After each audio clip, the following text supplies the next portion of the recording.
Welcome to the Hearthstone Library. Tonight we shall be reading King Solomon's Mines by H. Rider Haggard. Henry Rider Haggard was a remarkable Victorian author whose years spent in South Africa deeply influenced his tales of adventure and discovery. He penned King Solomon's Mines in a burst of creative energy, reportedly on a wager that he could write a better adventure story than Treasure Island.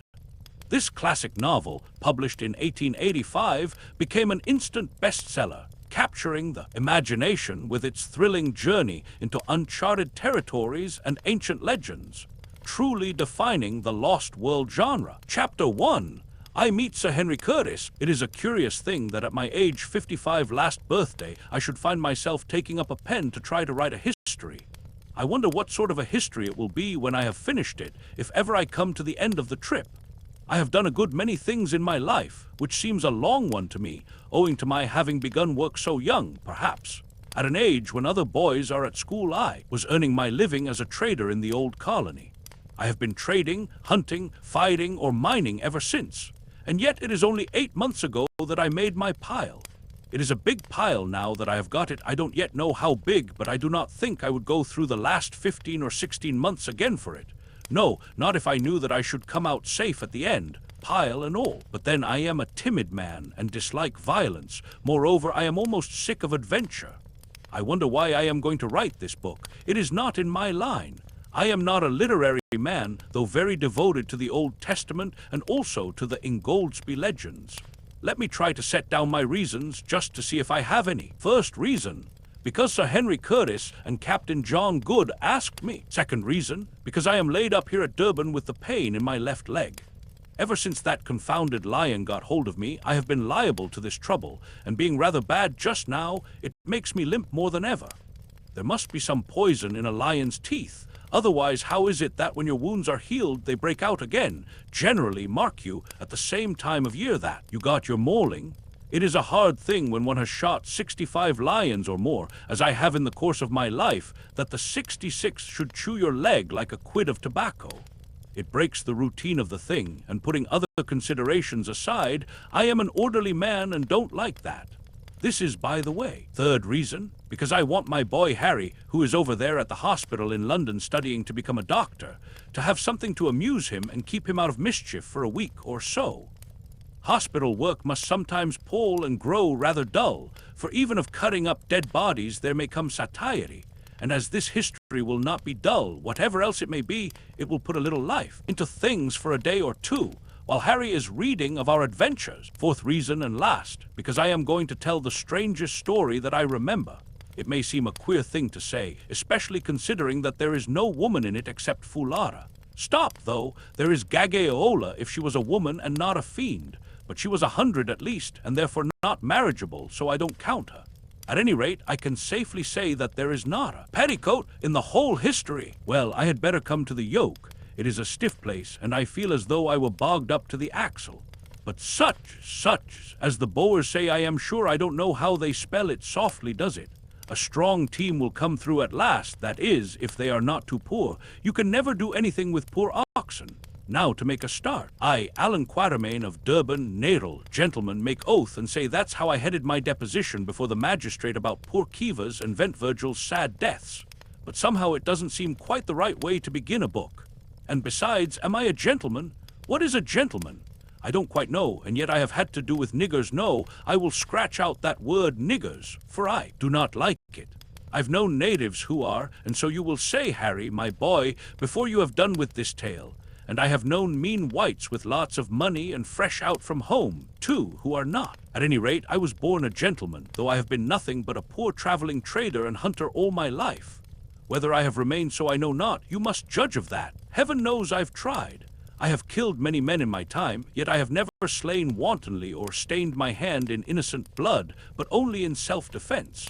The Almighty gave us our lives, and I suppose He meant us to defend them. At least I have always acted on that, and I hope it will not be brought up against me when my clock strikes. There, it is a cruel and a wicked world, and for a timid man I have been mixed up in a great deal of fighting.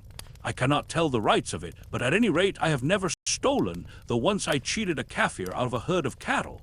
But then he had done me a dirty turn, and it has troubled me ever since into the bargain. Well, it is 18 months or so ago since first I met Sir Henry Curtis and Captain Good. It was in this way. I had been up elephant hunting beyond Bamangwaro and had met with bad luck. Everything went wrong that trip, and to top up with I got the fever badly. So soon as I was well enough, I trekked down to the diamond fields, sold such ivory as I had, together with my wagon and oxen, discharged my hunters, and took the postcart to the Cape. After spending a week in Cape Town, finding that they overcharged me at the hotel, and having seen everything there was to see, including the botanical gardens, which seemed to me likely to confer a great benefit on the country, and the new Houses of Parliament, which I expect will do nothing of the sort, I determined to go back to Nadel by the Dunkeld, then lying at the docks waiting for the Edinburgh Castle due in from England.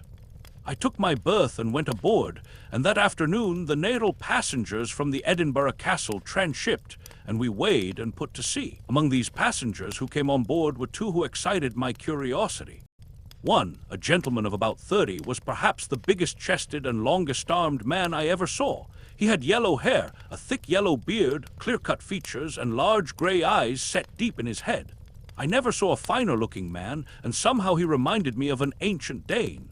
Not that I know much of ancient Danes, though I knew a modern Dane who did me out of £10, but I remember once seeing a picture of some of those gentry, who, I take it, were a kind of white Zulus. They were drinking out of big horns, and their long hair hung down their backs. As I looked at my friend standing there by the companion ladder, I thought that if he only let his grow a little, put one of those chain shirts onto his great shoulders, and took hold of a battle-axe and a horn mug, he might have sat as a model for that picture. And by the way, it is a curious thing, and just shows how the blood will out. I discovered afterwards that Sir Henry Curtis, for that was the big man's name, is of Danish blood. Two, he also reminded me strongly of somebody else, but at the time I could not remember who it was. Two, Mr. Quatermain's ideas about ancient Danes seem to be rather confused. We have always understood that they were dark-haired people. Probably he was thinking of Saxons. Edera, the other man who stood talking to Sir Henry, was stout and dark, and of quite a different cut. I suspected at once that he was a naval officer. I don't know why, but it is difficult to mistake a navy man. I have gone shooting trips with several of them in the course of my life, and they have always proved themselves the best and bravest and nicest fellows I ever met, though sadly given, some of them, to the use of profane language. I asked a page or two back, "What is a gentleman?" I'll answer the question now. A Royal Naval officer is, in a general sort of way, though of course there may be a black sheep among them here and there. I fancy it is just the wide seas and the breath of God's winds that wash their hearts and blow the bitterness out of their minds and make them what men ought to be. Well, to return, I proved right again. I ascertained that the dark man was a naval officer, a lieutenant of 31, who, after 17 years' service, had been turned out of Her Majesty's employ with the barren honor of a commander's rank, because it was impossible that he should be promoted. This is what people who serve the Queen have to expect, to be shot out into the cold world to find a living just when they are beginning really to understand their work and to reach the prime of life. I suppose they don't mind it, but for my own part one had rather earn my bread as a hunter. One's halfpence are as scarce perhaps, but you do not get so many kicks. The officer's name I found out by referring to the passengers' lists was Good Captain John Good. He was broad, of medium height, dark, stout, and rather a curious man to look at. He was so very neat and so very clean-shaved, and he always wore an eyeglass in his right eye. It seemed to grow there, for it had no string, and he never took it out except to wipe it. At first I thought he used to sleep in it, but afterwards I found that this was a mistake. He put it in his trousers pocket when he went to bed, together with his false teeth, of which he had two beautiful sets that, my own being none of the best, have often caused me to break the 10th commandment. But I am anticipating. Soon after we had got under way, evening closed in, and brought with it very dirty weather. A keen breeze sprung up off land, and a kind of aggravated Scotch mist soon drove everybody from the deck. As for the Dunkeld, she is a flat-bottomed punt, and going up light as she was, she rolled very heavily. It almost seemed as though she would go right over, but she never did. It was quite impossible to walk about, so I stood near the engines where it was warm, and amused myself with watching the pendulum, which was fixed opposite to me, swinging slowly backwards and forwards as the vessel rolled. and marking the angle she touched at each lurch. "That pendulum's wrong. It is not properly weighted," suddenly said a somewhat testy voice at my shoulder. Looking round, I saw the naval officer whom I had noticed when the passengers came aboard. "Indeed, now what makes you think so?" I asked. "Think so? I don't think at all."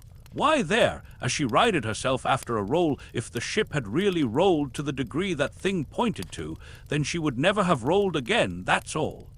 But it is just like these merchant skippers, they are always so confoundedly careless." Just then the dinner bell rang, and I was not sorry, for it is a dreadful thing to have to listen to an officer of the Royal Navy when he gets on to that subject. I only know one worse thing, and that is to hear a merchant skipper express his candid opinion of officers of the Royal Navy. Captain Good and I went down to dinner together, and there we found Sir Henry Curtis already seated. He and Captain Good were placed together, and I sat opposite to them. The captain and I soon fell into talk about shooting and what not, he asking me many questions, for he is very inquisitive about all sorts of things, and I answering them as well as I could. Presently he got on to elephants. "Ah, sir," called out somebody who was sitting near me, "you've reached the right man for that. Hunter Quatermain should be able to tell you about elephants if anybody can." Sir Henry, who had been sitting quite quiet listening to our talk, started visibly. "Excuse me, sir," he said, leaning forward across the table and speaking in a low, deep voice, a very suitable voice, it seemed to me, to come out of those great lungs. "Excuse me, sir, but is your name Alan Quatermain?" I said that it was. The big man made no further remark, but I heard him mutter "fortunate" into his beard. Presently dinner came to an end, and as we were leaving the saloon, Sir Henry strolled up and asked me if I would come into his cabin to smoke a pipe. I accepted, and he led the way to the Dunkeld deck cabin, and a very good cabin it is. It had been 2 cabins, but when Sir Garnet Walsally or one of those big swells went down the coast in the Dunkeld, they knocked away the partition in half, never put it up again. There was a sofa in the cabin and a little table in front of it. Sir Henry sent the steward for a bottle of whiskey, and the 3 of us sat down and lit our pipes. "Mr. Quatermain," said Sir Henry Curtis, when the man had brought the whiskey and lit the lamp, "the year before last about this time you were, I believe, at a place called Bamangwaro to the north of the Transvaal." "I was," I answered, rather surprised that this gentleman should be so well acquainted with my movements, which were not, so far as I was aware, considered of general interest. "You were trading there, were you not?" put in Captain Good in his quick way. "I was. I took up a wagon load of goods, made a camp outside the settlement, and stopped till I had sold them." Sir Henry was sitting opposite to me in a Madeira chair, his arms leaning on the table. He now looked up, fixing his large grey eyes full upon my face. There was a curious anxiety in them, I thought. "Did you happen to meet a man called Neville there?" "Oh, yes. He outspanned alongside of me for a fortnight to rest his oxen before going on to the interior. I had a letter from a lawyer a few months back, asking me if I knew what had become of him, which I answered to the best of my ability at the time." "Yes," said Sir Henry, "your letter was forwarded to me. You said in it that the gentleman called Neville left Bamangwaro at the beginning of May in a wagon with a driver, a voorlooper, and a Kaffir hunter called Jim, announcing his intention of trekking if possible as far as Inyati, the extreme trading post in the Marable country, where he would sell his wagon and proceed on foot. You also said that he did sell his wagon. For 6 months afterwards, you saw the wagon in the possession of a Portuguese trader, who told you that he had bought it at Inyati from a white man whose name he had forgotten, and that he believed the white man with the native servant had started off for the interior on a shooting trip." "Yes." Then came a pause. "Mr. Quatermain," said Sir Henry suddenly, "I suppose you know or can guess nothing more of the reasons of Mr. Neville's journey to the northward, or as to what point that journey was directed." "I heard something," I answered, and stopped. The subject was one which I did not care to discuss. Sir Henry and Captain Good looked at each other, and Captain Good nodded. "Mr. Quatermain," went on the former, "I am going to tell you a story and ask your advice and perhaps your assistance. The agent who forwarded me your letter told me that I might rely on it implicitly, as you were," he said, "well known and universally respected in Natal, and especially noted for your discretion." I bowed and drank some whiskey and water to hide my confusion, for I am a modest man, and Sir Henry went on. Mr. Neville was my brother. Oh, I said, starting, for now I knew of whom Sir Henry had reminded me when first I saw him. His brother was a much smaller man and had a dark beard, but now that I thought of it, he possessed eyes of the same shade of grey and with the same keen look in them. The features, too, were not unlike. He went on Sir Henry, my only and younger brother, until 5 years ago I do not suppose that we were ever a month away from each other. But just about 5 years ago a misfortune befell us, as sometimes does happen in families. We quarreled bitterly, and I behaved unjustly to my brother in my anger. Here Captain Good nodded his head vigorously to himself. The ship gave a big roll just then, so that the looking-glass, which was fixed opposite us to starboard, was for a moment nearly over our heads, and as I was sitting with my hands in my pockets and staring upwards, I could see him nodding like anything. As I dare say you know, went on Sir Henry, if a man dies intestate and has no property but land, real property it is called in England, it all descends to his eldest son. It so happened that just at the time when we quarreled our father died intestate. He had put off making his will until it was too late. The result was that my brother, who had not been brought up to any profession, was left without a penny. Of course it would have been my duty to provide for him, but at the time the quarrel between us was so bitter that I did not, to my shame I say it, and he sighed deeply, offer to do anything. It was not that I grudged him justice, but I waited for him to make advances, and he made none. I am sorry to trouble you with all this, Mr. Quatermain, but I must to make things clear. Eh, good! Quite so, said the captain. Mr. Quatermain will, I am sure, keep this history to himself. Of course, said I, for I rather pride myself on my discretion, for which, as Sir Henry had heard, I have some repute. Well, went on Sir Henry, my brother had a few £100 to his account at the time. Without saying anything to me, he drew out this paltry sum, and having adopted the name of Neville, started off for South Africa in the wild hope of making a fortune. This I learned afterwards. Some 3 years passed, and I heard nothing of my brother, though I wrote several times. Doubtless the letters never reached him, but as time went on I grew more and more troubled about him. I found out, Mr. Quatermain, that blood is thicker than water. That's true, said I, thinking of my boy Harry. I found out, Mr. Quatermain, that I would have given half my fortune to know that my brother George, the only relation I possess, was safe and well, and that I should see him again. But you never did, Curtis, jerked out Captain Good, glancing at the big man's face. Well, Mr. Quatermain, as time went on I became more and more anxious to find out if my brother was alive or dead, and if alive to get him home again. I set inquiries on foot, and your letter was one of the results. So far as it went it was satisfactory, for it showed that till lately George was alive, but it did not go far enough. So, to cut a long story short, I made up my mind to come out and look for him myself, and Captain Good was so kind as to come with me. Yes, said the captain, nothing else to do, you see. Turned out by my lords of the Admiralty to starve on half pay. And now perhaps, sir, you will tell us what you know or have heard of the gentleman called Neville. Chapter 2. The Legend of Solomon's Mines. What was it that you heard about my brother's journey at Bamangwaro? Asked Sir Henry, as I paused to fill my pipe before replying to Captain Good. I heard this, I answered, and I have never mentioned it to a soul till today.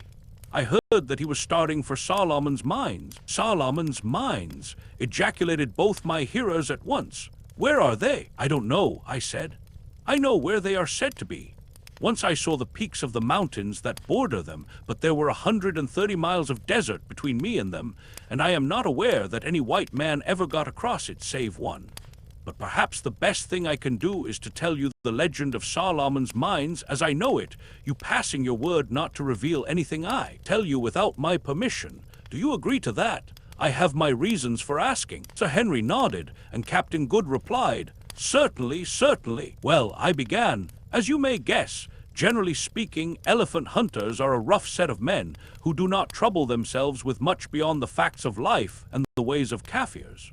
But here and there you meet a man who takes the trouble to collect traditions from the natives and tries to make out a little piece of the history of this dark land. It was such a man as this who first told me the legend of Solomon's Mines, now a matter of nearly 30 years ago. That was when I was on my first elephant hunt in the Madable country. His name was Evans, and he was killed the following year. poor fellow, by a wounded buffalo and lies buried near the Zambesi Falls. I was telling Evans one night, I remember, of some wonderful workings I had found whilst hunting kudu and eland in what is now the Lydenburg district of the Transvaal. I see they have come across these workings again lately in prospecting for gold, but I knew of them years ago. There is a great wide wagon road cut out of the solid rock and leading to the mouth of the working or gallery. Inside the mouth of this gallery are stacks of gold quartz piled up ready for roasting, which shows that the workers, whoever they were, must have left in a hurry. Also, about 20 paces in, the gallery is built across, and a beautiful bit of masonry it is. I said, Evans, but I will spin you a queerer yarn than that. And he went on to tell me how he had found in the far interior a ruined city, which he believed to be the Ophir of the Bible. And by the way, other more learned men have said the same long since poor Evans's time.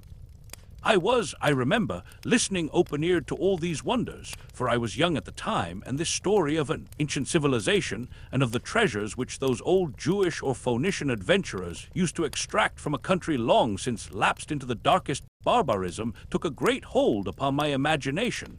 When suddenly he said to me, Lad, did you ever hear of the Suleiman Mountains up to the northwest of the Mashakulambu country? I told him I never had. Ah, well, he said, that is where Solomon really had his mines. His diamond mines, I mean. How do you know that? I asked. Know it? Why, what is Suleiman but a corruption of Solomon? Besides, an old Isanusi or witch doctoress up in the Manica country told me all about it. She said that the people who lived across those mountains were a branch of the Zulus, speaking a dialect of Zulu, but finer and bigger men even. That there lived among them great wizards, who had learnt their art from white men when all the world was dark, and who had the secret of a wonderful mine of bright stones. Well, I laughed at this story at the time, though it interested me, for the diamond fields were not discovered then, but poor Evans went off and was killed, and for 20 years I never thought any more of the matter.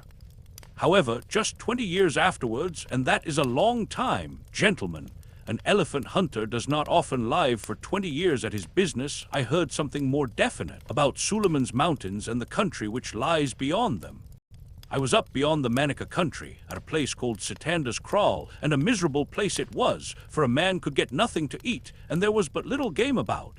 I had an attack of fever, and was in a bad way generally, when one day a Poruji arrived with a single companion, a half-breed. Now I know your low class, Dilagoa Poruji well. There is no greater devil unhung in a general way, battening as he does upon human agony and flesh in the shape of slaves. But this was quite a different type of man to the mean fellows whom I had been accustomed to meet. Indeed, in appearance he reminded me more of the polite doms I have read about, for he was tall and thin, with large dark eyes and curling grey mustachios. We talked together for a while, for he could speak broken English, and I understood a little Poruji, and he told me that his name was Jose Sylvester, and that he had a place near Delagoa Bay. When he went on next day with his half-breed companion, he said goodbye, taking off his hat quite in the old style. Goodbye, senor, he said. If ever we meet again, I shall be the richest man in the world, and I will remember you. I laughed a little. I was too weak to laugh much, and watched him strike out for the great desert to the west, wondering if he was mad or what he thought he was going to find there. A week passed, and I got the better of my fever. One evening I was sitting on the ground in front of the little tent I had with me, chewing the last leg of a miserable fowl I had bought from a native for a bit of cloth worth 20 fowls, and staring at the hot red sun sinking down over the desert, when suddenly I saw a figure, apparently that of a European, for it wore a coat, on the slope of the rising ground opposite to me, about 300 yards away. The figure crept along on its hands and knees, then it got up and staggered forward a few yards on its legs, only to fall and crawl again. Seeing that it must be somebody in distress, I sent one of my hunters to help him, and presently he arrived, and who do you suppose it turned out to be? Jose Sylvester, of course, said Captain Good. Yes, Jose Sylvester, or rather his skeleton and a little skin.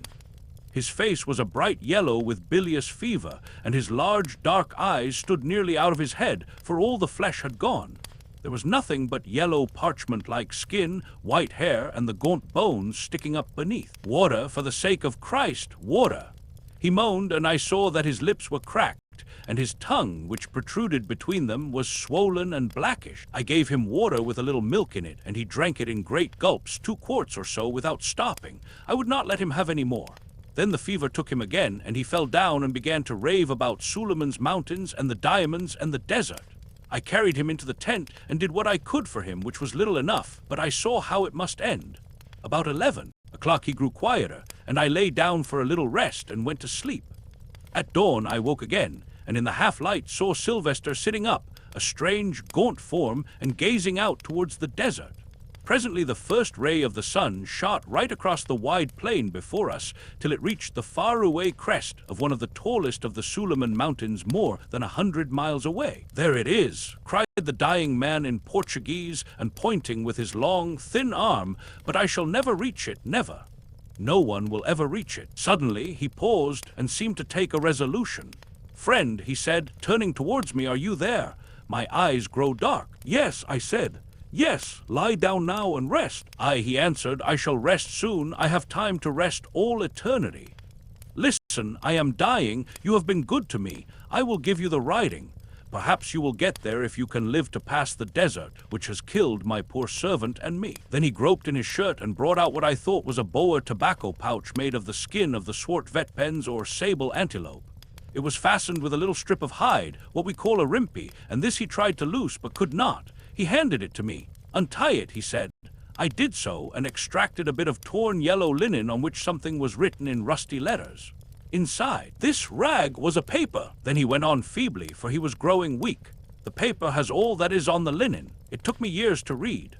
Listen, my ancestor, a political refugee from Lisbon and one of the first Portuguese who landed on these shores, wrote that when he was dying on those mountains which no white foot ever pressed before or since. His name was José da Silvestre, and he lived 300 years ago. His slave, who waited for him on this side of the mountains, found him dead and brought the writing home to De Lagoa. It has been in the family ever since, but none have cared to read it, till at last I did. And I have lost my life over it, but another may succeed and become the richest man in the world, the richest man in the world. Only give it to no one, senor. Go yourself." Then he began to wander again, and in an hour it was all over. God rest him, he died very quietly, and I buried him deep with big boulders on his breast, so I do not think that the jackals can have dug him up. And then I came away. "Aye, but the document," said Sir Henry in a tone of deep interest. "Yes, the document. What was in it?" added the captain. "Well, gentlemen, if you like I will tell you. I have never showed it to anybody yet except to a drunken old Portuguese trader who translated it for me and had forgotten all about it by the next morning. The original rag is at my home in Durban, together with poor Dom José's translation, but I have the English rendering in my pocketbook, and a facsimile of the map, if it can be called a map. Here it is. I, José da Silvestre, who am now dying of hunger in the little cave where no snow is on the north side of the nipple of the southernmost of the 2 mountains I have named Sheba's Breasts. Write this in the year 1590 with a cleft bone upon a remnant of my raiment, my blood being the ink. If my slave should find it when he comes, and should bring it to De Lagoa, let my friend name. Illegible, bring the matter to the knowledge of the king, that he may send an army which, if they live through the desert and the mountains, and can overcome the brave KUKUANs and their devilish arts, to which end many priests should be brought, will make him the richest king since Solomon. With my own eyes I have seen the countless diamonds stored in Solomon's treasure chamber behind the white death, but through the treachery of Gagul the witch-finder I might bring naught away, scarcely my life. Let him who comes follow the map and climb the snow of Sheba's left breast till he reaches the nipple, on the north side of which is the great road Solomon made, from whence 3 days' journey to the king's palace. Let him kill Gagul. Pray for my soul. Farewell. José da Silvestre." When I had finished reading the above, and shown the copy of the map, drawn by the dying hand of the old Dom with his blood for ink, there followed a silence of astonishment. "Well," said Captain Good, "I have been round the world twice, and put in at most ports, but may I be hung for a mutineer if ever I heard a yarn like this out of a story-book. Or in it either, for the matter of that." "It's a queer tale, Mr. Quatermain," said Sir Henry. "I suppose you are not hoaxing us. It is, I know, sometimes thought allowable to take in a greenhorn. If you think that, Sir Henry," I said, much put out, and pocketing my paper, for I do not like to be thought one of those silly fellows who consider it witty to tell lies, and who are forever boasting to newcomers of extraordinary hunting adventures which never happened. If you think that, why, there is an end to the matter. And I rose to go. Sir Henry laid his large hand upon my shoulder. "Sit down, Mr. Quatermain," he said. "I beg your pardon. I see very well you do not wish to deceive us, but the story sounded so strange that I could hardly believe it. You shall see the original map and writing when we reach Durban." I answered, somewhat mollified, for really when I came to consider the question it was scarcely wonderful that he should doubt my good faith. But I went on, "I have not told you about your brother. I knew the man Jim who was with him. He was a Bechuana by birth, a good hunter, and for a native a very clever man. That morning on which Mr. Neville was starting, I saw Jim standing by my wagon and cutting up tobacco on the disselboom. 'Jim,' said I, 'where are you off to this trip?' 'It is elephants.' 'No, Boz,' he answered. 'We are after something worth much more than ivory.' 'And what might that be?' I said, for I was curious. 'Is it gold?' 'No, Boz, something worth more than gold.' And he grinned. I asked no more questions, for I did not like to lower my dignity by seeming inquisitive, but I was puzzled. Presently Jim finished cutting his tobacco. 'Boz,' said he. I took no notice. 'Boz,' said he again. 'Eh, boy, what is it?' I asked. 'Boz, we are going after diamonds.' 'Diamonds? Why, then, you are steering in the wrong direction. You should head for the fields.' 'Boz, have you ever heard of Suleiman's Berg?' 'That is Solomon's Mountains, Sir Henry.' 'Aye, have you ever heard of the diamonds there?' 'I have heard a foolish story, Jim.' 'It is no story, Boz. Once I knew a woman who came from there and reached Natal with her child. She told me she is dead now. Your master will feed the Osvirgils, that is, vultures, Jim, if he tries to reach Suleiman's country, and so will you if they can get any pickings off your worthless old carcass,' said I. He grinned. 'Mayhap, Boz, man must die. I'd rather like to try a new country myself. The elephants are getting worked out about here.' 'Ah, my boy,' I said, 'you wait till the pale old man gets a grip of your yellow throat, and then we shall hear what sort of a tune you sing.' Half an hour after that, I saw Neville's wagon move off. Presently Jim came back running. 'Goodbye, Boz,' he said. 'I didn't like to start without bidding you goodbye, for I dare say you are right, and that we shall never trek south again. Is your master really going to Suleiman's Berg, Jim, or are you lying?' 'No,' he answered, 'he is going. He told me he was bound to make his fortune somehow, or try to, so he might as well have a fling for the diamonds.' 'Oh,' I said, 'wait a bit, Jim. Will you take a note to your master, Jim, and promise not to give it to him till you reach Inyati, which was some 100 miles off?' 'Yes, Boz.' So I took a scrap of paper and wrote on it, 'Let him who comes climb the snow of Sheba's left breast till he reaches the nipple, on the north side of which is Solomon's great road. Now, Jim,' I said, 'when you give this to your master, tell him he had better follow the advice on it implicitly. You are not to give it to him now, because I don't want him back asking me questions which I won't answer. Now be off, you idle fellow, the wagon is nearly out of sight.' Jim took the note and went, and that is all I know about your brother, Sir Henry. But I am much afraid. 'Mr. Quatermain,' said Sir Henry, 'I am going to look for my brother. I am going to trace him to Suleiman's Mountains, and over them if necessary, till I find him, or until I know that he is dead. Will you come with me? I am, as I think I have said, a cautious man, indeed a timid one, and this suggestion frightened me. It seemed to me that to undertake such a journey would be to go to certain death, and putting other considerations aside, as I had a son to support, I could not afford to die just then. 'No, thank you, Sir Henry, I think I had rather not,' I answered. 'I am too old for wild goose chases of that sort, and we should only end up like my poor friend Sylvester. I have a son dependent on me, so I cannot afford to risk my life foolishly.' Both Sir Henry and Captain Good looked very disappointed. 'Mr. Quatermain,' said the former, 'I am well off, and I am bent upon this business. You may put the remuneration for your services at whatever figure you like in reason, and it shall be paid over to you before we start. Moreover, I will arrange in the event of anything untoward happening to us or to you, that your son shall be suitably provided for.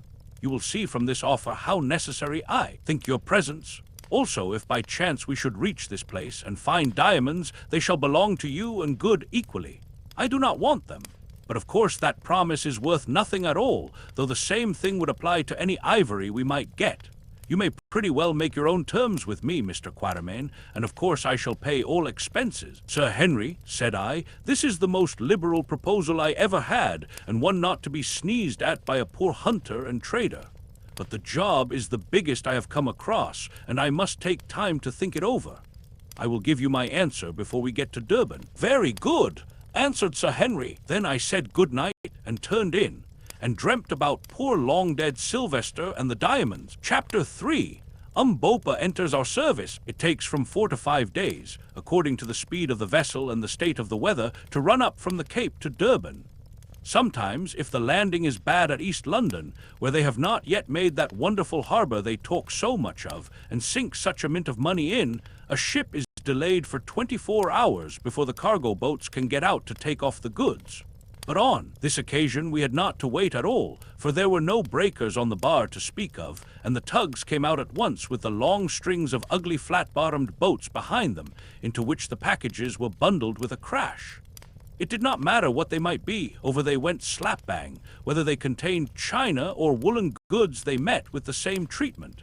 I saw one case, holding 4 dozen of champagne smashed all to bits, and there was the champagne fizzing and boiling about in the bottom of the dirty cargo boat.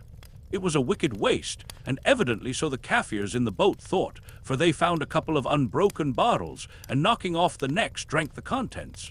But they had not allowed for the expansion caused by the fizz in the wine, and feeling themselves swelling, rolled about in the bottom of the boat, calling out that the good liquor was tagari, that is, bewitched.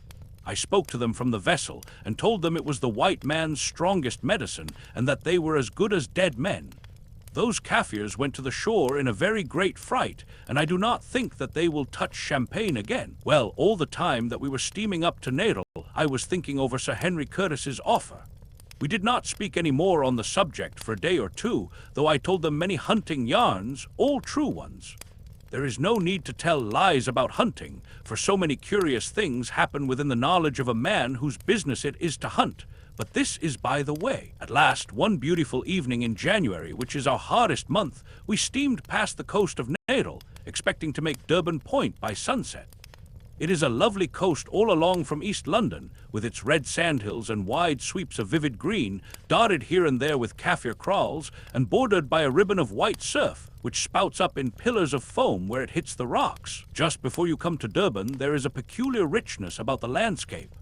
There are the sheer kloofs cut in the hills by the rushing rains of centuries, down which the rivers sparkle. There is the deepest green of the bush, growing as God planted it, and the other greens of the mealy gardens and the sugar patches, while now and again a white house smiling out at the placid sea puts a finish and gives an air of homeliness to the scene. For to my mind, however beautiful a view may be, it requires the presence of man to make it complete, but perhaps that is because I have lived so much in the wilderness, and therefore know the value of civilization, though to be sure it drives away the game. The Garden of Eden, no doubt, looked fair before man was, but I always think that it must have been fairer when Eve adorned it. To return, we had miscalculated a little, and the sun was well down before we dropped anchor off the point, and heard the gun which told the good folks of Durban that the English mail was in. It was too late to think of getting over the bar that night, so we went comfortably to dinner, after seeing the mails carried off in the lifeboat. When we came up again, the moon was out, and shining so brightly over sea and shore that she almost paled the quick, large flashes from the lighthouse. From the shore floated sweet, spicy odors that always remind me of hymns and missionaries, and in the windows of the houses on the Berea sparkled 100 lights. From a large brig lying near also came the music of the sailors as they worked at getting the anchor up in order to be ready for the wind. Altogether, it was a perfect night, such a night as you sometimes get in southern Africa, and it threw a garment of peace over everybody as the moon threw a garment of silver over everything. Even the great bulldog, belonging to a sporting passenger, seemed to yield to its gentle influences, and forgetting his yearning to come to close quarters with the baboon in a cage on the forecastle, snored happily at the door of the cabin, dreaming no doubt that he had finished him, and happy in his dream. We three, that is, Sir Henry Curtis, Captain Good, and myself, went and sat by the wheel, and were quiet for a while. "Well, Mr. Quatermain," said Sir Henry presently, "have you been thinking about my proposals?" "Aye," echoed Captain Good. "What do you think of them, Mr. Quatermain?" "I hope that you are going to give us the pleasure of your company so far as Solomon's Mines, or wherever the gentleman you knew as Neville may have got to." I rose and knocked out my pipe before I answered. I had not made up my mind and wanted an additional moment to decide. Before the burning, tobacco had fallen into the sea. I had decided. Just that little extra second did the trick. It is often the way when you have been bothering a long time over a thing. "Yes, gentlemen," I said, sitting down again, "I will go, and by your leave I will tell you why and on what conditions. First, for the terms which I ask. 1. You are to pay all expenses, and any ivory or other valuables we may get is to be divided between Captain Good and myself. 2. That you give me £500 for my services on the trip before we start, I undertaking to serve you faithfully till you choose to abandon the enterprise, or till we succeed or disaster overtakes us. 3. That before we trek you execute a deed agreeing, in the event of my death or disablement, to pay my boy Harry, who is studying medicine over there in London at Guy's Hospital, a sum of £200 a year for 5 years, by which time he ought to be able to earn a living for himself if he is worth his salt. That is all, I think, and I dare say you will say quite enough too." "No," answered Sir Henry, "I accept them gladly. I am bent upon this project, and would pay more than that for your help, considering the peculiar and exclusive knowledge which you possess." "Pity I did not ask it then, but I won't go back on my word. And now that I have got my terms, I will tell you my reasons for making up my mind to go. First of all, gentlemen, I have been observing you both for the last few days, and if you will not think me impertinent, I may say that I like you, and believe that we shall come up well to the yoke together. That is something, let me tell you, when one has a long journey like this before one. And now as to the journey itself, I tell you flatly, Sir Henry and Captain Good, that I do not think it probable we can come out of it alive, that is, if we attempt to cross the Suleiman Mountains. What was the fate of the old Dame da Silvestre 300 years ago? What was the fate of his descendant 20 years ago? What has been your brother's fate? I tell you frankly, gentlemen, that as their fates were, so I believe ours will be." I paused to watch the effect of my words. Captain Good looked a little uncomfortable, but Sir Henry's face did not change. "We must take our chance," he said. "You may perhaps wonder," I went on, "why, if I think this, I, who am, as I told you, a timid man, should undertake such a journey. It is for 2 reasons.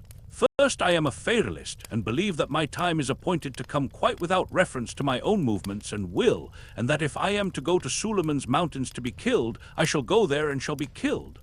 God Almighty, no doubt, knows his mind about me, so I need not trouble on that point. Secondly, I am a poor man. For nearly 40 years I have hunted and traded, but I have never made more than a living. Well, gentlemen, I don't know if you are aware that the average life of an elephant hunter from the time he takes to the trade is between 4 and 5 years. So you see I have lived through about 7 generations of my class, and I should think that my time cannot be far off anyway. Now, if anything were to happen to me in the ordinary course of business, by the time my debts are paid there would be nothing left to support my son Harry whilst he was getting in the way of earning a living, whereas now he will be set up for 5 years.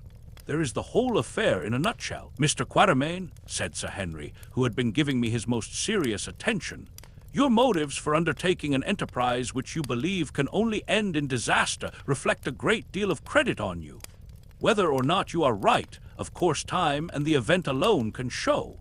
But whether you are right or wrong, I may as well tell you at once that I am going through with it to the end, sweet or bitter. If we are to be knocked on the head, all I have to say is that I hope we get a little shooting first, Good." "Yes, yes," put in the captain. "We have all 3 of us been accustomed to face danger and to hold our lives in our hands in various ways, so it is no good turning back now. And now I vote we go down to the saloon and take an observation just for luck, you know."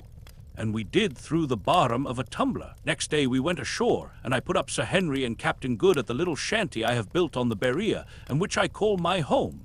There are only 3 rooms and a kitchen in it, and it is constructed of green brick with a galvanized iron roof, but there is a good garden with the best loquat trees in it that I know, and some nice young mangoes, of which I hope great things. The curator of the botanical gardens gave them to me. It is looked after by an old hunter of mine named Jack, whose thigh was so badly broken by a buffalo cow in Sikukuni's country that he will never hunt again. But he can potter about and garden, being a Griqua by birth. You will never persuade a Zulu to take much interest in gardening.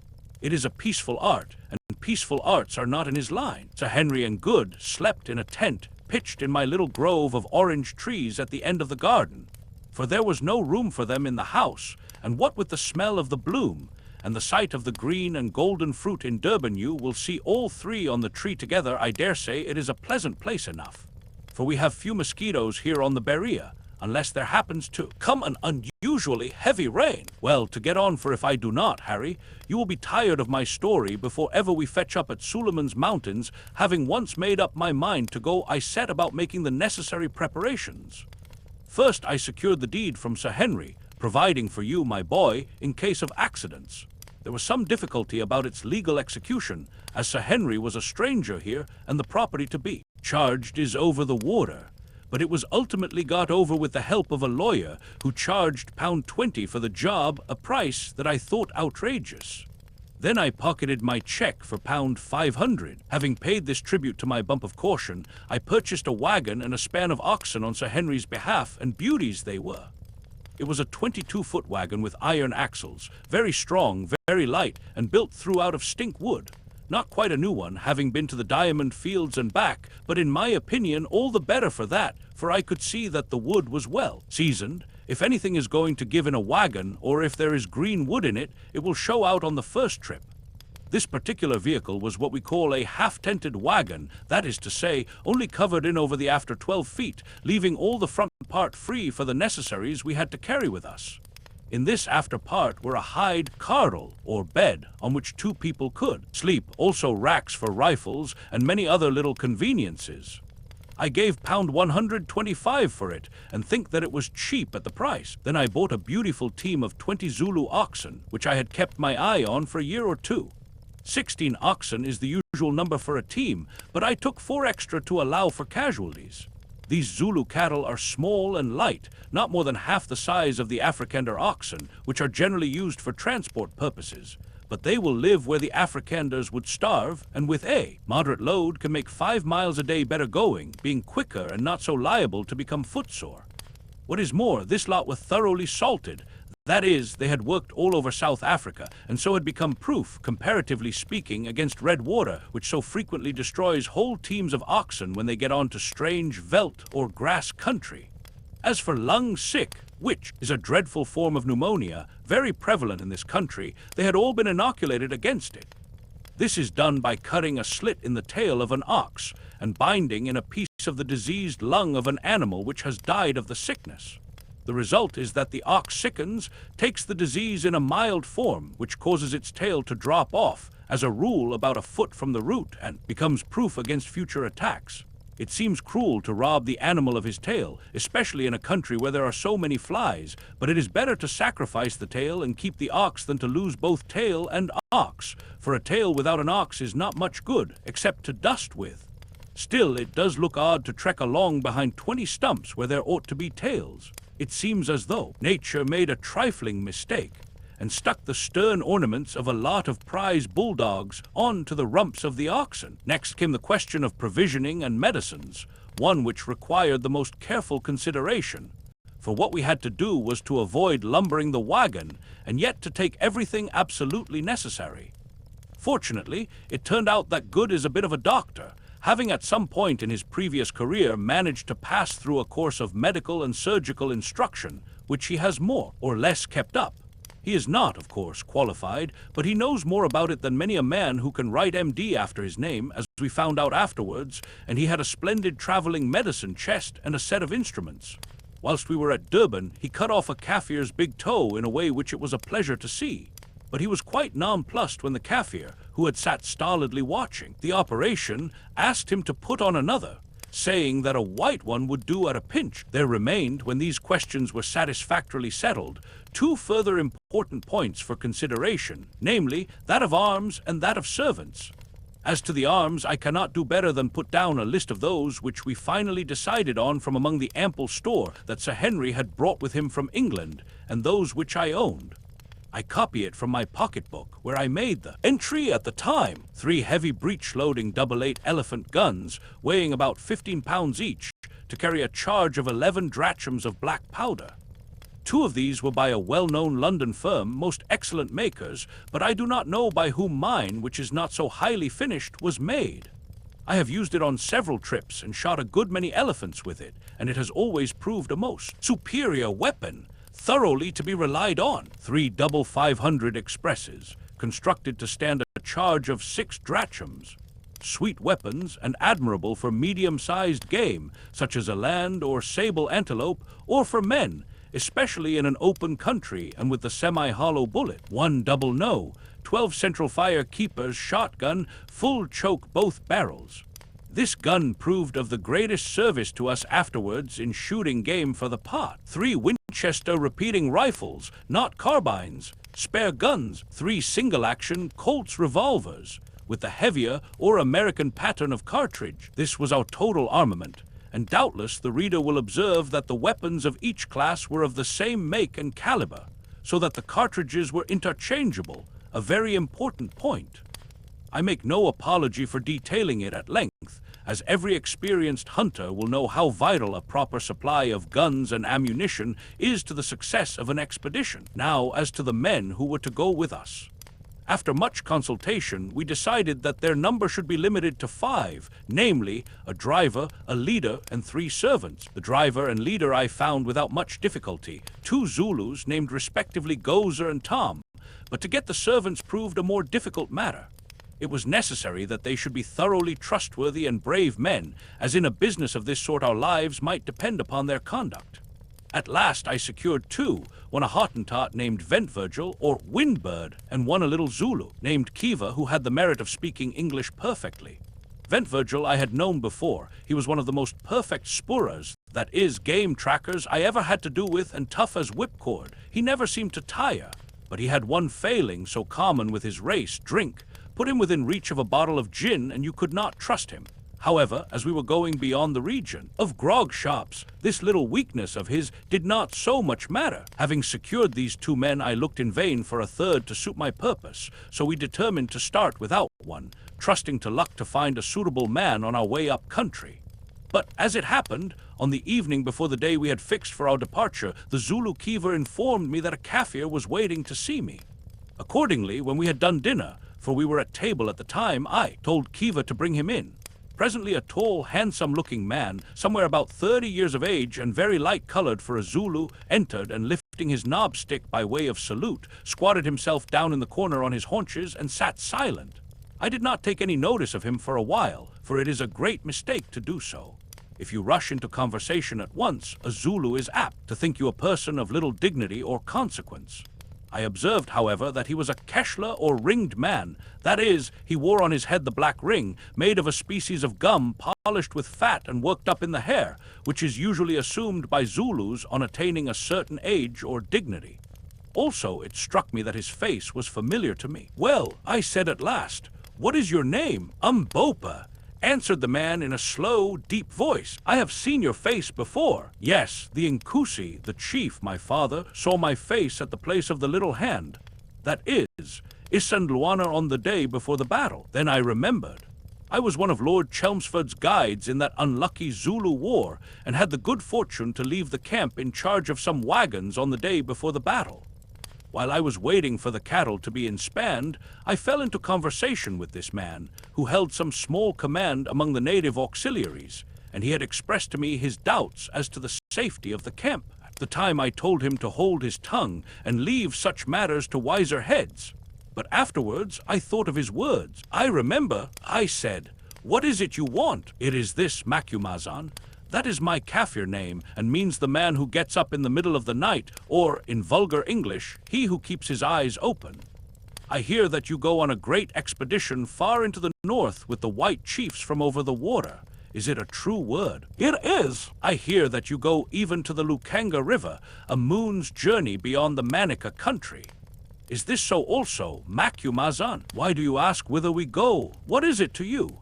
I answered suspiciously, for the objects of our journey had been kept a dead secret. "It is this, O white men, that if indeed you travel so far, I would travel with you. There was a certain assumption of dignity in the man's mode of speech, and especially in his use of the words, "O white men," instead of "O Inkosis" or "chiefs," which struck me. "You forget yourself a little," I said. "Your words run out unawares. That is not the way to speak.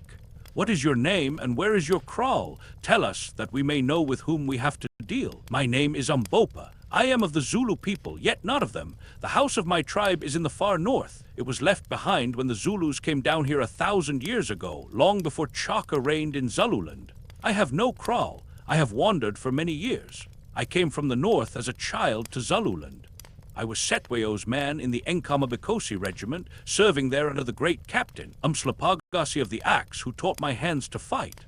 Afterwards, I ran away from Zululand and came to Natal because I want to see the white man's ways.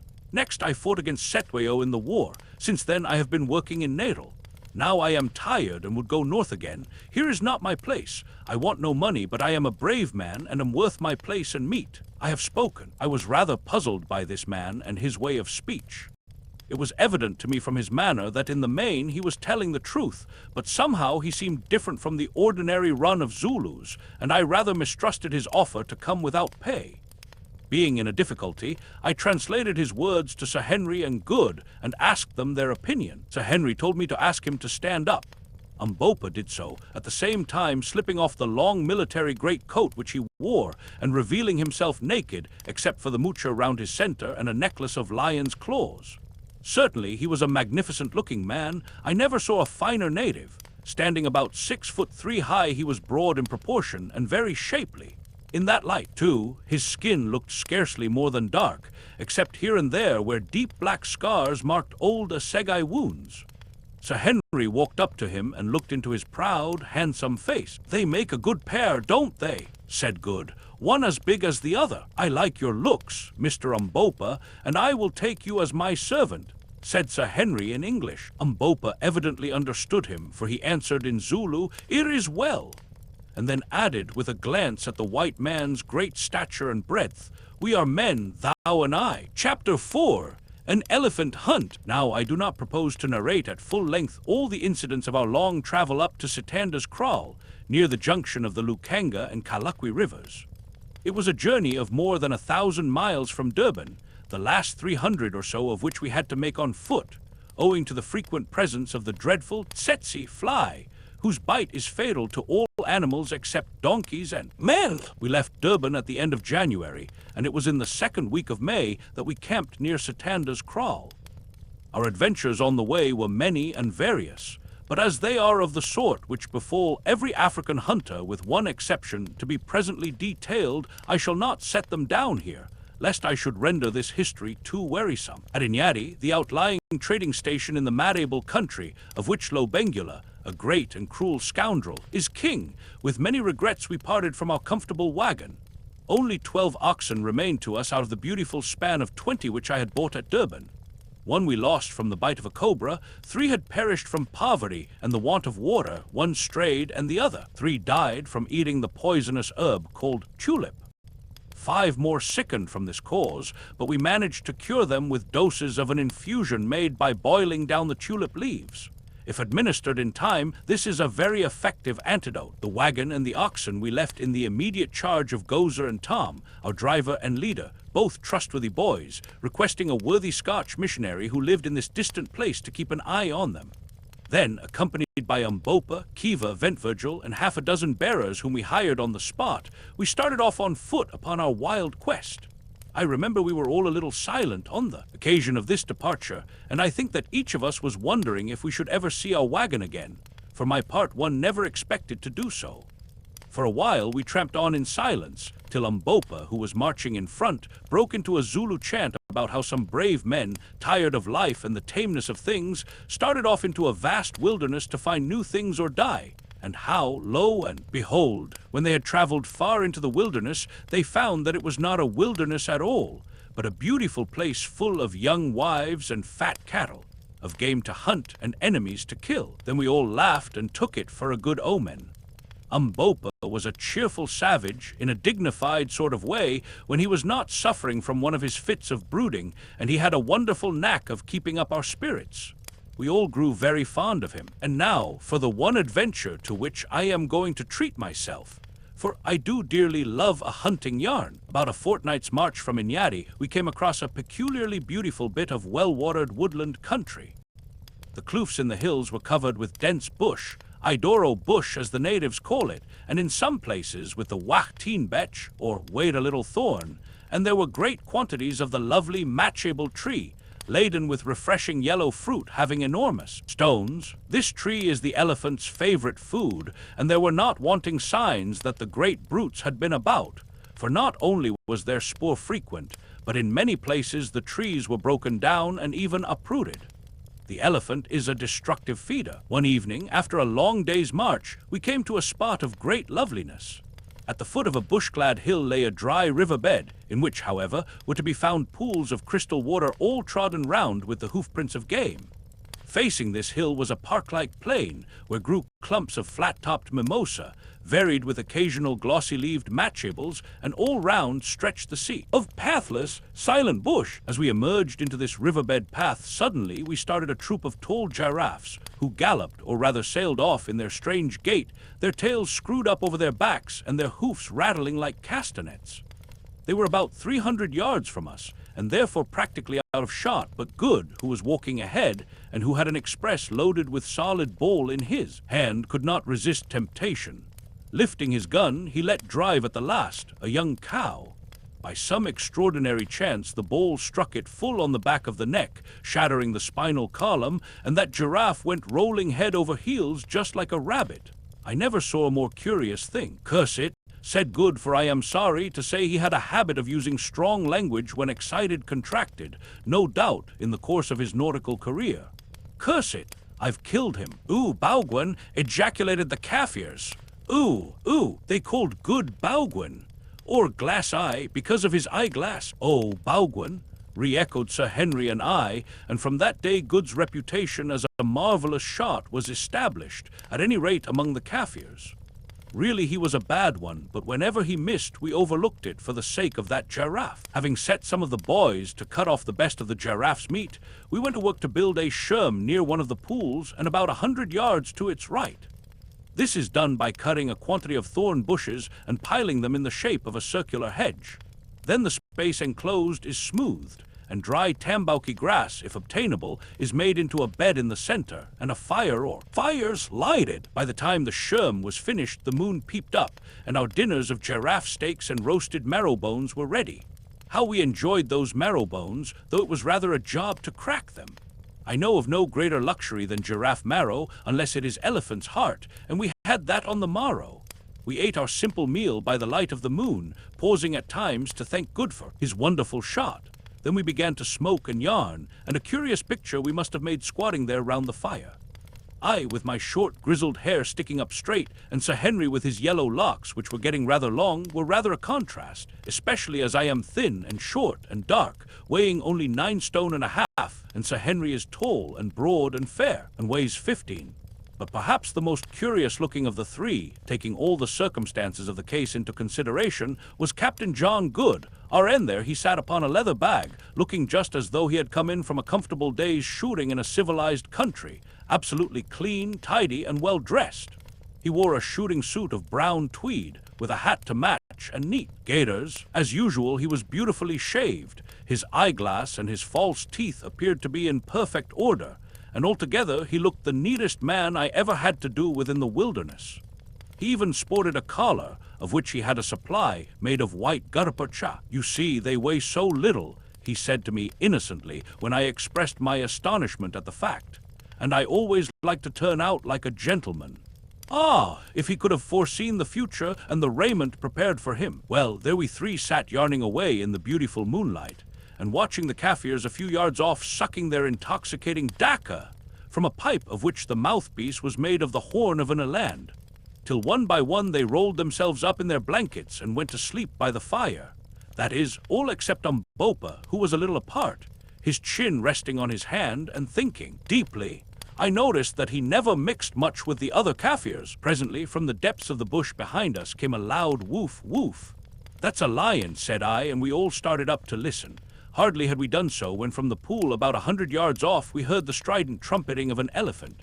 "Unkungan Cluvo, Indlavu, elephant, elephant," whispered the Kaffirs, and a few minutes afterwards we saw a succession of vast shadowy forms moving slowly from the direction of the water towards the bush. Up jumped Good, burning for slaughter, and thinking, perhaps, that it was as easy to kill elephant as he had found it to shoot giraffe. But I caught him by the arm and pulled him down. "It's no good," I whispered. "Let them go. It seems that we are in a paradise of game.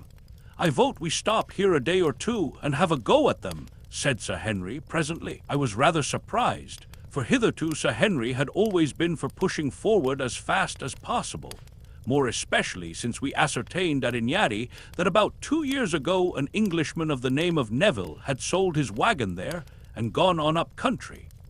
But I suppose his hunter instincts got the better of him for a while. Good jumped at the idea, for he was longing to have a shot at those elephants. And so, to speak the truth, did I, for it went against my conscience to let such a herd as that escape without a pull at them. "All right, my hearties," said I think we want a little recreation. And now let's turn in, for we ought to be off by dawn, and then perhaps we may catch them feeding before they move on. The others agreed, and we proceeded to make our preparations. Good took off his clothes, shook them, put his eyeglass and his false teeth into his trousers pocket, and folding each article neatly, placed it out of the dew under a corner of his mackintosh sheet. Sir Henry and I contented ourselves with rougher arrangements, and soon were curled up in our blankets, and dropping off into the dreamless sleep that rewards the traveler. Go, what was that? Suddenly, from the direction of the water came sounds of violent scuffling, and next instant there broke upon our ears a succession of the most awful roars. There was no mistaking their origin. Only a lion could make such a noise as that. We all jumped up and looked towards the water, in the direction of which we saw a confused mass, yellow and black in color, staggering and struggling toward us. We seized our rifles, and slipping on our veldschoons, that is shoes made of untanned hide, ran out of the sherm. By this time the mass had fallen, and was rolling over and over on the ground, and when we reached the spot it struggled no longer, but lay quite still. Now we saw what it was.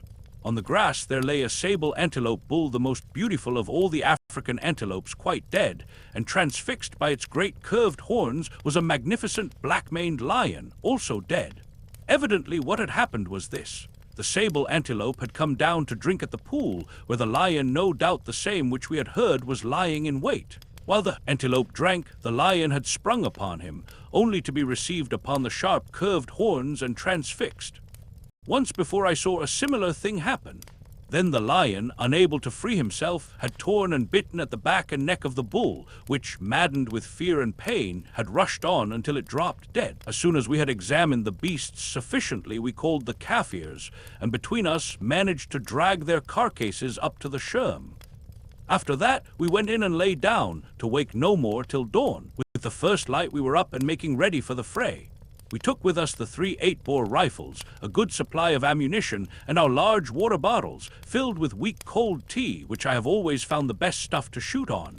After swallowing a little breakfast, we started, UMBOPA, Kiva, and Ventvirgil accompanying us. The other Kaffirs we left with instructions to skin the lion and the sable antelope, and to cut up the latter. We had no difficulty in finding the broad elephant trail, which Ventvirgil, after examination, pronounced to have been made by between 20 and 30 elephants, most of them full-grown bulls.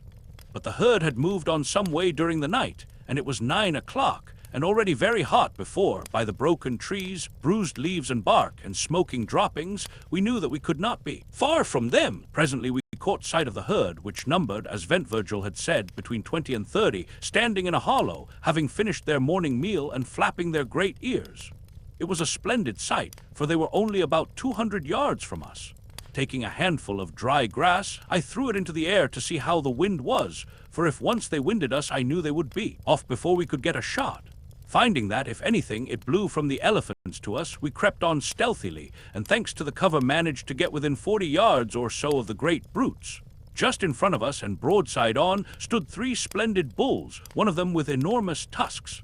I whispered to the others that I would take the middle one, Sir Henry covering the elephant to the left, and Good the bull with the big tusks. Now, I whispered. Boom, boom, boom went the 3 heavy rifles, and down came Sir Henry's elephant dead as a hammer, shot right through the heart.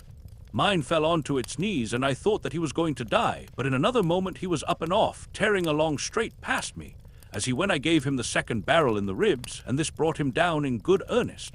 Hastily slipping in 2 fresh cartridges, I ran close up to him, and a ball through the brain put an end to the poor brute's struggles. Then I turned to see how Good had fared with the big bull, which I had heard screaming with rage and pain as I gave mine its quietus. On reaching the captain, I found him in a great state of excitement. It appeared that on receiving the bullet, the bull had turned and come straight for his assailant, who had barely time to get out of his way, and then charged on blindly past him in the direction of our encampment. Meanwhile, the herd had crashed off in wild alarm in the other direction. For a while, we debated whether to go after the wounded bull or to follow the herd, and finally deciding for the latter alternative, departed, thinking that we had seen the last of those big tusks. I have often wished since that we had. It was easy work to follow the elephants, for they had left a trail like a carriage road behind them, crushing down the thick bush in their furious flight as though it were tambauki grass. But to come up with them was another matter, and we had struggled on under the broiling sun for over 2 hours before we found them. With the exception of one bull, they were standing together, and I could see, from their unquiet way and the manner in which they kept lifting their trunks to test the air, that they were on the lookout for mischief. The solitary bull stood 50 yards or so to this side of the herd, over which he was evidently keeping sentry, and about 60 yards from us. Thinking that he would see or wind us, and that it would probably start them off again if we tried to get nearer, especially as the ground was rather open, we all aimed at this bull, and at my whispered word we fired. The 3 shots took effect, and down he went dead. Again the herd started, but unfortunately for them, about 100 yards further on was a nullah, or dried-out water track, with steep banks, a place very much resembling the one where the Prince Imperial was killed in Zululand. Into this the elephants plunged, and when we reached the edge we found them struggling in wild confusion to get up the other bank, filling the air with their screams and trumpeting as they pushed one another aside in their selfish panic, just like so many human beings. Now was our opportunity, and firing away as quickly as we could load, we killed 5 of the poor beasts, and no doubt should have bagged the whole herd, had they not suddenly given up their attempts to climb the bank and rushed headlong down the nullah. We were too tired to follow them, and perhaps also a little sick of slaughter, 8 elephants being a pretty good bag for one day. So after we were rested a little, and the Kaffirs had cut out the hearts of 2 of the dead elephants for supper, we started homewards, very well pleased with our day's work, having made up our minds to send the bearers on the morrow to chop away the tusks. Shortly after we repassed the spot where Good had wounded the patriarchal bull, we came across a herd of eland, but did not shoot at them, as we had plenty of meat. They trotted past us, and then stopped behind a little patch of bush about 100 yards away, wheeling round to look at us. As Good was anxious to get a near view of them, never having seen an eland close, he handed his rifle to UMBOPA and, followed by Kiva, strolled up to the patch of bush. We sat down and waited for him, not sorry of the excuse for a little rest. The sun was just going down in its reddest glory, and Sir Henry and I were admiring the lovely scene, when suddenly we heard an elephant scream, and saw its huge and rushing form with uplifted trunk and tail silhouetted against the great fiery globe of the sun. Next second we saw something else, and that was Good and Kiva tearing back towards us with the wounded bull, for it was he charging after them. For a moment we did not dare to fire, though at that distance it would have been of little use if we had done so for fear of hitting one of them. And the next a dreadful thing happened. Good fell a victim to his passion for civilized dress. Had he consented to discard his trousers and gaiters like the rest of us, and to hunt in a flannel shirt and a pair of veldschoons, it would have been all right. But as it was, his trousers cumbered him in that desperate race, and presently, when he was about 60 yards from us, his boot, polished by the dry grass, slipped, and down he went on his face right in front of the elephant. We gave a gasp, for we knew that he must die, and ran as hard as we could towards him. In 3 seconds it had ended, but not as we thought. Kiva, the Zulu boy, saw his master fall, and brave lad as he was, turned and flung his assegai straight into the elephant's face.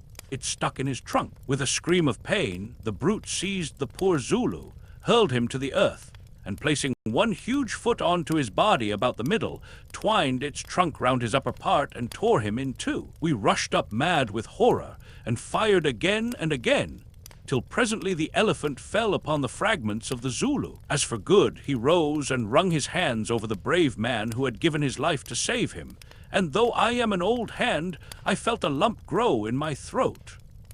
UMBOPA stood contemplating the huge dead elephant and the mangled remains of poor Kiva. "Ah, well," he said presently, "he is dead, but he died like a man." Chapter 5. Our march into the desert. We had killed 9 elephants, and it took us 2 days to cut out the tusks, and having brought them into camp, to bury them carefully in the sand under a large tree which made a conspicuous mark for miles round. It was a wonderfully fine lot of ivory. I never saw a better, averaging as it did between 40 and 50 pounds a tusk.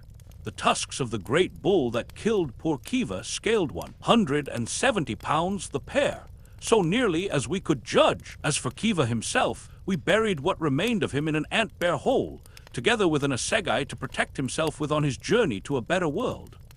On the 3rd day we marched again, hoping that we might live to return to dig up our buried ivory, and in due course, after a long and wearisome tramp and many adventures which I have not space to detail, we reached Sitanda's Kraal near the Lukanga River, the real starting point of our expedition. Very well do I recollect our arrival at that place. To the right was a scattered native settlement with a few stone cattle kraals and some cultivated lands down by the water, where these savages grew their scanty supply of grain, and beyond it stretched great tracts of waving veld, covered with tall grass, over which herds of the smaller game were wandering. To the left lay the vast desert. This spot appears to be the outpost of the fertile country, and it would be difficult to say to what natural causes such an abrupt change in the character of the soil is due. But so it is. Just below our encampment flowed a little stream, on the farther side of which is a stony slope, the same down which, 20 years before, I had seen poor Sylvester creeping back after his attempt to reach Solomon's mines. And beyond that slope begins the waterless desert, covered with a species of karoo shrub. It was evening when we pitched our camp, and the great ball of the sun was sinking into the desert, sending glorious rays of many-colored light flying all over its vast expanse. Leaving Good to superintend the arrangement of our little camp, I took Sir Henry with me, and walking to the top of the slope opposite, we gazed across the desert. The air was very clear, and far, far away I could distinguish the faint blue outlines, here and there capped with white, of the Suleiman Bog. "There," I said, "there is the wall round Solomon's mines, but God knows if we shall ever climb it. My brother should be there, and if he is, I shall reach him somehow," said Sir Henry, in that tone of quiet confidence which marked the man. "I hope so," I answered, and turned to go back to the camp, when I saw that we were not alone. Behind us, also gazing earnestly towards the far-off mountains, stood the great Kaffir UMBOPA. The Zulu spoke when he saw that I had observed him, addressing Sir Henry, to whom he had attached himself. "Is it to that land that thou wouldst journey, Inkubu?" A native word meaning, I believe, an elephant, and the name given to Sir Henry by the Kaffirs, he said, pointing towards the mountain with his broad assegai. I asked him sharply what he meant by addressing his master in that familiar way. It is very well for natives to have a name for one among themselves, but it is not decent that they should call a white man by their heathenish appellations to his face. The Zulu laughed a quiet little laugh which angered me. "How dost thou know that I am not the equal of the Inkosi whom I serve?" he said. "He is of a royal house, no doubt. One can see it in his size and by his mien. So mayhap am I, at least I am as great a man. Be my mouth, O Macumazan, and say my words to the Inku's Inkubu, my master, for I would speak to him and to thee." I was angry with the man, for I am not accustomed to be talked to in that way by Kaffirs, but somehow he impressed me, and besides I was curious to know what he had to say. So I translated, expressing my opinion at the same time that he was an impudent fellow and that his swagger was outrageous. "Yes, UMBOPA," answered Sir Henry, "I would journey there. The desert is wide, and there is no water in it. The mountains are high and covered with snow, and man cannot say what lies beyond them behind the place where the sun sets. How shalt thou come thither, Inkubu, and wherefore dost thou go?" I translated again. "Tell him," answered Sir Henry, "that I go because I believe that a man of my blood, my brother, has gone there before me, and I journey to seek him. That is so, Incubu. A Hottentot I met on the road told me that a white man went out into the desert 2 years ago towards those mountains with one servant, a hunter. They never came back. How do you know it was my brother? Asked Sir Henry. Nay, I know not. But the Hottentot, when I asked what the white man was like, said that he had thine eyes and a black beard. He said, too, that the name of the hunter with him was Jim, that he was a Bechuana hunter and wore clothes. There is no doubt about it, said I. I knew Jim well. Sir Henry nodded. I was sure of it, he said. If George set his mind upon a thing, he generally did it. It was always so from his boyhood. If he meant to cross the Suleiman Bog, he has crossed it, unless some accident overtook him, and we must look for him on the other side. UMBOPA understood English, though he rarely spoke it. It is a far journey, Incubu, he put in, and I translated his remark. Yes, answered Sir Henry, it is far. But there is no journey upon this earth that a man may not make if he sets his heart to it. There is nothing, UMBOPA, that he cannot do. There are no mountains he may not climb. There are no deserts he cannot cross, save a mountain and a desert of which you are spared the knowledge. If love leads him, and he holds his life in his hands, counting it as nothing, ready to keep it, or lose it as heaven above may order. I translated. Great words, my father, answered the Zulu. I always called him a Zulu, though he was not really one. Great swelling words fit to fill the mouth of a man. Thou art right, my father Incubu. Listen, what is life? It is a feather, it is the seed of the grass blown hither and thither, sometimes multiplying itself and dying in the act, sometimes carried away into the heavens. But if that seed be good and heavy, it may perchance travel a little way on the road it wills. It is well to try and journey one's road and to fight with the air. Man must die. At the worst, he can but die a little sooner. I will go with thee across the desert and over the mountains, unless perchance I fall to the ground on the way, my father. He paused a while, and then went on with one of those strange bursts of rhetorical eloquence that Zulus sometimes indulge in, which to my mind, full though they are of vain repetitions, show that the race is by no means devoid of poetic instinct and of intellectual power. What is life? Tell me, O white men who are wise, who know the secrets of the world and of the world of stars, and the world that lies above and around the stars, who flash your words from afar without a voice. Tell me, white men, the secret of our life, whither it goes and whence it comes. You cannot answer me, you know not. Listen, I will answer. Out of the dark we came, into the dark we go. Like a storm-driven bird at night we fly out of the nowhere. For a moment our wings are seen in the light of the fire, and lo, we are gone again into the nowhere. Life is nothing. Life is all. It is the hand with which we hold off death. It is the glowworm that shines in the night time and is black in the morning. It is the white breath of the oxen in winter. It is the little shadow that runs across the grass and loses itself at sunset. You are a strange man, said Sir Henry when he had ceased. UMBOPA laughed. It seems to me that we are much alike, Incubu. Perhaps I seek a brother over the mountains. I looked at him suspiciously. What dost thou mean? I asked. What dost thou know of those mountains? A little, a very little.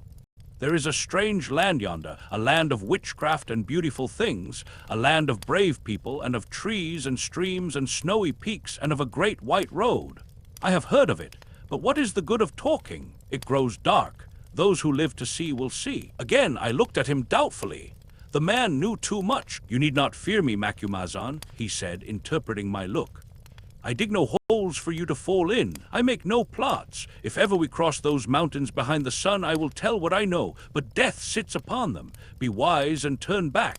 Go and hunt elephants, my masters, I have spoken. And without another word, he lifted his spear in salutation and returned towards the camp, where shortly afterwards we found him cleaning a gun like any other Kaffir. That is an odd man, said Sir Henry. Yes, answered I, too odd by half. I don't like his little ways. He knows something and will not speak out, but I suppose it is no use quarreling with him. We are in for a curious trip, and a mysterious Zulu won't make much difference one way or another. Next day we made our arrangements for starting. Of course, it was impossible to drag our heavy elephant rifles and other kit with us across the desert. So, dismissing our bearers, we made an arrangement with an old native who had a kraal close by to take care of them till we returned. It went to my heart to leave such things as those sweet tools to the tender mercies of an old thief of a savage, whose greedy eyes I could see gloating over them. but I took some precautions. First of all, I loaded all the rifles, placing them at full cock, and informed him that if he touched them, they would go off. He tried the experiment instantly with my 8-bore, and it did go off and blew a hole right through one of his oxen, which were just then being driven up to the kraal, to say nothing of knocking him head over heels with the recoil. He got up considerably startled and not at all pleased at the loss of the ox, which he had the impudence to ask me to pay for, and nothing would induce him to touch the guns again. "Put the live devils out of the way up there in the thatch," he said, "or they will murder us all." Then I told him that, when we came back, if one of those things was missing, I would kill him and his people by witchcraft. And if we died and he tried to steal the rifles, I would come and haunt him and turn his cattle mad and his milk sour till life was a weariness, and would make the devils in the guns come out and talk to him in a way he did not like, and generally gave him a good idea of judgment to come. After that, he promised to look after them as though they were his father's spirit. He was a very superstitious old Kaffir and a great villain. Having thus disposed of our superfluous gear, we arranged the kit we 5 Sir Henry, Good, myself, UMBOPA, and the Hottentot Ventvirgil were to take with us on our journey. It was small enough, but do what we would, we could not get its weight down under about 40 pounds a man.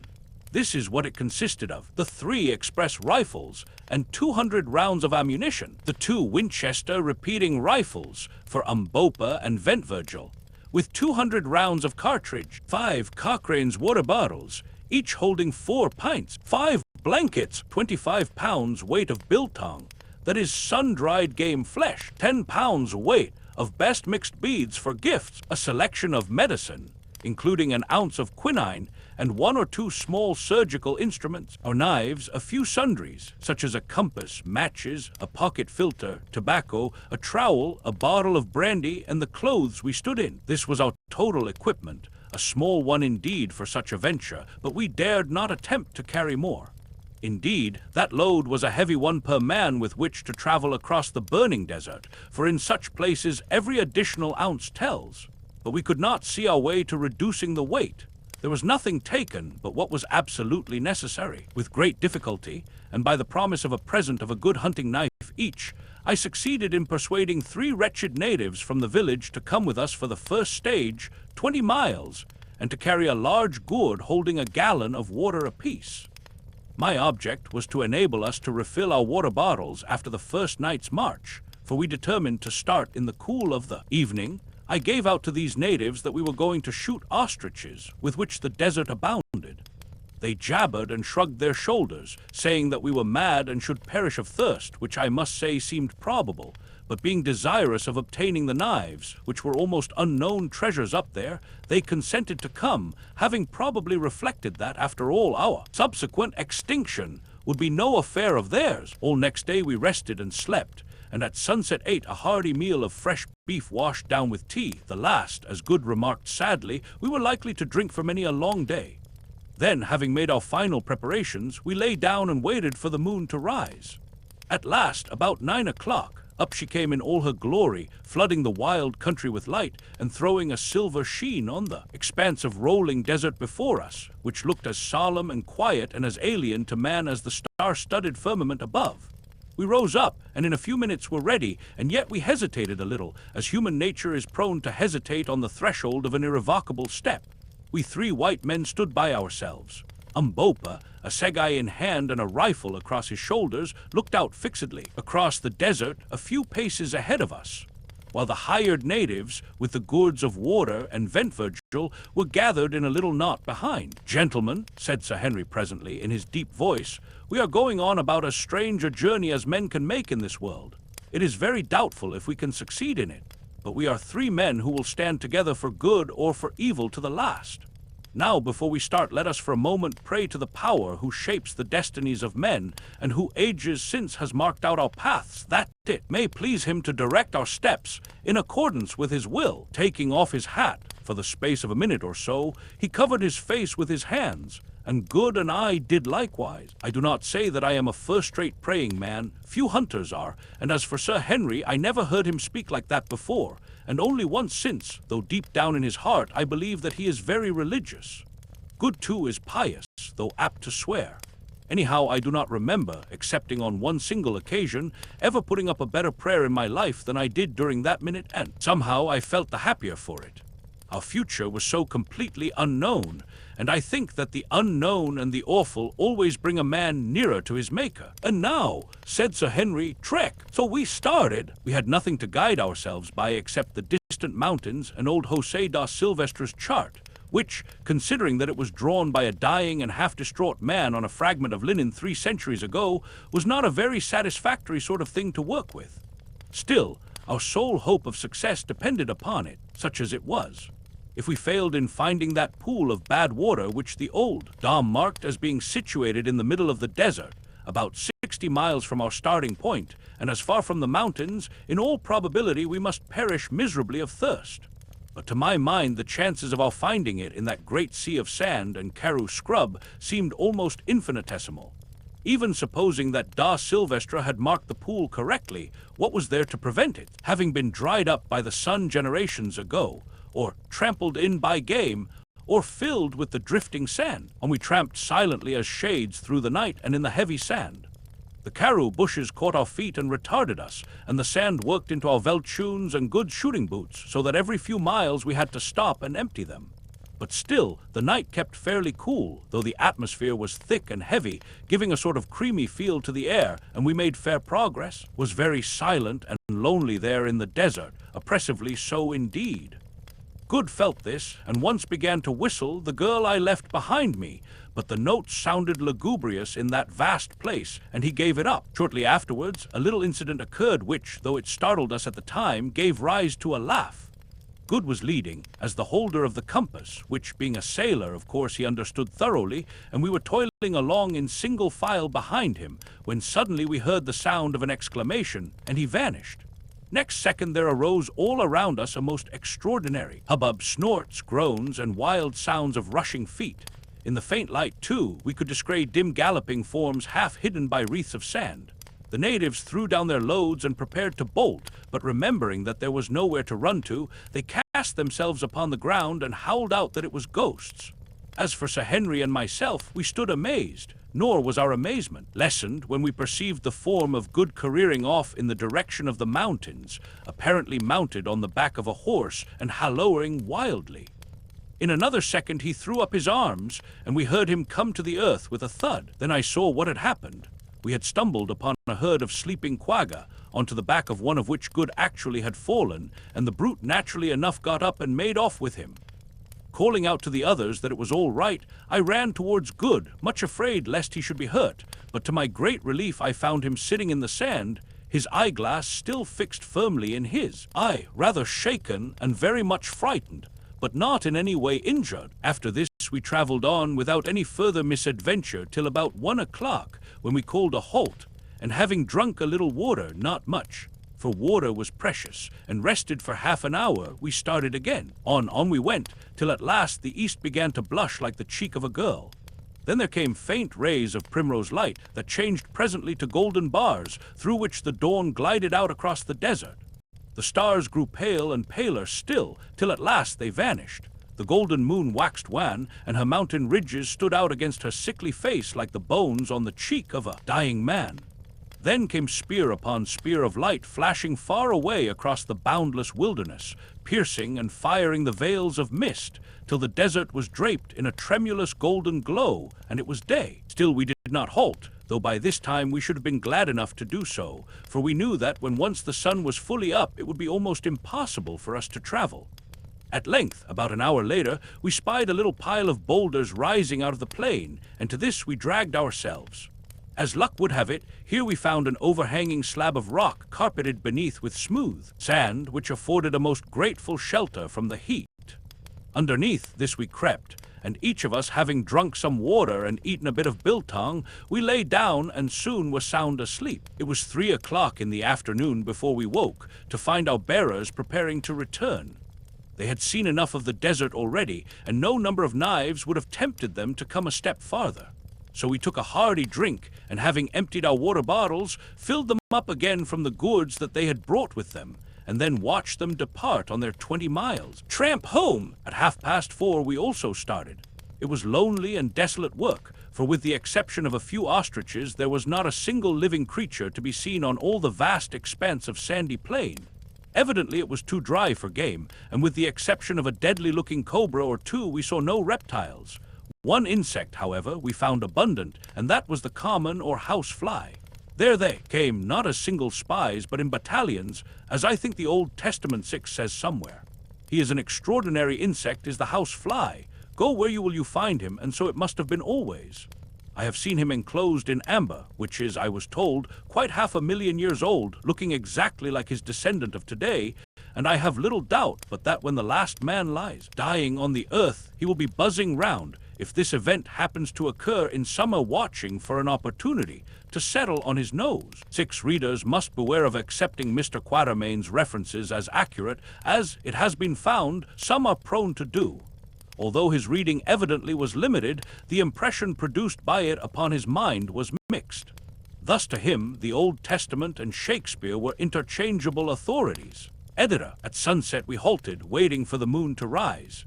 At last she came up, beautiful and serene as ever, and with one halt about 2 o'clock in the morning, we trudged on wearily through the night, till at last the welcome sun put a period to our labors. We drank a little and flung ourselves down on the sand, thoroughly tired out, and soon were all asleep. There was no need to set a watch, for we had nothing to fear from anybody or anything in that vast untenanted plain. Our only enemies were heat, thirst, and flies, but far rather would I have faced any danger from man or beast than that awful trinity. This time we were not so lucky as to find a sheltering rock to guard us from the glare of the sun, with the result that about 7 o'clock we woke up experiencing the exact sensations one would attribute to a beefsteak on a gridiron. We were literally being baked through and through. The burning sun seemed to be sucking our very blood out of us. We sat up and gasped. "Phew," said I, grabbing at the halo of flies which buzzed cheerfully round my head. The heat did not affect them. "My word," said Sir Henry, "it is hot." Echoed Good. It was hot indeed, and there was not a bit of shelter to be found. Look where we were, there was no rock or tree, nothing but an unending glare rendered dazzling by the heated air that danced over the surface of the desert as it dances over a red-hot stove. "What is to be done?" asked Sir Henry. "We can't stand this for long." We looked at each other blankly. "I have it," said Good. "We must dig a hole, get in it, and cover ourselves with the karoo bushes." It did not seem a very promising suggestion, but at least it was better than nothing, so we set to work. And with the trowel we had brought with us and the help of our hands, in about an hour we succeeded in delving out a patch of ground some 10 feet long by 12 wide to the depth of 2 feet. Then we cut a quantity of low scrub with our hunting knives, and creeping into the hole, pulled it over us all with the exception of Ventvirgil, on whom, being a Hottentot, the heat had no particular effect. This gave us some slight shelter from the burning rays of the sun, but the atmosphere in that amateur grave can be better imagined than described. The black hole of Calcutta must have been a fool to it. Indeed, to this moment I do not know how we lived through the day. There we lay panting, and every now and again moistening our lips from our scanty supply of water. Had we followed our inclinations, we should have finished all we possessed in the first 2 hours, but we were forced to exercise the most rigid care. For if our water failed us, we knew that very soon we must perish miserably. But everything has an end, if only you live long enough to see it, and somehow that miserable day wore on towards evening. About 3 o'clock in the afternoon, we determined that we could bear it no longer. It would be better to die walking than to be killed slowly by heat and thirst in this dreadful hole. So taking each of us a little drink from our fast diminishing supply of water, now warmed to about the same temperature as a man's blood, we staggered forward. We had then covered some 50 miles of wilderness. If the reader will refer to the rough copy and translation of old Das Silvestra's map, he will see that the desert is marked as measuring 40 leagues across, and the Pan Bad Water is set down as being about in the middle of it. Now 40 leagues is 120 miles. Consequently, we ought at the most to be within 12 or 15 miles of the water, if any should really exist. Through the afternoon, we crept slowly and painfully along, scarcely doing more than 1.5 miles in an hour. At sunset, we rested again, waiting for the moon, and after drinking a little managed to get some sleep. Before we lay down, UMBOPA pointed out to us a slight and indistinct hillock on the flat surface of the plain about 8 miles away. At the distance, it looked like an ant hill, and as I was dropping off to sleep, I fell to wondering what it could be. With the moon we marched again, feeling dreadfully exhausted and suffering tortures from thirst and prickly heat. Nobody who has not felt it can know what we went through. We walked no longer, we staggered, now and again falling from exhaustion and being obliged to call a halt every hour or so. We had scarcely energy left in us to speak. Up to this Good had chatted and joked, for he is a merry fellow, but now he had not a joke in him. At last, about 2 o'clock, utterly worn out in body and mind, we came to the foot of the queer hill or sand copy, which at first sight resembled a gigantic ant heap about 100 feet high, and covering at the base nearly 2 acres of ground. Here we halted, and driven to it by our desperate thirst, sucked down our last drops of water. We had but half a pint ahead, and each of us could have drunk a gallon. Then we lay down. Just as I was dropping off to sleep, I heard UMBOPA remark to himself in Zulu, "If we cannot find water, we shall all be dead before the moon rises tomorrow." I shuddered, hot as it was. The near prospect of such an awful death is not pleasant, but even the thought of it could not keep me from sleeping. Chapter 6. Water, water. 2 hours later, that is, about 4 o'clock, I woke up. For so soon as the first heavy demand of bodily fatigue had been satisfied, the torturing thirst from which I was suffering asserted itself. I could sleep no more. I had been dreaming that I was bathing in a running stream, with green banks and trees upon them, and I awoke to find myself in this arid wilderness, and to remember, as UMBOPA had said, that if we did not find water this day, we must perish miserably. No human creature could live long without water in that heat. I sat up and rubbed my grimy face with my dry and horny hands, as my lips and eyelids were stuck together, and it was only after some friction, and with an effort, that I was able to open them. It was not far from dawn, but there was none of the bright feel of dawn in the air, which was thick with a hot murkiness that I cannot describe.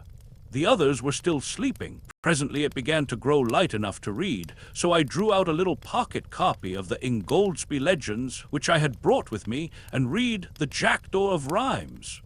When I got to where a nice little boy held a golden ewer, embossed, and filled with water as pure as any that flows between Rhymes and Nama. Literally, I smacked my cracking lips, or rather tried to smack them.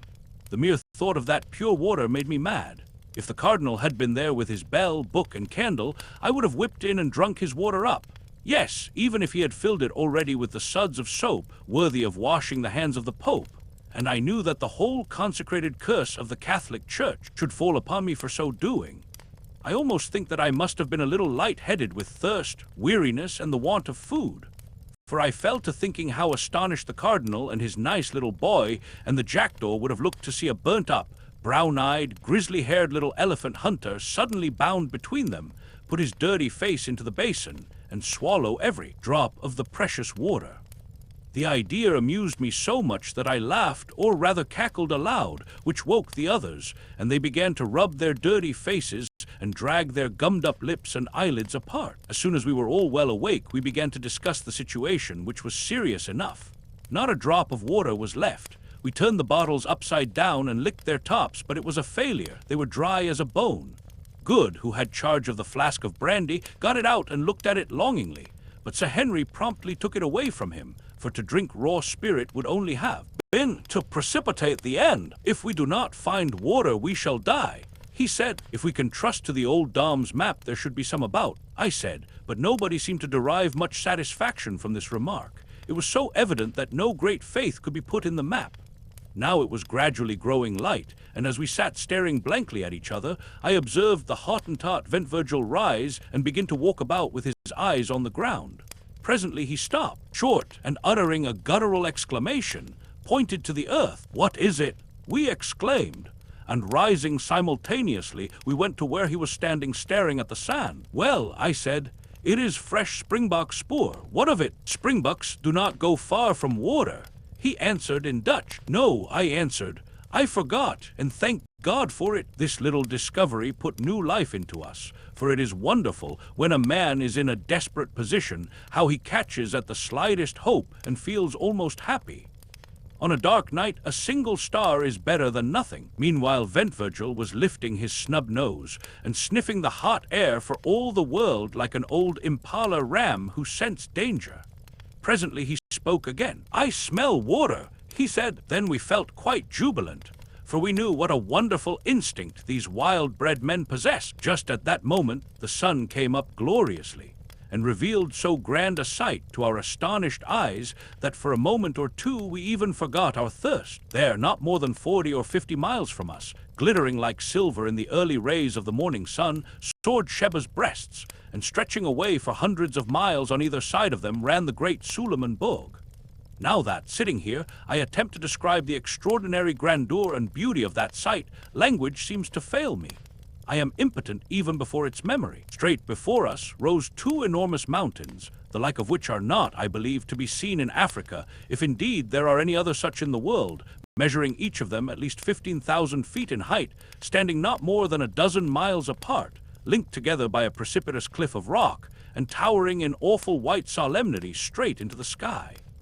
These mountains placed thus like the pillars of a gigantic gateway are shaped after the fashion of a woman's breasts, and at times the mists and shadows beneath them take the form of a recumbent woman, veiled mysteriously in sleep. Their bases swell gently from the plain, looking at that distance perfectly round and smooth, and upon the top of each is a vast hillock covered with snow, exactly corresponding to the nipple on the female breast. The stretch of cliff that connects them appears to be some thousands of feet in height and perfectly precipitous, and on each flank of them, so far as the eye can reach, extend similar lines of cliff, broken only here and there by flat table-topped mountains, something like the world-famed one at Cape Town.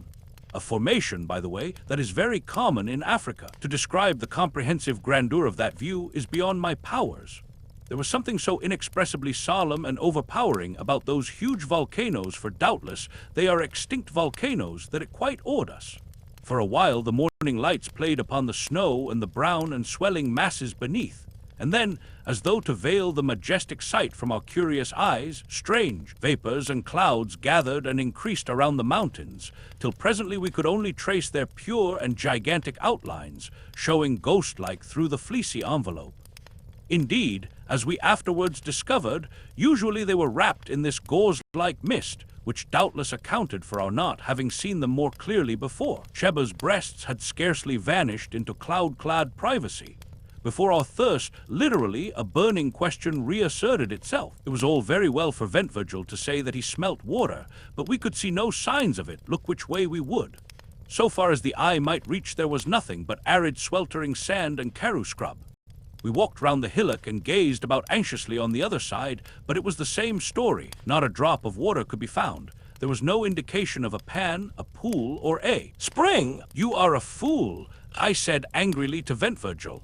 "There is no water." But still, he lifted his ugly snub nose and sniffed. "I smell it, Boz," he answered. "It is somewhere in the air." "Yes," I said. "No doubt it is in the clouds, and about 2 months hence it will fall and wash our bones." Sir Henry stroked his yellow beard thoughtfully. "Perhaps it is on the top of the hill," he suggested. "Rot," said Good. "Who ever heard of water being found at the top of a hill? Let us go and look," I put in, and hopelessly enough we scrambled up the sandy sides of the hillock, UMBOPA leading. Presently he stopped as though he was petrified. "Nanzia Manzi, that is, here is water," he cried with a loud voice. We rushed up to him, and there, sure enough, in a deep cut or indentation on the very top of the sand copy, was an undoubted pool of water. How it came to be in such a strange place we did not stop to inquire, nor did we hesitate at its black and unpleasant appearance.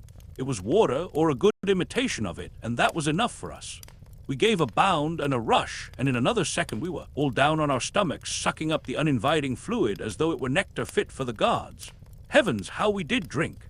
Then when we had done drinking we tore off our clothes and sat down in the pool, absorbing the moisture through our parched skins. You, Harry, my boy, who have only to turn on a couple of taps to summon hot and cold from an unseen, vasty cistern, can have little idea of the luxury of that muddy wallow in brackish, tepid water. After a while we rose from it, refreshed indeed, and fell to on our biltong, of which we had scarcely been able to touch a mouthful for 24 hours, and ate our fill. Then we smoked a pipe, and lay down by the side of that blessed pool, under the overhanging shadow of its bank, and slept till noon. All that day we rested there by the water, thanking our stars that we had been lucky enough to find it, bad as it was, and not forgetting to render a due share of gratitude to the shade of the long-departed Da Silvestra, who had set its position down so accurately on the tail of his shirt. The wonderful thing to us was that the pan should have lasted so long, and the only way in which I can account for this is on the supposition that it is fed by some spring deep down in the sand. Having filled both ourselves and our water bottles as full as possible, in far better spirits we started off again with the moon.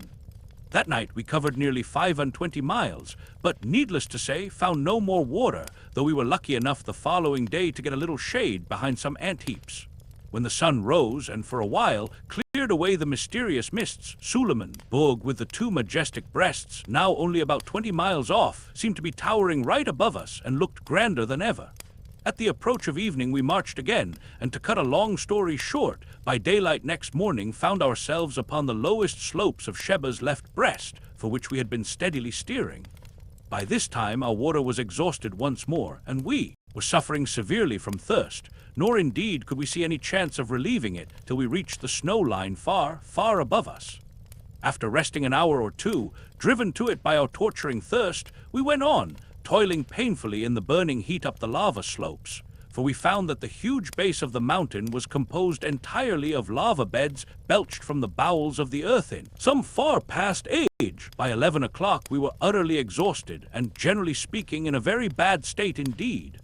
The lava clinker over which we must drag ourselves, though smooth compared with some clinker I have heard of, such as that on the island of Ascension, for instance, was yet rough enough to make our feet very sore, and this, together with our other miseries, had pretty well finished us. A few hundred yards above us were some large lumps of lava, and towards these we steered with the intention of lying down beneath their shade.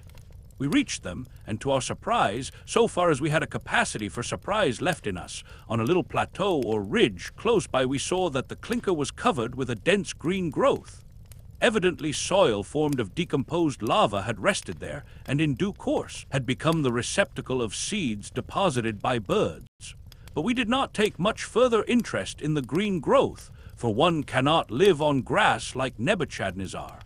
That requires a special dispensation of providence and peculiar digestive organs. So we sat down under the rocks and groaned, and for one I wished heartily that we had never started on this fool's errand. As we were sitting there, I saw UMBOPA get up and hobble towards the patch of green, and a few minutes afterwards, to my great astonishment, I perceived that usually very dignified individual dancing and shouting like a maniac and waving something green. Off we all scrambled towards him as fast as our wearied limbs would carry us, hoping that he had found water. "What is it, UMBOPA, son of a fool?" I shouted in Zulu. "It is food and water, Macumazan." And again he waved the green thing. Then I saw what he had found. It was a melon. We had hit upon a patch of wild melons, thousands of them, and dead ripe. Melons! I yelled to Good, who was next me, and in another minute his false teeth were fixed in one of them. I think we ate about 6 each before we had done, and poor fruit as they were, I doubt if I ever thought anything nicer. But melons are not very nutritious, and when we had satisfied our thirst with their pulpy substance, and put a stock to cool by the simple process of cutting them in two and setting them end on in the hot sun to grow cold by evaporation, we began to feel exceedingly hungry. We had still some biltong left, but our stomachs turned from biltong, and besides, we were obliged to be very sparing of it, for we could not say when we should find more food. Just at this moment, a lucky thing chanced. Looking across the desert, I saw a flock of about 10 large birds flying straight towards us. "Skit, Boz, skit! Shoot, master, shoot!" whispered the Hottentot, throwing himself on his face, an example which we all followed. Then I saw that the birds were a flock of pole or bustards, and that they would pass within 50 yards of my head. Taking one of the repeating Winchesters, I waited till they were nearly over us, and then jumped to my feet. On seeing me, the pole bunched up together, as I expected that they would, and I fired 2 shots straight into the thick of them, and as luck would have it, brought one down, a fine fellow that weighed about 20 pounds. In half an hour we had a fire made of dry melon stalks, and he was toasting over it, and we made such a feed as we had not tasted for a week. We ate that pole. Nothing was left of him but his leg bones and his beak, and we felt not a little the better afterwards. That night we went on again with the moon, carrying as many melons as we could with us. As we ascended, we found the air grew cooler and cooler, which was a great relief to us, and at dawn, so far as we could judge, we were not more than about a dozen miles from the snow line. Here we discovered more melons, and so had no longer any anxiety about water, for we knew that we should soon get plenty of snow, but the ascent had now become very precipitous, and we made but slow progress, not more than a mile an hour. Also that night we ate our last morsel of biltong. As yet, with the exception of the pole, we had seen no living thing on the mountain, nor had we come across a single spring or stream of water, which struck us as very odd, considering the expanse of snow above us, which must, we thought, melt sometimes.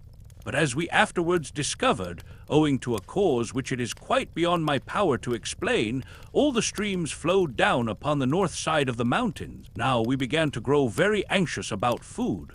We had escaped death by thirst, but it seemed probable that it was only to die of hunger. The events of the next 3 miserable days are best described by copying the entries made at the time in my notebook. 21st May. Started 11 ante-meridim, finding the atmosphere quite cold enough to travel by day and carrying some watermelons with us. Struggled on all day but found no more melons, having evidently passed out of their district. Saw no game of any sort. Halted for the night at sundown, having had no food for many hours. Suffered much during the night from cold. 22nd. Started at sunrise again, feeling very faint and weak. Only made about 5 miles all day, found some patches of snow of which we ate but nothing else. Camped at night under the edge of a great plateau. Cold bitter. Drank a little brandy each and huddled ourselves together, each wrapped up in his blanket to keep ourselves alive. Are now suffering frightfully from starvation and weariness. Thought that Vent Virgil would have died during the night. 23rd. Struggled forward once more as soon as the sun was well up and had thawed our limbs a little. We are now in a dreadful plight, and I fear that unless we get food, this will be our last day's journey. But little brandy left. Good Sir Henry and UMBOPA bear up wonderfully, but Vent Virgil is in a very bad way. Like most Hottentots, he cannot stand cold. Pangs of hunger not so bad, but have a sort of numb feeling about the stomach. Others say the same. We are now on a level with the precipitous chain or wall of lava linking the 2 breasts, and the view is glorious. Behind us, the glowing desert rolls away to the horizon, and before us lie mile upon mile of smooth, hard snow, almost level, but swelling gently upwards, out of the center of which the nipple of the mountain, that appears to be some miles in circumference, rises about 4,000 feet into the sky. Not a living thing is to be seen. God help us, I fear that our time has come, and now I will drop the journal, partly because it is not very interesting reading. Also, what follows requires telling rather more fully. All that day, the 23rd May, we struggled slowly up the incline of snow, lying down from time to rest. A strange gaunt crew we must have looked, while laden as we were, we dragged our weary feet over the dazzling plain, glaring round us with hungry eyes. Not that there was much use in glaring, for we could see nothing to eat. We did not accomplish more than 7 miles that day. Just before sunset, we found ourselves exactly under the nipple of Sheba's left breast, which towered thousands of feet into the air, a vast smooth hillock of frozen snow. Weak as we were, we could not but appreciate the wonderful scene, made even more splendid by the flying rays of light from the setting sun, which here and there stained the snow blood red, and crowned the great dome above us with a diadem of glory. I say, gasped Good presently. We ought to be somewhere near that cave the old gentleman wrote about. Yes, said I, if there is a cave. Come, Quatermain, groaned Sir Henry, don't talk like that. I have every faith in the Dom. Remember the water. We shall find the place soon. If we don't find it before dark, we are dead men. That is all about it, was my consolatory reply. For the next 10 minutes we trudged in silence, when suddenly UMBOPA, who was marching along beside me, wrapped in his blanket, and with a leather belt strapped so tightly round his stomach, to make his hunger small, as he said, that his waist looked like a girl's, caught me by the arm. Look, he said, pointing towards the springing slope of the nipple. I followed his glance, and some 200 yards from us perceived what appeared to be a hole in the snow. It is the cave, said UMBOPA. We made the best of our way to the spot, and found sure enough that the hole was the mouth of a cavern, no doubt the same as that of which Da Silvestre wrote. We were not too soon, for just as we reached shelter, the sun went down with startling rapidity, leaving the world nearly dark, for in these latitudes there is but little twilight. So we crept into the cave, which did not appear to be very big, and huddling ourselves together for warmth, swallowed what remained of our brandy, barely a mouthful each, and tried to forget our miseries in sleep. But the cold was too intense to allow us to do so, for I am convinced that at this great altitude the thermometer cannot have marked less than 14 or 15 degrees below freezing point. What such a temperature meant to us, enervated as we were by hardship, want of food, and the great heat of the desert, the reader may imagine better than I can describe. Suffice it to say that it was something as near death from exposure as I have ever felt. There we sat hour after hour through the still and bitter night, feeling the frost wander round and nip us now in the finger, now in the foot, now in the face. In vain did we huddle up closer and closer. There was no warmth in our miserable, starved carcasses. Sometimes one of us would drop into an uneasy slumber for a few minutes, but we could not sleep much, and perhaps this was fortunate, for if we had, I doubt if we should have ever woke again. Indeed, I believe that it was only by force of will that we kept ourselves alive at all. Not very long before dawn, I heard the Hottentot Ventvirgil, whose teeth had been chattering all night like castanets, give a deep sigh. Then his teeth stopped chattering. I did not think anything of it at the time, concluding that he had gone to sleep. His back was resting against mine, and it seemed to grow colder and colder, till at last it felt like ice. At length the air began to grow gray with light, then golden arrows sped across the snow, and at last the glorious sun peeped above the lava wall and looked in upon our half-frozen forms. Also it looked upon Ventvirgil, sitting there amongst us, stone dead. No wonder his back felt cold, poor fellow. He had died when I heard him sigh, and was now frozen almost stiff. Shocked beyond measure, we dragged ourselves from the corpse. How strange is that horror we mortals have of the companionship of a dead body, and left it sitting there, its arms clasped about its knees. By this time the sunlight was pouring its cold rays, for here they were cold, straight into the mouth of the cave. Suddenly I heard an exclamation of fear from someone, and turned my head, and this is what I saw. Sitting at the end of the cavern, it was not more than 20 feet long, was another form, of which the head rested on its chest and the long arms hung down. I stared at it and saw that this too was a dead man, and what was more, a white man. The others saw also, and the sight proved too much for our shattered nerves. One and all we scrambled out of the cave as fast as our half-frozen limbs would carry us. Chapter 7. Solomon's Road. Outside the cavern we halted, feeling rather foolish. "I am going back," said Sir Henry. "Why?" asked Good. "Because it has struck me that what we saw may be my brother." This was a new idea, and we re-entered the place to put it to the proof. After the bright light outside, our eyes, weak as they were with staring at the snow, could not pierce the gloom of the cave for a while. Presently, however, they grew accustomed to the semi-darkness, and we advanced towards the dead man. Sir Henry knelt down and peered into his face. "Thank God," he said with a sigh of relief. "It is not my brother." Then I drew near and looked. The body was that of a tall man in middle life with aquiline features, grizzled hair, and a long black mustache. The skin was perfectly yellow and stretched tightly over the bones. Its clothing, with the exception of what seemed to be the remains of a woolen pair of hose, had been removed, leaving the skeleton-like frame naked. Round the neck of the corpse, which was frozen perfectly stiff, hung a yellow ivory crucifix. "Who on earth can it be?" said I. "Can't you guess?" asked Good. I shook my head. "Why, the old Dame, José da Silvestre. Of course, who else?" "Impossible," I gasped. "He died 300 years ago, and what is there to prevent him from lasting for 3,000 years in this atmosphere, I should like to know?" asked Good. "If only the temperature is sufficiently low, flesh and blood will keep fresh as New Zealand mutton forever, and heaven knows it is cold enough here. The sun never gets in here. No animal comes here to tear or destroy." No doubt his slave, of whom he speaks on the writing, took off his clothes and left him. He could not have buried him alone.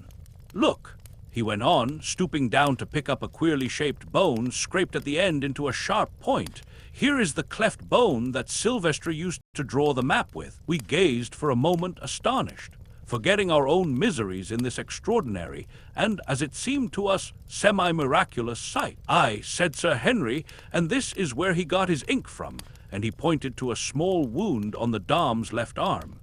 Did ever man see such a thing before? There was no longer any doubt about the matter, which for my own part one confess perfectly appalled me. There he sat, the dead man whose directions, written some 10 generations ago, had led us to this spot. Here in my own hand was the rude pen with which he had written them, and about his neck hung the crucifix that his dying lips had kissed. Gazing at him, my imagination could reconstruct the last scene of the drama, the traveler dying of cold and starvation, yet striving to convey to the world the great secret which he had discovered, the awful loneliness of his death, of which the evidence sat before us. It even seemed to me that I could trace in his strongly marked features a likeness to those of my poor friend Sylvester, his descendant, who had died 20 years before in my arms, but perhaps that was fancy. At any rate, there he sat, a sad memento of the fate that so often overtakes those who would penetrate into the unknown, and there doubtless he will still sit, crowned with the dread majesty of death, for centuries yet unborn, to startle the eyes of wanderers like ourselves, if ever any such should come again to invade his loneliness. The thing overpowered us already, almost perished, as we were with cold and hunger. "Let us go," said Sir Henry in a low voice. "Stay, we will give him a companion," and lifting up the dead body of the Hottentot Ventvirgil, he placed it near to that of the old dame. Then he stooped, and with a jerk broke the rotten string of the crucifix which hung round Da Silvestra's neck, for his fingers were too cold to attempt to unfasten it. I believe that he has it still. I took the pen, and it is before me as I write sometimes. I use it to sign my name. Then leaving these two, the proud white man of a past age, and the poor Hottentot, to keep their eternal vigil in the midst of the eternal snows, we crept out of the cave into the welcome sunshine and resumed our path, wondering in our hearts how many hours it would be before we were even as they are. When we had walked about half a mile, we came to the edge of the plateau, for the nipple of the mountain does not rise out of its exact center, though from the desert side it had seemed to do so. What lay below us we could not see, for the landscape was wreathed in billows of morning fog. Presently, however, the higher layers of mist cleared a little, and revealed at the end of a long slope of snow a patch of green grass some 500 yards beneath us, through which a stream was running. Nor was this all. By the stream, basking in the bright sun, stood and lay a group of from 10 to 15 large antelopes. At that distance we could not see of what species. The sight filled us with an unreasoning joy. If only we could get it, there was food in plenty. But the question was how to do so. The beasts were fully 600 yards off, a very long shot, and one not to be depended on when our lives hung on the results. Rapidly we discussed the advisability of trying to stalk the game, but in the end dismissed it reluctantly. To begin with, the wind was not favorable, and further, we must certainly be perceived, however careful we were, against the blinding background of snow, which we should be obliged to traverse. "Well, we must have a try from where we are," said Sir Henry. "Which shall it be, Quatermain, the repeating rifles, or the expresses?" Here again was a question. The Winchester repeaters, of which we had two, UMBOPA carrying poor Ventvirgil's as well as his own, were sighted up to 1,000 yards, whereas the expresses were only sighted to 350, beyond which distance shooting with them was more or less guesswork. On the other hand, if they did hit, the express bullets, being expanding, were much more likely to bring the game down. It was a knotty point, but I made up my mind that we must risk it and use the expresses. Let each of us take the buck opposite to him. "Aim well at the point of the shoulder and high up," said I, "and UMBOPA, do you give the word so that we may all fire together." Then came a pause, each of us aiming his level best, as indeed a man is likely to do when he knows that life itself depends upon the shot. "Fire," said UMBOPA in Zulu, and at almost the same instant the 3 rifles rang out loudly. 3 clouds of smoke hung for a moment before us, and 100 echoes went flying over the silent snow. Presently the smoke cleared and revealed, oh joy, a great buck lying on its back and kicking furiously in its death agony. We gave a yell of triumph. We were saved. We should not starve. Weak as we were, we rushed down the intervening slope of snow, and in 10 minutes from the time of shooting, that animal's heart and liver were lying before us. But now a new difficulty arose. We had no fuel, and therefore could make no fire to cook them. We gazed at each other in dismay. "Starving men should not be fanciful," said Good. "We must eat raw meat." There was no other way out of the dilemma, and our gnawing hunger made the proposition less distasteful than it would otherwise have been. So we took the heart and liver and buried them for a few minutes in a patch of snow to cool them. Then we washed them in the ice-cold water of the stream, and lastly ate them greedily. It sounds horrible enough, but honestly I never tasted anything so good as that raw meat. In a quarter of an hour we were changed men. Our life and vigor came back to us, our feeble pulses grew strong again, and the blood went coursing through our veins. But mindful of the results of overfeeding on starved stomachs, we were careful not to eat too much, stopping whilst we were still hungry. "Thank heaven," said Sir Henry, "that brute has saved our lives. What is it, Quatermain?" I rose and went to look at the antelope, for I was not certain. It was about the size of a donkey with large curved horns. I had never seen one like it before. The species was new to me. It was brown in color, with faint red stripes, and grew a thick coat. I afterwards discovered that the natives of that wonderful country call these bucks inco. They are very rare and only found at a great altitude where no other game will live.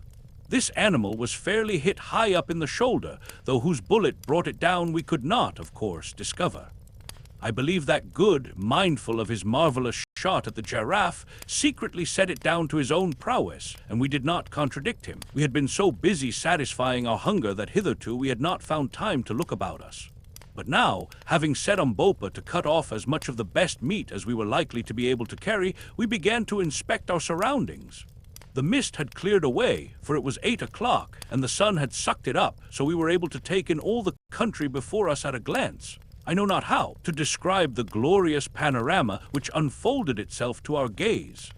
I have never seen anything like it before, nor shall, I suppose, again. Behind and over us towered Sheba's snowy breasts, and below, some 5,000 feet beneath where we stood, lay league on league of the most lovely champaign country. Here were dense patches of lofty forest, there a great river wound its silvery way. To the left stretched a vast expanse of rich, undulating veld or grassland, whereon we could just make out countless herds of game or cattle. That distance we could not tell which. This expanse appeared to be ringed in by a wall of distant mountains. To the right the country was more or less mountainous. That is, solitary hills stood up from its level, with stretches of cultivated land between, amongst which we could see groups of dome-shaped huts.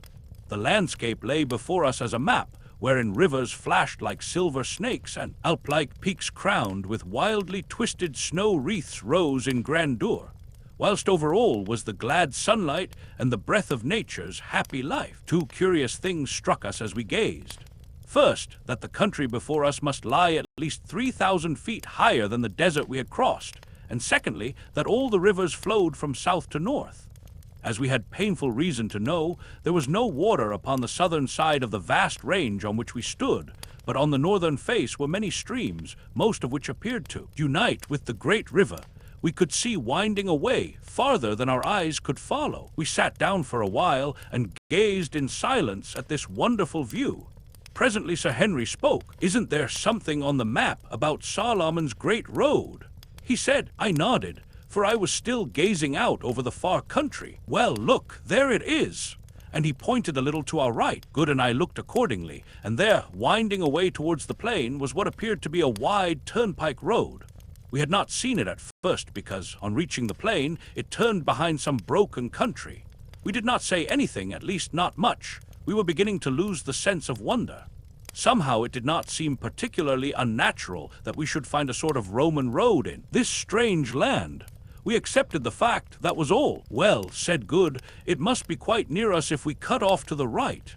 Hadn't we better be making a start?" This was sound advice, and so soon as we had washed our faces and hands in the stream we acted on it.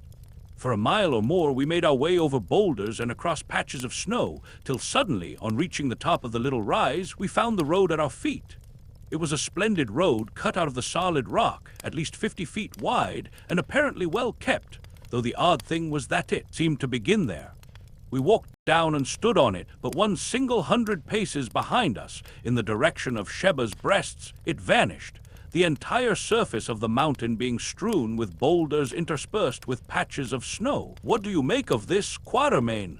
asked Sir Henry. I shook my head. I could make nothing of the thing. "I have it," said Good. The road no doubt ran right over the range and across the desert on the other side, but the sand there has covered it up, and above us it has been obliterated by some volcanic eruption of molten lava. This seemed a good suggestion. At any rate, we accepted it and proceeded down the mountain. It proved a very different business traveling along downhill on that magnificent pathway with full stomachs from what it was traveling uphill over the snow, quite starved and almost frozen. Indeed, had it not been for melancholy recollections of poor Ventvirgil's sad fate, and of that grim cave where he kept company with the old dame, we should have felt positively cheerful, notwithstanding the sense of unknown dangers before us. Every mile we walked the atmosphere grew softer and balmier, and the country before us shone with a yet more luminous beauty. As for the road itself, I never saw such an engineering work, though Sir Henry said that the great road over the St. Gothard in Switzerland is very similar. No difficulty had been too great for the old-world engineer who laid it out. At one place we came to a ravine 300 feet broad and at least 100 feet deep. This vast gulf was actually filled in with huge blocks of dressed stone, having arches pierced through them at the bottom for a waterway, over which the road went on sublimely. At another place it was cut in zigzags out of the side of a precipice 500 feet deep, and in a third it tunneled through the base of an intervening ridge, a space of 30 yards or more. Here we noticed that the sides of the tunnel were covered with quaint sculptures, mostly of mailed figures driving in chariots. One, which was exceedingly beautiful, represented a whole battle scene with a convoy of captives being marched off in the distance. Well, said Sir Henry, after inspecting this ancient work of art, it is very well to call this Solomon's Road, but my humble opinion is that the Egyptians had been here before Solomon's people ever set a foot on it. If this isn't Egyptian or Phoenician handiwork, I must say that it is very like it. By midday we had advanced sufficiently down the mountain to search the region where wood was to be met with. First we came to scattered bushes which grew more and more frequent, till at last we found the road winding through a vast grove of silver trees similar to those which are to be seen on the slopes of Table Mountain at Cape Town. I had never before met with them in all my wanderings, except at the Cape, and their appearance here astonished me greatly. "Ah," said Good, surveying these shining-leaved trees with evident enthusiasm, "here is lots of wood, let us stop and cook some dinner." I have about digested that raw heart. Nobody objected to this, so leaving the road we made our way to a stream which was babbling away not far off, and soon had a goodly fire of dry boughs blazing. Cutting off some substantial hunks from the flesh of the inco which we had brought with us, we proceeded to toast them on the end of sharp sticks, as one sees the Kaffirs do, and ate them with relish. After filling ourselves, we lit our pipes and gave ourselves up to enjoyment that, compared with the hardships we had recently undergone, seemed almost heavenly. The brook, of which the banks were clothed with dense masses of a gigantic species of maidenhair fern interspersed with feathery tufts of wild asparagus, sung merrily at our side. The soft air murmured through the leaves of the silver trees, doves cooed around, and bright-winged birds flashed like living gems from bough to bough. It was a paradise. The magic of the place combined with an overwhelming sense of dangers left behind and of the promised land reached at last seemed to charm us into silence.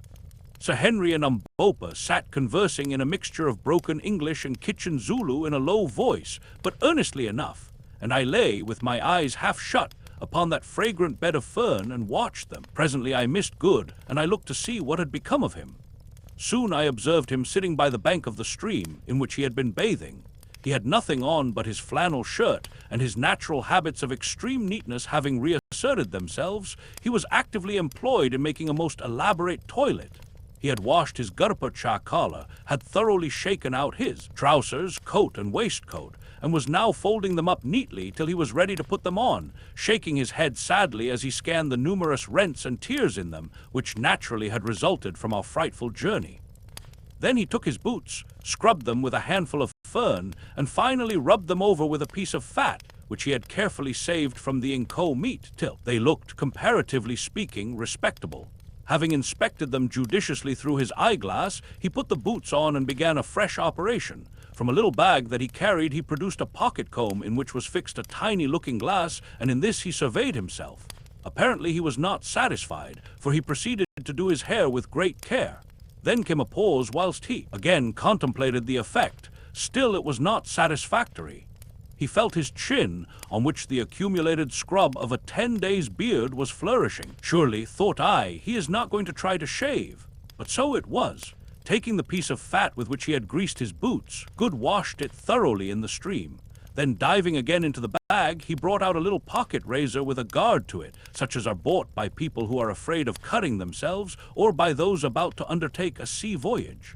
Then he rubbed his face and chin vigorously with the fat and began.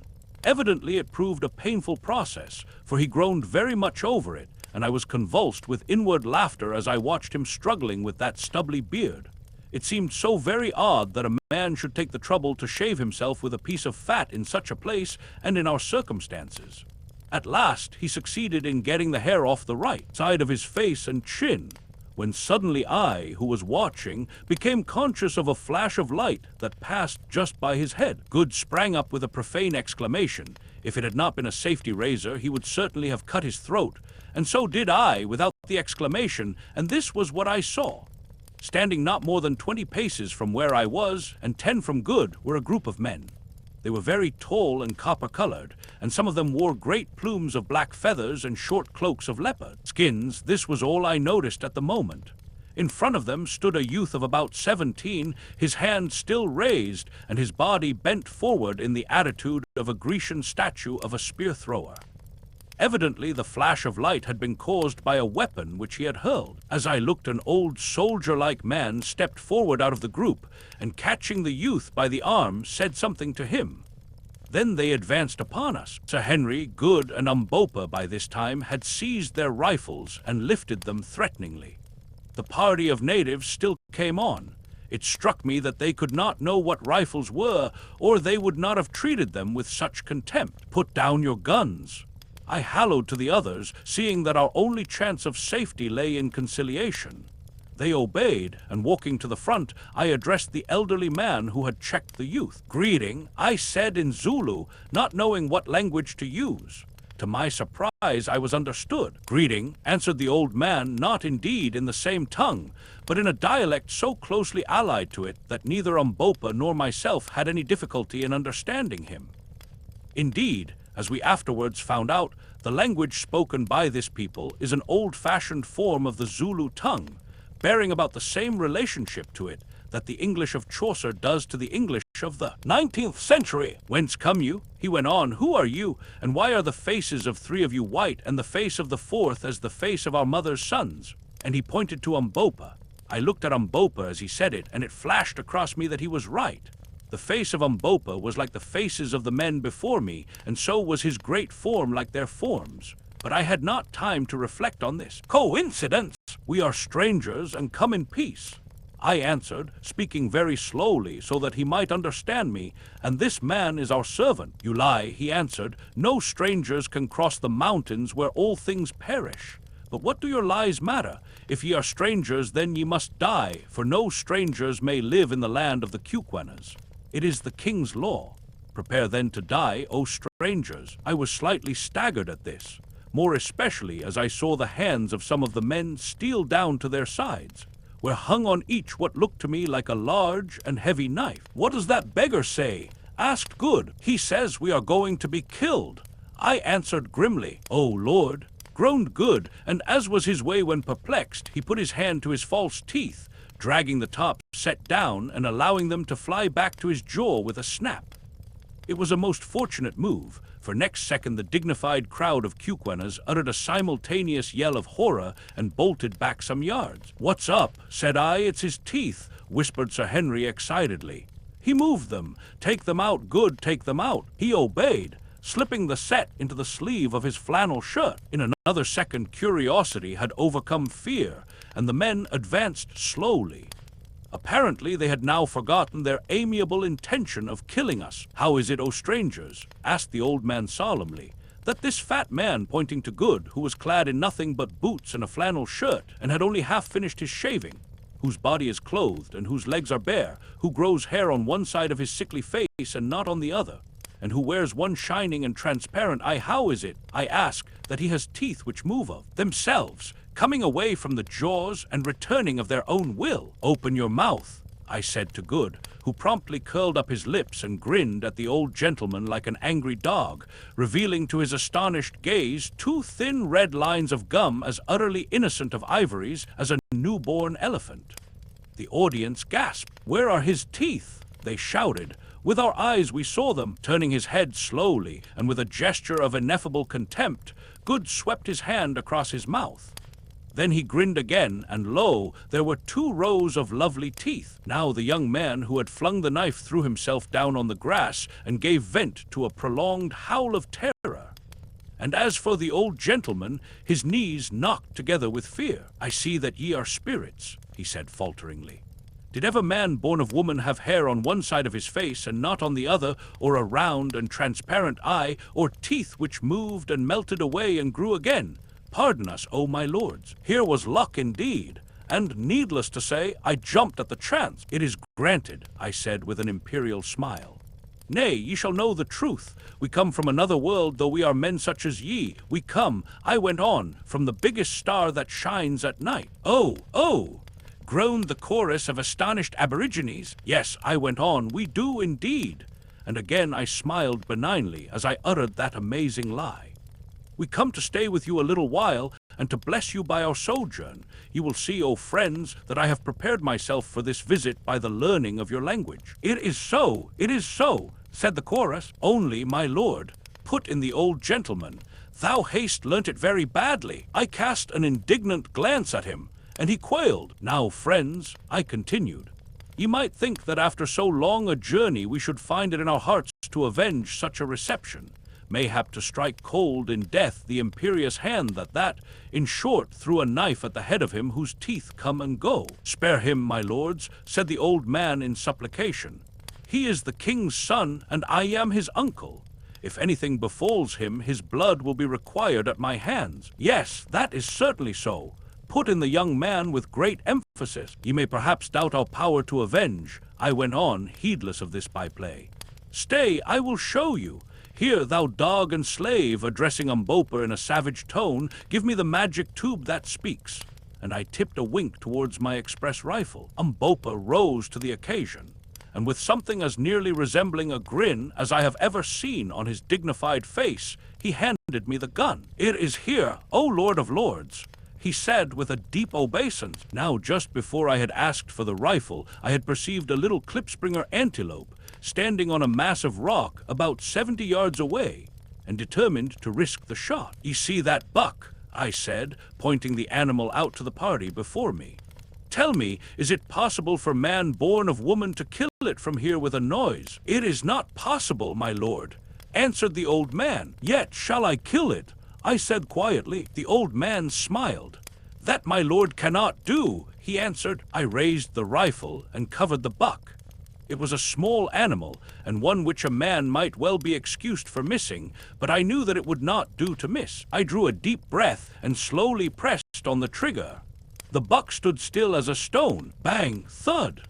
The antelope sprang into the air and fell on the rock dead as a door-nail. A groan of simultaneous terror burst from the group before us. "If you want meat," I remarked coolly, "go fetch that buck." The old man made a sign, and one of his followers departed, and presently returned bearing the klipspringer.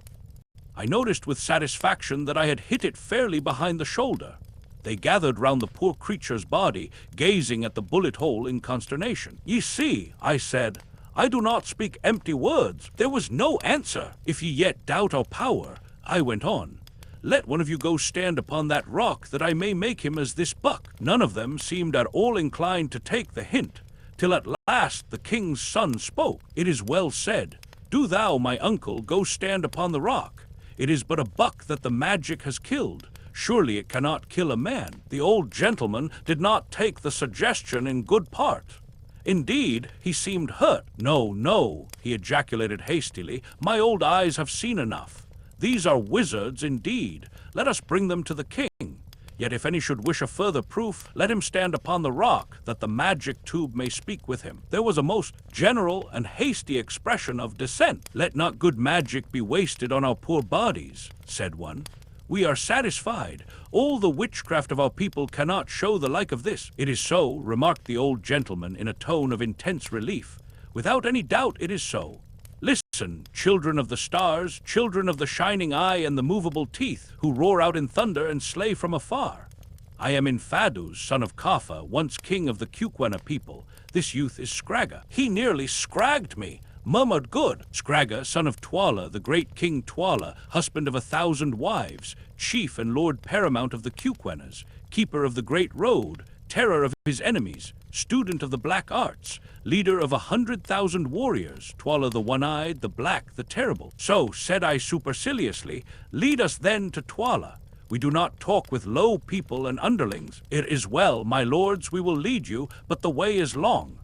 We are hunting 3 days' journey from the place of the king, but let my lords have patience, and we will lead them. So be it, I said carelessly. All time is before us, for we do not die. We are ready, lead on. But in Fadus and thou Scragga, beware. Play us no monkey tricks, set for us no fox's snares, for before your brains of mud have thought of them, we shall know and avenge. The light of the transparent eye of him with the bare legs and the half-haired face shall destroy you and go through your land. His vanishing teeth shall affix themselves fast in you and eat you up, you and your wives and children. The magic tubes shall argue with you loudly and make you as sieves. Beware, this magnificent address did not fail of its effect. Indeed, it might almost have been spared, so deeply were our friends already impressed with our powers. The old man made a deep obeisance and murmured the words, "Kum kum," which I afterwards discovered was their royal salute, corresponding to the Bayate of the Zulus, and turning, addressed his followers. These at once proceeded to lay hold of all our goods and chattels, in order to bear them for us, excepting only the guns, which they would on no account touch. They even seized goods, clothes, that, as the reader may remember, were neatly folded up beside him. He saw and made a dive for them, and a loud altercation ensued. "Let not my lord of the transparent eye and the melting teeth touch them," said the old man. "Surely his slave shall carry the things, but I want to put 'em on." Roared Good in nervous English, "UMBOPA," translated. "Nay, my lord," answered in Fadus, "would my lord cover up his beautiful white legs, although he is so dark Good has a singularly white skin from the eyes of his servants? Have we offended my lord that he should do such a thing?" Here I nearly exploded with laughing, and meanwhile one of the men started on with the garments. "Damn it," roared Good, "that black villain has got my trousers." "Look here, Good," said Sir Henry. "You have appeared in this country in a certain character, and you must live up to it. It will never do for you to put on trousers again. Henceforth you must exist in a flannel shirt, a pair of boots, and an eyeglass. Yes, I said, and with whiskers on one side of your face and not on the other. If you change any of these things, the people will think that we are impostors. I am very sorry for you, but seriously, you must. If once they begin to suspect us, our lives will not be worth a brass farthing." "Do you really think so?" said Good gloomily. "I do indeed. Your beautiful white legs and your eyeglass are now the features of our party, and as Sir Henry says, you must live up to them. Be thankful that you have got your boots on and that the air is warm." Good sighed and said no more, but it took him a fortnight to become accustomed to his new and scant attire. Chapter 8. We enter KUKUANALAND. All that afternoon, we traveled along the magnificent roadway, which trended steadily in a northwesterly direction. In Fadus and Scragga walked with us, but their followers marched about 100 paces ahead. In Fadus, I said at length, "Who made this road?" "It was made, my lord, of old time, none know how or when, not even the wise woman Gagul, who has lived for generations. We are not old enough to remember its making. None can fashion such roads now, but the king suffers no grass to grow upon it. And whose are the writings on the wall of the caves through which we have passed on the road?" I asked, referring to the Egyptian-like sculptures that we had seen. "My lord, the hands that made the road wrote the wonderful writings. We know not who wrote them. When did the KUKUANA people come into this country?" "My lord, the race came down here like the breath of a storm 10,000 moons ago, from the great lands which lie there beyond," and he pointed to the north. "They could travel no further because of the high mountains which ring in the land, so say the old voices of our fathers that have descended to us the children, and so says Gagul, the wise woman, the smeller out of witches, and," again he pointed to the snow-clad peaks. "The country, too, was good, so they settled here and grew strong and powerful, and now our numbers are like the sea sand. And when TWALA the king calls up his regiments, their plumes cover the plain so far as the eye of man can reach. And if the land is walled in with mountains, who is there for the regiments to fight with? Nay, my lord, the country is open there towards the north, and now and again warriors sweep down upon us in clouds from a land we know not, and we slay them. It is the third part of the life of a man since there was a war. Many thousands died in it, but we destroyed those who came to eat us up. So since then there has been no war. Your warriors must grow weary of resting on their spears. In Fadus, my lord, there was one war just after we destroyed the people that came down upon us, but it was a civil war.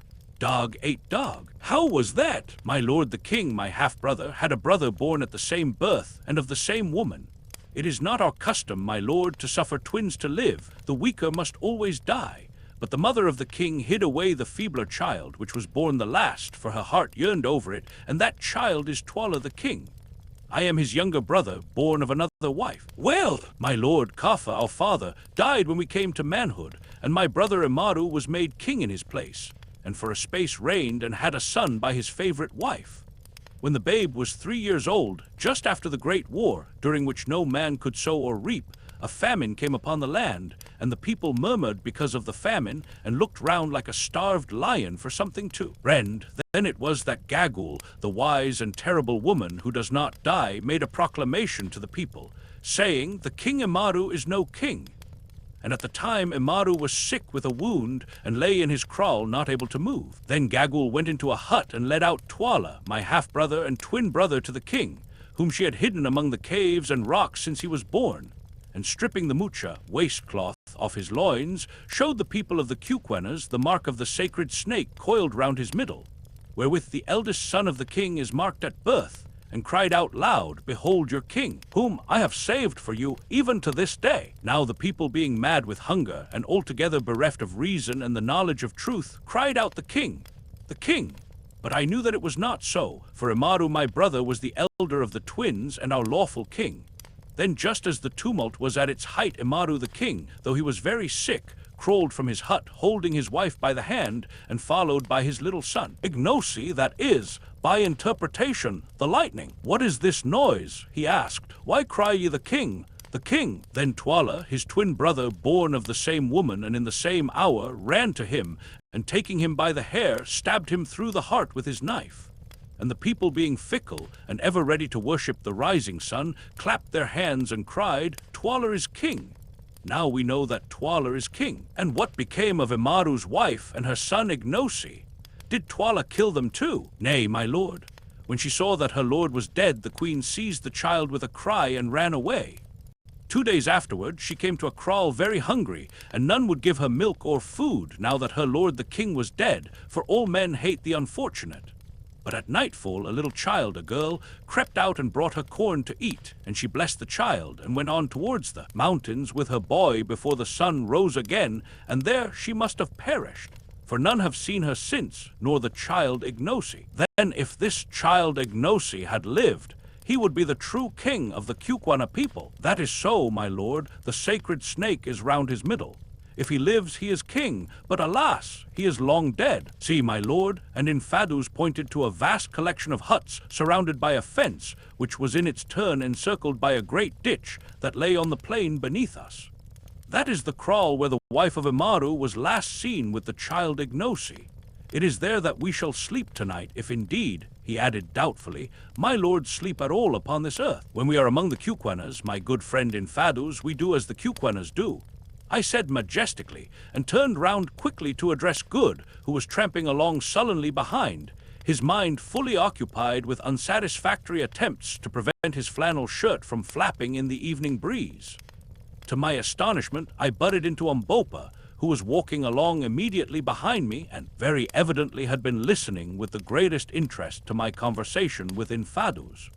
The expression on his face was most curious, and gave me the idea of a man who was struggling with partial success to bring something long ago forgotten back into his mind. All this while we had been pressing on at a good rate towards the undulating plain beneath us. The mountains we had crossed now loomed high above our heads, and Sheba's breasts were veiled modestly in diaphanous wreaths of mist. As we went, the country grew more and more lovely. The vegetation was luxuriant without being tropical. The sun was bright and warm, but not burning, and a gracious breeze blew softly along the odorous slopes of the mountains. Indeed, this new land was little less than an earthly paradise, in beauty, in natural wealth, and in climate I have never seen its like. The Transvaal is a fine country, but it is nothing to KUKUANALAND. So soon as we started, Infadus had dispatched a runner to warn the people of the kraal, which, by the way, was in his military command, of our arrival. This man had departed at an extraordinary speed, which Infadus informed me he would keep up all the way, as running was an exercise much practiced among his people. The result of this message now became apparent. When we arrived within 2 miles of the kraal, we could see that company after company of men were issuing from its gates and marching towards us. Sir Henry laid his hand upon my arm and remarked that it looked as though we were going to meet with a warm reception. Something in his tone attracted Infadus' attention. "Let not my lords be afraid," he said hastily, "for in my breast there dwells no guile. This regiment is one under my command and comes out by my orders to greet you." I nodded easily, though I was not quite easy in my mind. About half a mile from the gates of this kraal is a long stretch of rising ground sloping gently upwards from the road, and here the companies formed. It was a splendid sight to see them, each company about 300 strong, charging swiftly up the rise with flashing spears and waving plumes to take their appointed place. By the time we reached the slope, 12 such companies, or in all 3,600 men, had passed out and taken up their positions along the road. Presently we came to the first company and were able to gaze in astonishment on the most magnificent set of warriors that I have ever seen. They were all men of mature age, mostly veterans of about 40, and not one of them was under 6 feet in height, whilst many stood 6 feet 3 or 4. They wore upon their heads heavy black plumes of sakabula feathers, like those which adorned our guides. About their waists and beneath the right knees were bound circlets of white ox tails, while in their left hands they carried round shields measuring about 20 inches across. These shields are very curious. The framework is made of an iron plate beaten out thin, over which is stretched milk-white ox hide. The weapons that each man bore were simple, but most effective, consisting of a short and very heavy 2-edged spear with a wooden shaft, the blade being about 6 inches across at the widest part. These spears are not used for throwing, but like the Zulu bangwan, or stabbing a segai, are for close quarters only, when the wound inflicted by them is terrible. In addition to his bangwan, every man carried 3 large and heavy knives, each knife weighing about 2 pounds. One knife was fixed in the oxtail girdle, and the other 2 at the back of the round shield. These knives, which are called TWALAs by the KUKUANAs, take the place of the throwing assegai of the Zulus. The KUKUANA warriors can cast them with great accuracy to a distance of 50 yards, and it is their custom on charging to hurl a volley of them at the enemy as they come to close quarters. Each company remained still as a collection of bronze statues till we were opposite to it, when at a signal given by its commanding officer, who, distinguished by a leopard skin cloak, stood some paces in front, every spear was raised into the air, and from 300 throats sprang forth with a sudden roar the royal salute of Kum.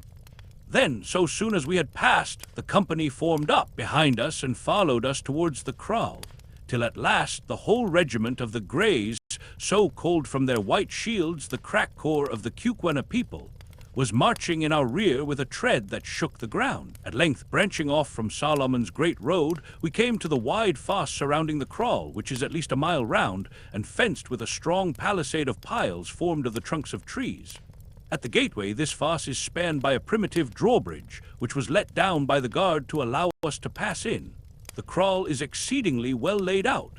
Through the center runs a wide pathway intersected at right angles by other pathways so arranged as to cut the huts into square blocks, each block being the quarters of a company.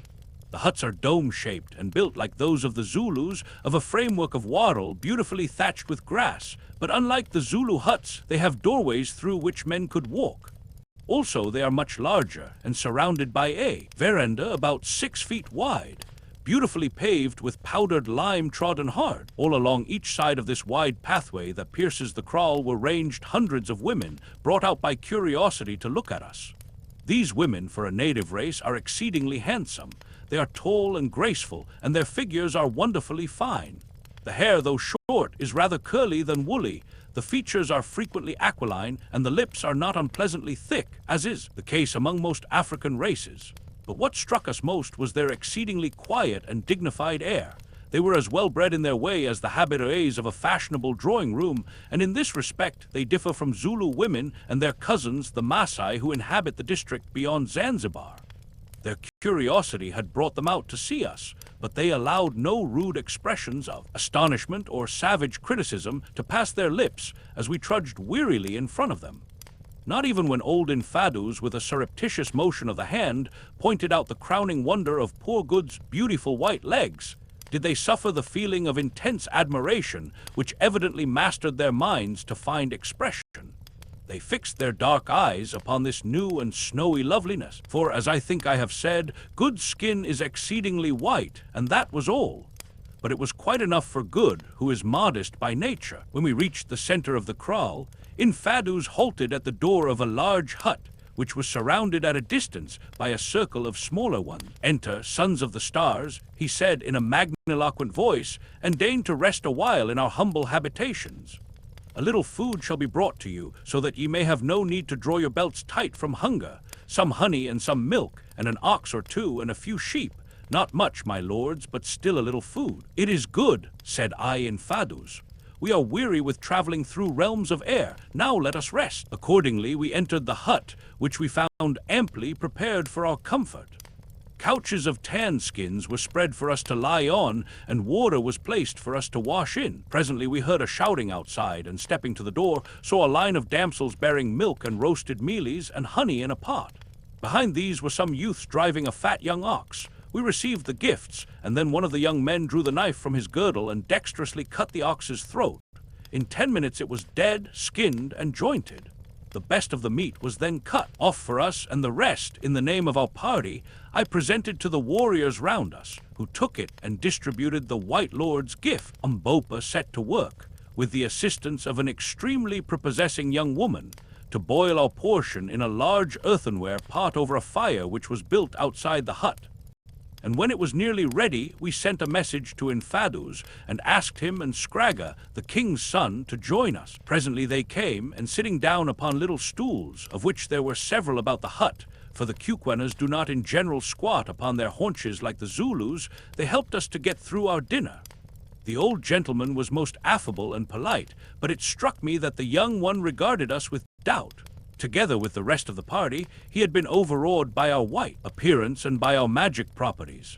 But it seemed to me that, on discovering that we ate, drank, and slept like other mortals, his awe was beginning to wear off, and to be replaced by a sullen suspicion which made me feel rather uncomfortable. In the course of our meal, Sir Henry suggested to me that it might be well to try to discover if our hosts knew anything of his brother's fate, or if they had ever seen or heard of him.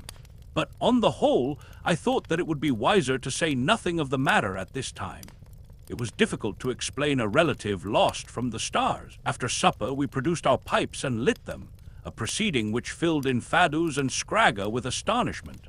The KUKUANAs were evidently unacquainted with the divine delights of tobacco smoke.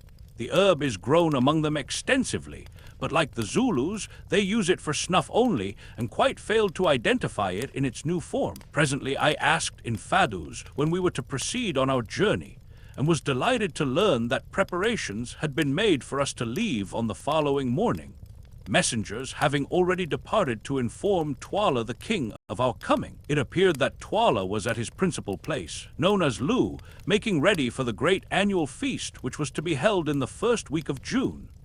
At this gathering, all the regiments, with the exception of certain detachments left behind for garrison purposes, are brought up and paraded before the king, and the great annual witch hunt, of which more by and by, is held. We were to start at dawn, and Infadus, who was to accompany us, expected that we should reach Lu on the night of the second day, unless we were detained by accident or by swollen rivers. When they had given us this information, our visitors bade us good night, and having arranged to watch turn and turn about, 3 of us flung ourselves down and slept the sweet sleep of the weary, whilst the 4th sat up on the lookout for possible treachery. Chapter 9. TWALA the King. It will not be necessary for me to detail at length the incidents of our journey to Lu.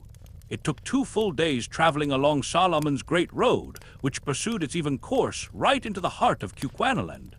Suffice it to say that as we went the country seemed to grow richer and richer, and the kraals, with their wide surrounding belts of cultivation, more and more numerous. They were all built upon the same principles as the first camp which we had reached, and were guarded by ample garrisons of troops. Indeed, in KUKUANALAND, as among the Germans, the Zulus, and the Maasai, every able-bodied man is a soldier, so that the whole force of the nation is available for its wars, offensive or defensive.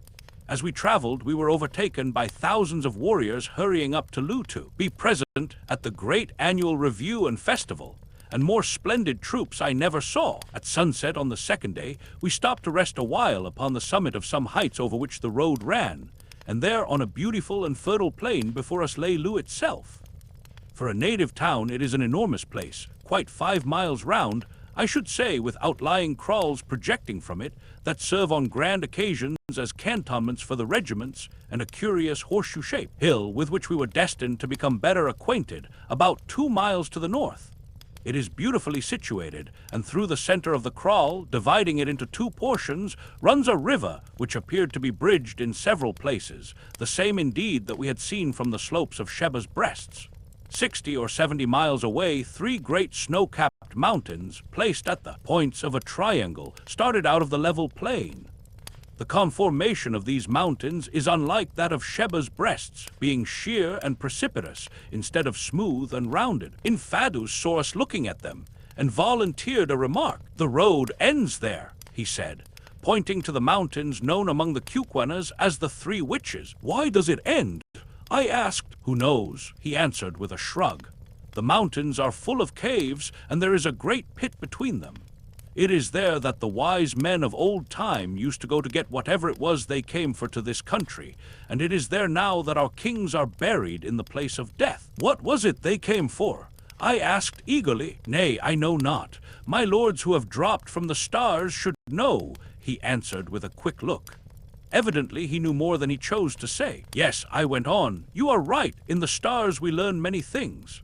I have heard, for instance, that the wise men of old came to these mountains to find bright stones, pretty playthings, and yellow iron." "My lord is wise," he answered coldly. "I am but a child and cannot talk with my lord on such matters. My lord must speak with Gagul the Old at the king's place, who is wise even as my lord." And he went away. So soon as he was gone, I turned to the others and pointed out the mountains. "There are Solomon's diamond mines," I said. UMBOPA was standing with them, apparently plunged in one of the fits of abstraction which were common to him, and caught my words. "Yes, Macumazan," he put in Zulu. "The diamonds are surely there, and you shall have them, since you white men are so fond of toys and money." "How dost thou know that, UMBOPA?" I asked sharply, for I did not like his mysterious ways. He laughed. "I dreamed it in the night, white men." Then he too turned on his heel and went. "Now what," said Sir Henry, "is our black friend driving at? He knows more than he chooses to say, that is clear. By the way, Quatermain, has he heard anything of my brother?" "Nothing. He has asked everyone he has become friendly with, but they all declare that no white man has ever been seen in the country before." "Do you suppose that he got here at all?" suggested Good.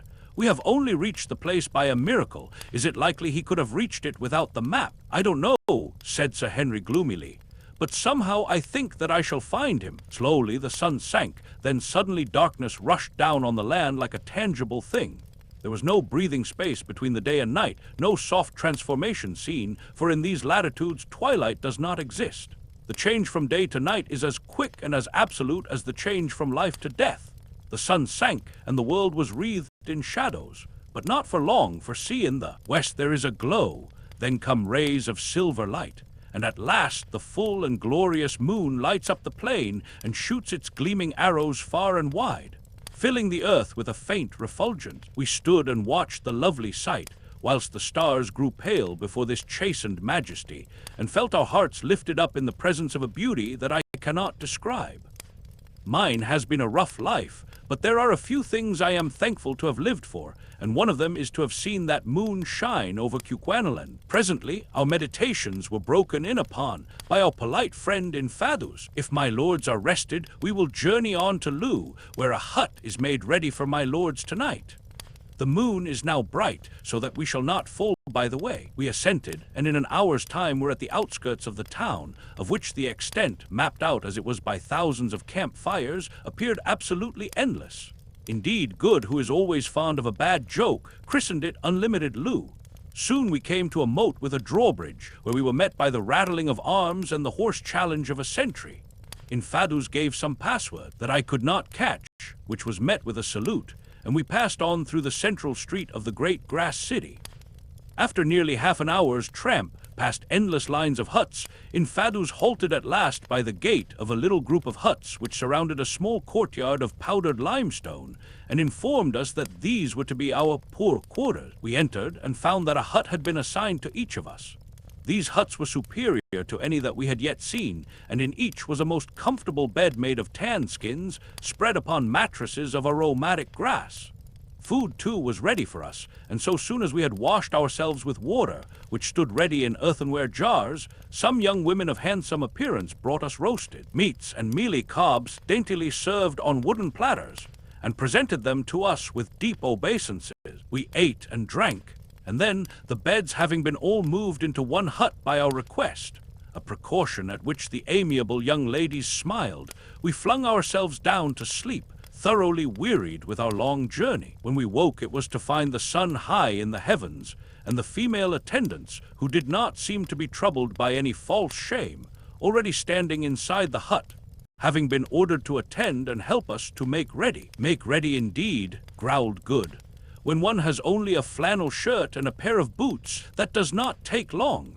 I wish you would ask them for my trousers, Quatermain." I asked accordingly, but was informed that these sacred relics had already been taken to the king, who would see us in the forenoon. Somewhat to their astonishment and disappointment, having requested the young ladies to step outside, we proceeded to make the best toilet of which the circumstances admitted. Good even went the length of again shaving the right side of his face. The left, on which now appeared a very fair crop of whiskers, we impressed upon him he must on no account touch. As for ourselves, we were contented with a good wash and combing our hair. Sir Henry's yellow locks were now almost upon his shoulders, and he looked more like an ancient Dane than ever, while my grizzled scrub was fully an inch long instead of half an inch, which in a general way I considered my maximum length. By the time that we had eaten our breakfast and smoked a pipe, a message was brought to us by no less a personage than Infadus himself that TWALA the king was ready to see us, if we would be pleased to come. We remarked in reply that we should prefer to wait till the sun was a little higher. We were yet weary with our journey and see. It is always well when dealing with uncivilized people not to be in too great a hurry. They are apt to mistake politeness for awe or servility. So, although we were quite as anxious to see TWALA as TWALA could be to see us, we sat down and waited for an hour, employing the interval in preparing such presents as our slender stock of goods permitted, namely, the Winchester rifle which had been used by poor Ventvirgil, and some beads. The rifle and ammunition we determined to present to His Royal Highness, and the beads were for his wives and courtiers. We had already given a few to Infadus and Scragga, and found that they were delighted with them, never having seen such things before. At length we declared that we were ready, and guided by Infadus, started off to the audience, UMBOPA carrying the rifle and beads. After walking a few hundred yards we came to an enclosure, something like that surrounding the huts which had been allotted to us, only 50 times as big, for it could not have covered less than 6 or 7 acres of ground. All round the outside fence stood a row of huts, which were the habitations of the king's wives. Exactly opposite the gateway, on the further side of the open space, was a very large hut built by itself, in which His Majesty resided. All the rest was open ground. That is to say, it would have been open had it not been filled by company after company of warriors, who were mustered there to the number of 7,000 or 8,000. These men stood still as statues as we advanced through them, and it would be impossible to give an adequate idea of the grandeur of the spectacle which they presented. With their waving plumes, their glancing spears, and iron-backed ox-hide shields, the space in front of the large hut was empty, but before it were placed several stools. On 3 of these, at a sign from Infadus, we seated ourselves, UMBOPA standing behind us. As for Infadus, he took up a position by the door of the hut. So we waited for 10 minutes or more in the midst of a dead silence, but conscious that we were the object of the concentrated gaze of some 8,000 pairs of eyes. It was a somewhat trying ordeal, but we carried it off as best we could. At length the door of the hut opened, and a gigantic figure with a splendid tiger-skin kaross flung over its shoulders stepped out, followed by the boy Scragga and what appeared to us to be a withered-up monkey, wrapped in a fur cloak. The figure seated itself upon a stool, Scragga took his stand behind it, and the withered-up monkey crept on all fours into the shade of the hut and squatted down. Still there was silence. Then the gigantic figure slipped off the kaross and stood up before us, a truly alarming spectacle. It was that of an enormous man with the most entirely repulsive countenance we had ever beheld. This man's lips were as thick as a Negro's, the nose was flat, he had but one gleaming black eye, for the other was represented by a hollow in the face, and his whole expression was cruel and sensual to a degree. From the large head rose a magnificent plume of white ostrich feathers. His body was clad in a shirt of shining chain armor, whilst round the waist and right knee were the usual garnishes of white oxtail. In his right hand was a huge spear, about the neck a thick torque of gold, and bound on the forehead shone dully a single and enormous uncut diamond. Still there was silence, but not for long. Presently the man, whom we rightly guessed to be the king, raised the great javelin in his hand. Instantly 8,000 spears were lifted in answer, and from 8,000 throats rang out the royal salute of Coom. 3 times this was repeated, and each time the earth shook with the noise that can only be compared to the deepest notes of thunder. "Be humble, O people," piped out a thin voice which seemed to come from the monkey in the shade. "It is the king! It is the king!" boomed out the 8,000 throats in answer. "Be humble, O people, it is the king!" Then there was silence again, dead silence. Presently, however, it was broken. A soldier on our left dropped his shield, which fell with a clatter on to the limestone flooring. TWALA turned his one cold eye in the direction of the noise. "Come hither, thou," he said in a cold voice. A fine young man stepped out of the ranks and stood before him. "It was thy shield that fell, thou awkward dog. Wilt thou make me a reproach in the eyes of these strangers from the stars? What hast thou to say for thyself?" We saw the poor fellow turn pale under his dusky skin. "It was by chance, O calf of the black cow," he murmured. "Then it is a chance for which thou must pay. Thou hast made me foolish. Prepare for death. I am the king's ox," was the low answer. "Scragga," roared the king, "let me see how thou canst use thy spear. Kill me this blundering fool." Scragga stepped forward with an ill-favored grin and lifted his spear. The poor victim covered his eyes with his hand and stood still. As for us, we were petrified with horror. Once, twice, he waved the spear and then struck. Right home the spear stood out a foot behind the soldier's back. He flung up his hands and dropped dead.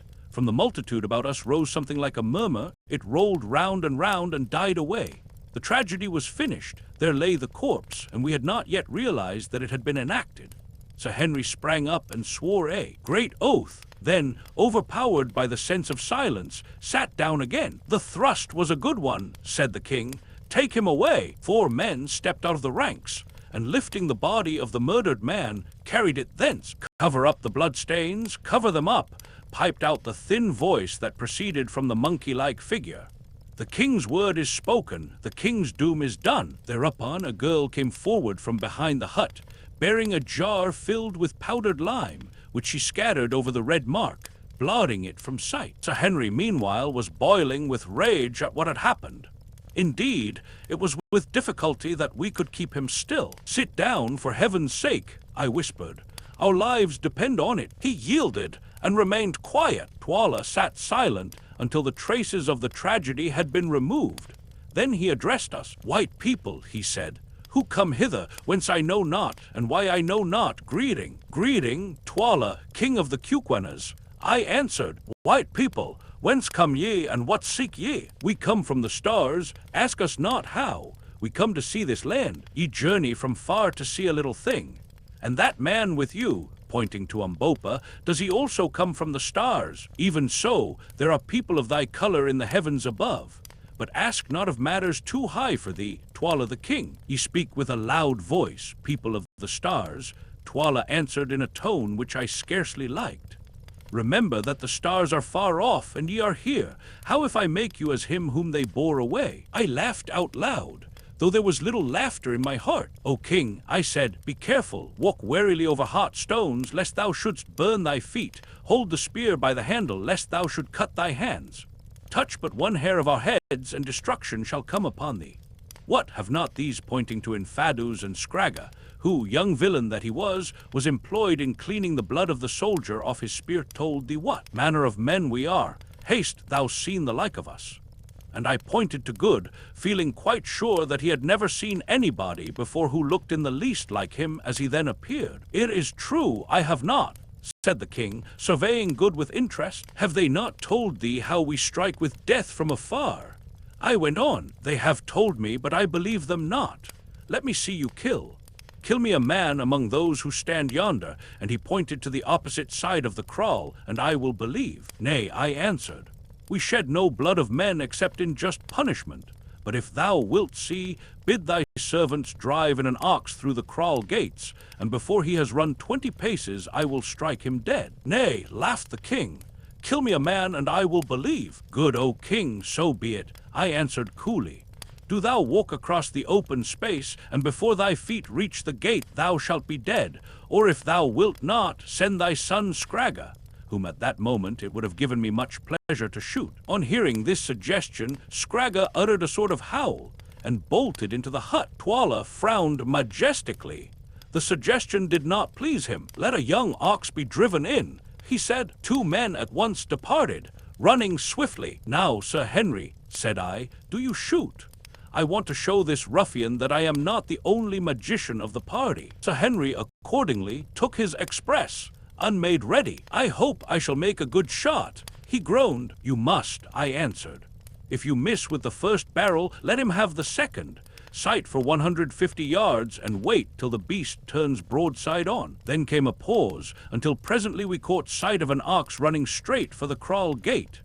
It came on through the gate, then, catching sight of the vast concourse of people, stopped stupidly, turned round and bellowed. Now's your time, I whispered. Up went the rifle, bang, thud, and the ox was kicking on his back, shot in the ribs.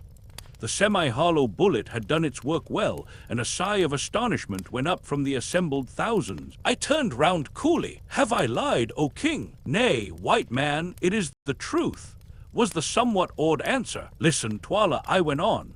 Thou hast seen, now know we come in peace, not in war. See, and I held up the Winchester repeater. Here is a hollow staff that shall enable thee to kill even as we kill. Only I lay this charm upon it, thou shalt kill no man with it. If thou liftest it against a man, it shall kill thee. Stay, I will show thee. Bid a soldier step 40 paces and place the shaft of a spear in the ground, so that the flat blade looks towards us. In a few seconds it was done. Now, see, I will break yonder spear. Taking a careful sight, I fired. The bullet struck the flat of the spear and shattered the blade into fragments. Again, the sigh of astonishment went up. Now, TWALA, we give this magic tube to thee, and by I will show thee how to use it. But beware how thou turnest the magic of the stars against a man of earth. And I handed him the rifle. The king took it very gingerly and laid it down at his feet. As he did so, I observed the wizened monkey-like figure creeping from the shadow of the hut. It crept on all fours, but when it reached the place where the king sat, it rose upon its feet, and throwing the furry covering from its face, revealed a most extraordinary and weird countenance. Apparently it was that of a woman of great age, so shrunken that in size it seemed no larger than the face of a year-old child, although made up of a number of deep and yellow wrinkles. Set in these wrinkles was a sunken slit that represented the mouth, beneath which the chin curved outwards to a point. There was no nose to speak of. Indeed, the visage might have been taken for that of a sun-dried corpse had it not been for a pair of large black eyes, still full of fire and intelligence, which gleamed and played under the snow-white eyebrows and the projecting parchment-colored skull, like jewels in a charnel house. As for the head itself, it was perfectly bare and yellow in hue, while its wrinkled scalp moved and contracted like the hood of a cobra. The figure to which this fearful countenance belonged, a countenance so fearful indeed that it caused a shiver of fear to pass through us as we gazed on it, stood still for a moment. Then suddenly it projected a skinny claw armed with nails nearly an inch long, and laying it on the shoulder of TWALA the king, began to speak in a thin and piercing voice. Listen, O king! Listen, O warriors! Listen, O mountains and plains and rivers, home of the KUKUANA race! Listen, O skies and sun, O rain and storm and mist! Listen, O men and women, O youths and maidens, and O ye babes unborn! Listen, all things that live and must die! Listen, all dead things that shall live again to die! Listen, the spirit of life is in me, and I prophesy. I prophesy. I prophesy! The words died away in a faint wail, and dread seemed to seize upon the hearts of all who heard them, including our own. This old woman was very terrible. Blood, blood, blood, rivers of blood, blood everywhere. I see it, I smell it, I taste it, it is salt. It runs red upon the ground, it rains down from the skies. Footsteps, footsteps, footsteps. The tread of the white man coming from afar. It shakes the earth trembles before her master. Blood is good, the red blood is bright. There is no smell like the smell of new-shed blood. The lions shall lap it and roar, the vultures shall wash their wings in it and shriek with joy. I am old, I have seen much blood, ha ha, but I shall see more ere I die and be merry. How old am I, think ye? Your fathers knew me, and their fathers knew me, and their fathers' fathers' fathers. I have seen the white man and know his desires. I am old, but the mountains are older than I who made the great road. Tell me, who wrote the pictures on the rocks? Tell me, who reared up the three silent ones yonder that gaze across the pit? Tell me. And she pointed towards the three precipitous mountains which we had noticed on the previous night. Ye know not, but I know. It was a white people who were before ye are, who shall be when ye are not, who shall eat you up and destroy you. Yea, yea, yea. And what came they for? The white ones, the terrible ones, the skilled in magic and all learning, the strong, the unswerving. What is that bright stone upon thy forehead, O king? Whose hands made the iron garments upon thy breast, O king? Ye know not, but I know. I the old one, I the wise one, I the Isanusi, the witch doctress. Then she turned her bold vulture head towards us. What seek ye, white men of the stars? Ah, yes, of the stars. Do ye seek a lost one? Ye shall not find him here. He is not here. Never for ages upon ages has a white foot pressed this land, never except once, and I remember that he left it but to die. Ye come for bright stones, I know it, ye shall find them when the blood is dry. But shall he return whence he came, or shall he stop with me? Ha, ha, ha! And thou with the dark skin and the proud bearing, and she pointed her skinny finger at UMBOPA, who art thou, and what seekest thou? Not stones that shine, not yellow metal that gleams, these thou leavest to white men from the stars. Methinks I know thee, methinks I can smell the smell of the blood in thy heart. Strip off the girdle. Here the features of this extraordinary creature became convulsed, and she fell to the ground foaming in an epileptic fit, and was carried into the hut. The king rose up trembling and waved his hand. Instantly the regiments began to file off, and in 10 minutes, save for ourselves, the king, and a few attendants, the great space was left empty. White people, he said, it passes in my mind to kill you. Gagul has spoken strange words. What say ye? I laughed. Be careful, O king, we are not easy to slay. Thou hast seen the fate of the ox. Wouldst thou be as the ox is? The king frowned. It is not well to threaten a king. We threaten not, we speak what is true. Try to kill us, O king, and learn. The great savage put his hand to his forehead and thought. Go in peace, he said at length. Tonight is the great dance. Ye shall see it. Fear not that I shall set a snare for you. Tomorrow I will think. It is well, O king. I answered unconcernedly. And then, accompanied by Infadus, we rose and went back to our kraal. Chapter 10, The Witch Hunt. On reaching our hut, I motioned to Infadus to enter with us. Now, Infadus, I said, we would speak with thee. Let my lord say on. It seems to us, Infadus, that TWALA the king is a cruel man. It is so, my lords. Alas, the land cries out because of his cruelties. Tonight ye shall see. It is the great witch hunt, and many will be smelt out as wizards and slain. No man's life is safe. If the king covets a man's cattle or a man's wife, or if he fears a man that he should excite a rebellion against him, then Gagul, whom he saw, or some of the witch-finding women whom she has taught, will smell that man out as a wizard, and he will be killed. Many must die before the moon grows pale tonight. It is ever so.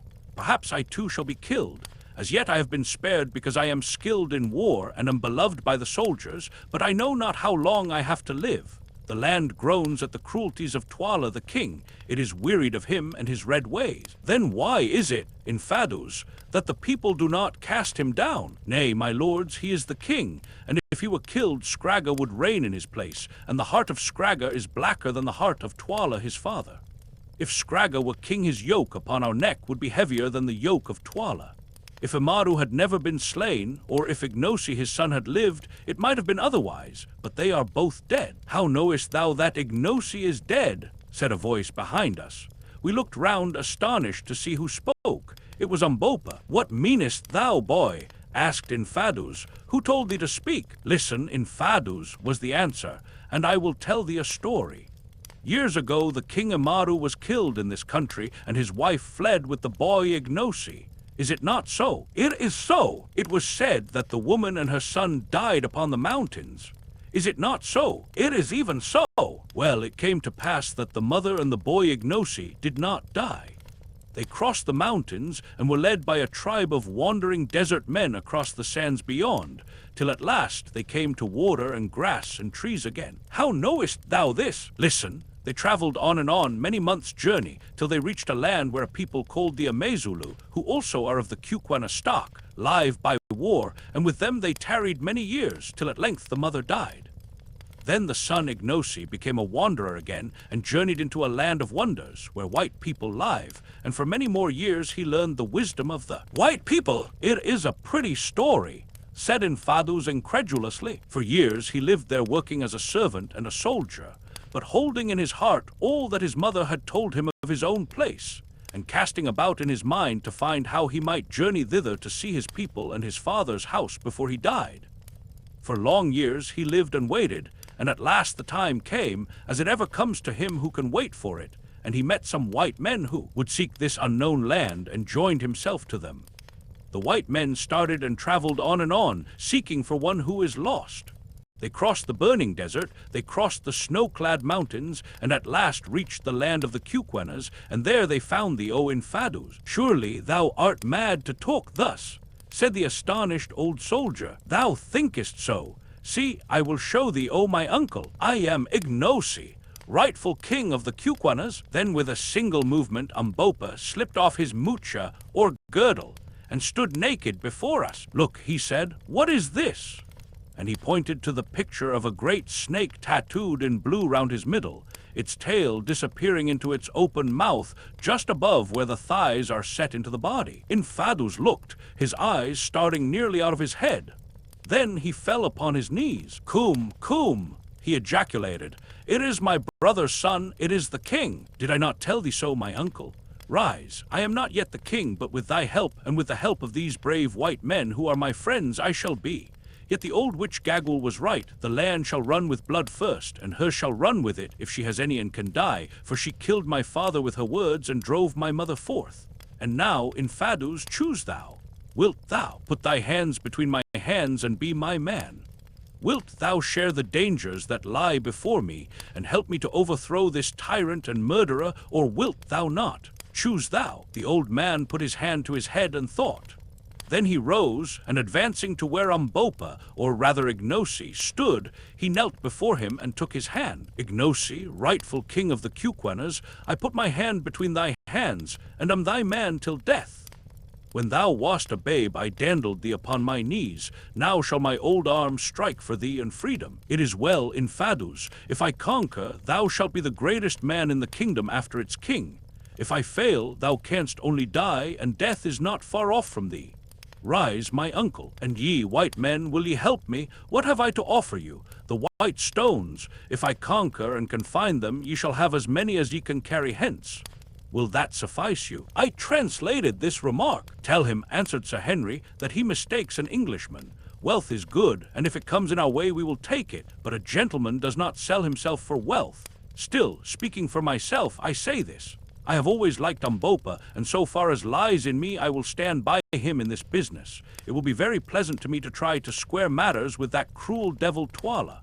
What do? You say, good, and you, Quatermain? Well, said Good, to adopt the language of hyperbole, in which all these people seem to indulge, you can tell him that a roe is surely good, and warms the cockles of the heart, and that so far as I am concerned, I'm his boy. My only stipulation is that he allows me to wear trousers. I translated the substance of these answers. It is well, my friends, said IGNOSI, late UMBOPA. And what sayest thou, Macumazon? Art thou also with me, old hunter, cleverer than a wounded buffalo? I thought a while, and scratched my head. UMBOPA or IGNOSI, I said, I don't like revolutions. I am a man of peace and a bit of a coward. Here UMBOPA smiled, but on the other hand, I stick up for my friends, IGNOSI. You have stuck to us and played the part of a man, and I will stick by you. But mind you, I am a trader and have to make my living, so I accept your offer about those diamonds in case we should ever be in a position to avail ourselves of it. Another thing, we came, as you know, to look for Incubu's, Sir Henry's lost brother. You must help us to find him. That I will do, answered IGNOSI. Stay, Infadus, by the sign of the snake about my middle, tell me the truth. Has any white man, to thy knowledge, set his foot within the land? None. O IGNOSI, if any white man had been seen or heard of, wouldst thou have known? I should certainly have known. Thou hearest, Incubu, said IGNOSI to Sir Henry. He has not been here. Well, well, said Sir Henry with a sigh. There it is. I suppose that he never got so far. Poor fellow, so it has all been for nothing. God's will be done. Now for business. I put in, anxious to escape from a painful subject. It is very well to be a king by right divine, IGNOSI, but how dost thou propose to become a king indeed? Nay, I know not. Infadus, haste thou a plan. IGNOSI, son of the lightning, answered his uncle, Tonight is the great dance and witch hunt. Many shall be smelt out and perish, and in the hearts of many others there will be grief and anguish and fury against the king TWALA. When the dance is over, then I will speak to some of the great chiefs, who in turn, if I can win them over, will speak to their regiments. I shall speak to the chiefs, softly at first, and bring them to see that thou art indeed the king, and I think that by tomorrow's light thou shalt have 20,000 spears at thy command. And now I must go and think and hear and make ready. After the dance is done, if I am yet alive, and we are all alive, I will meet thee here, and we can talk. At the best, there must be war. At this moment, our conference was interrupted by the cry that messengers had come from the king. Advancing to the door of the hut, we ordered that they should be admitted, and presently 3 men entered, each bearing a shining shirt of chain armor and a magnificent battle-axe, the gifts of my lord the king to the white men from the stars. Said a herald who came with them, We thank the king, I answered. Withdraw. The men went, and we examined the armor with great interest. It was the most wonderful chain work that either of us had ever seen. A whole coat fell together so closely that it formed a mass of links scarcely too big to be covered with both hands. Do you make these things in this country, Infadus? I asked. They are very beautiful. Nay, my lord, they came down to us from our forefathers. We know not who made them, and there are but few left. None but those of royal blood may be clad in them. They are magic coats through which no spear can pass, and those who wear them are well nigh safe in the battle. The king is well pleased or much afraid, or he would not have sent these garments of steel. Clothe yourselves in them. Tonight, my lords! The remainder of that day we spent quietly, resting and talking over the situation, which was sufficiently exciting. At last the sun went down, the 1,000 watch-fires glowed out, and through the darkness we heard the tramp of many feet and the clashing of hundreds of spears as the regiments passed to their appointed places to be ready for the great dance. Then the full moon shone out in splendor, and as we stood watching her rays, Infadus arrived, clad in his war dress and accompanied by a guard of 20 men to escort us to the dance. As he recommended, we had already donned the shirts of chain armor which the king had sent us, putting them on under our ordinary clothing, and finding to our surprise that they were neither very heavy nor uncomfortable. These steel shirts, which evidently had been made for men of a very large stature, hung somewhat loosely upon Good and myself, but Sir Henry's fitted his magnificent frame like a glove. Then, strapping our revolvers round our waists, and taking in our hands the battle-axes which the king had sent with the armor, we started. On arriving at the great kraal, where we had that morning been received by the king, we found that it was closely packed, with some 20,000 men arranged round it in regiments. These regiments were in turn divided into companies, and between each company ran a little path to allow space for the witch-finders to pass up and down. Anything more imposing than the sight that was presented by this vast and orderly concourse of armed men it is impossible to conceive. There they stood perfectly silent, and the moon poured her light upon the forest of their raised spears, upon their majestic forms, waving plumes, and the harmonious shading of their various colored shields. Wherever we looked were line upon line of dim faces, surmounted by range upon range of shimmering spears. Surely, I said to Infadus, the whole army is here. Nay, Macumazon, he answered, but a third of it. 1/3 is present at this dance each year. Another third is mustered outside in case there should be trouble when the killing begins. 10,000 more garrison the outposts round Lu, and the rest watch at the kraals in the country. Thou seest it is a great people. They are very silent, said Good. And indeed the intense stillness among such a vast concourse of living men was almost overpowering. What says Baugwin? Asked Infadus. I translated. Those over whom the shadow of death is hovering are silent. He answered grimly, will many be killed? Very many. It seems, I said to the others, that we are going to assist at a gladiatorial show arranged regardless of expense. Sir Henry shivered, and Good said he wished that we could get out of it. Tell me, I asked Infadus, are we in danger? I know not, my lords, I trust not, but do not seem afraid. If ye live through the night, all may go well with you. The soldiers murmur against the king. All this while we had been advancing steadily towards the center of the open space, in the midst of which were placed some stools. As we proceeded, we perceived another small party coming from the direction of the royal hut. It is the King TWALA, Scragga his son, and Gagul the old.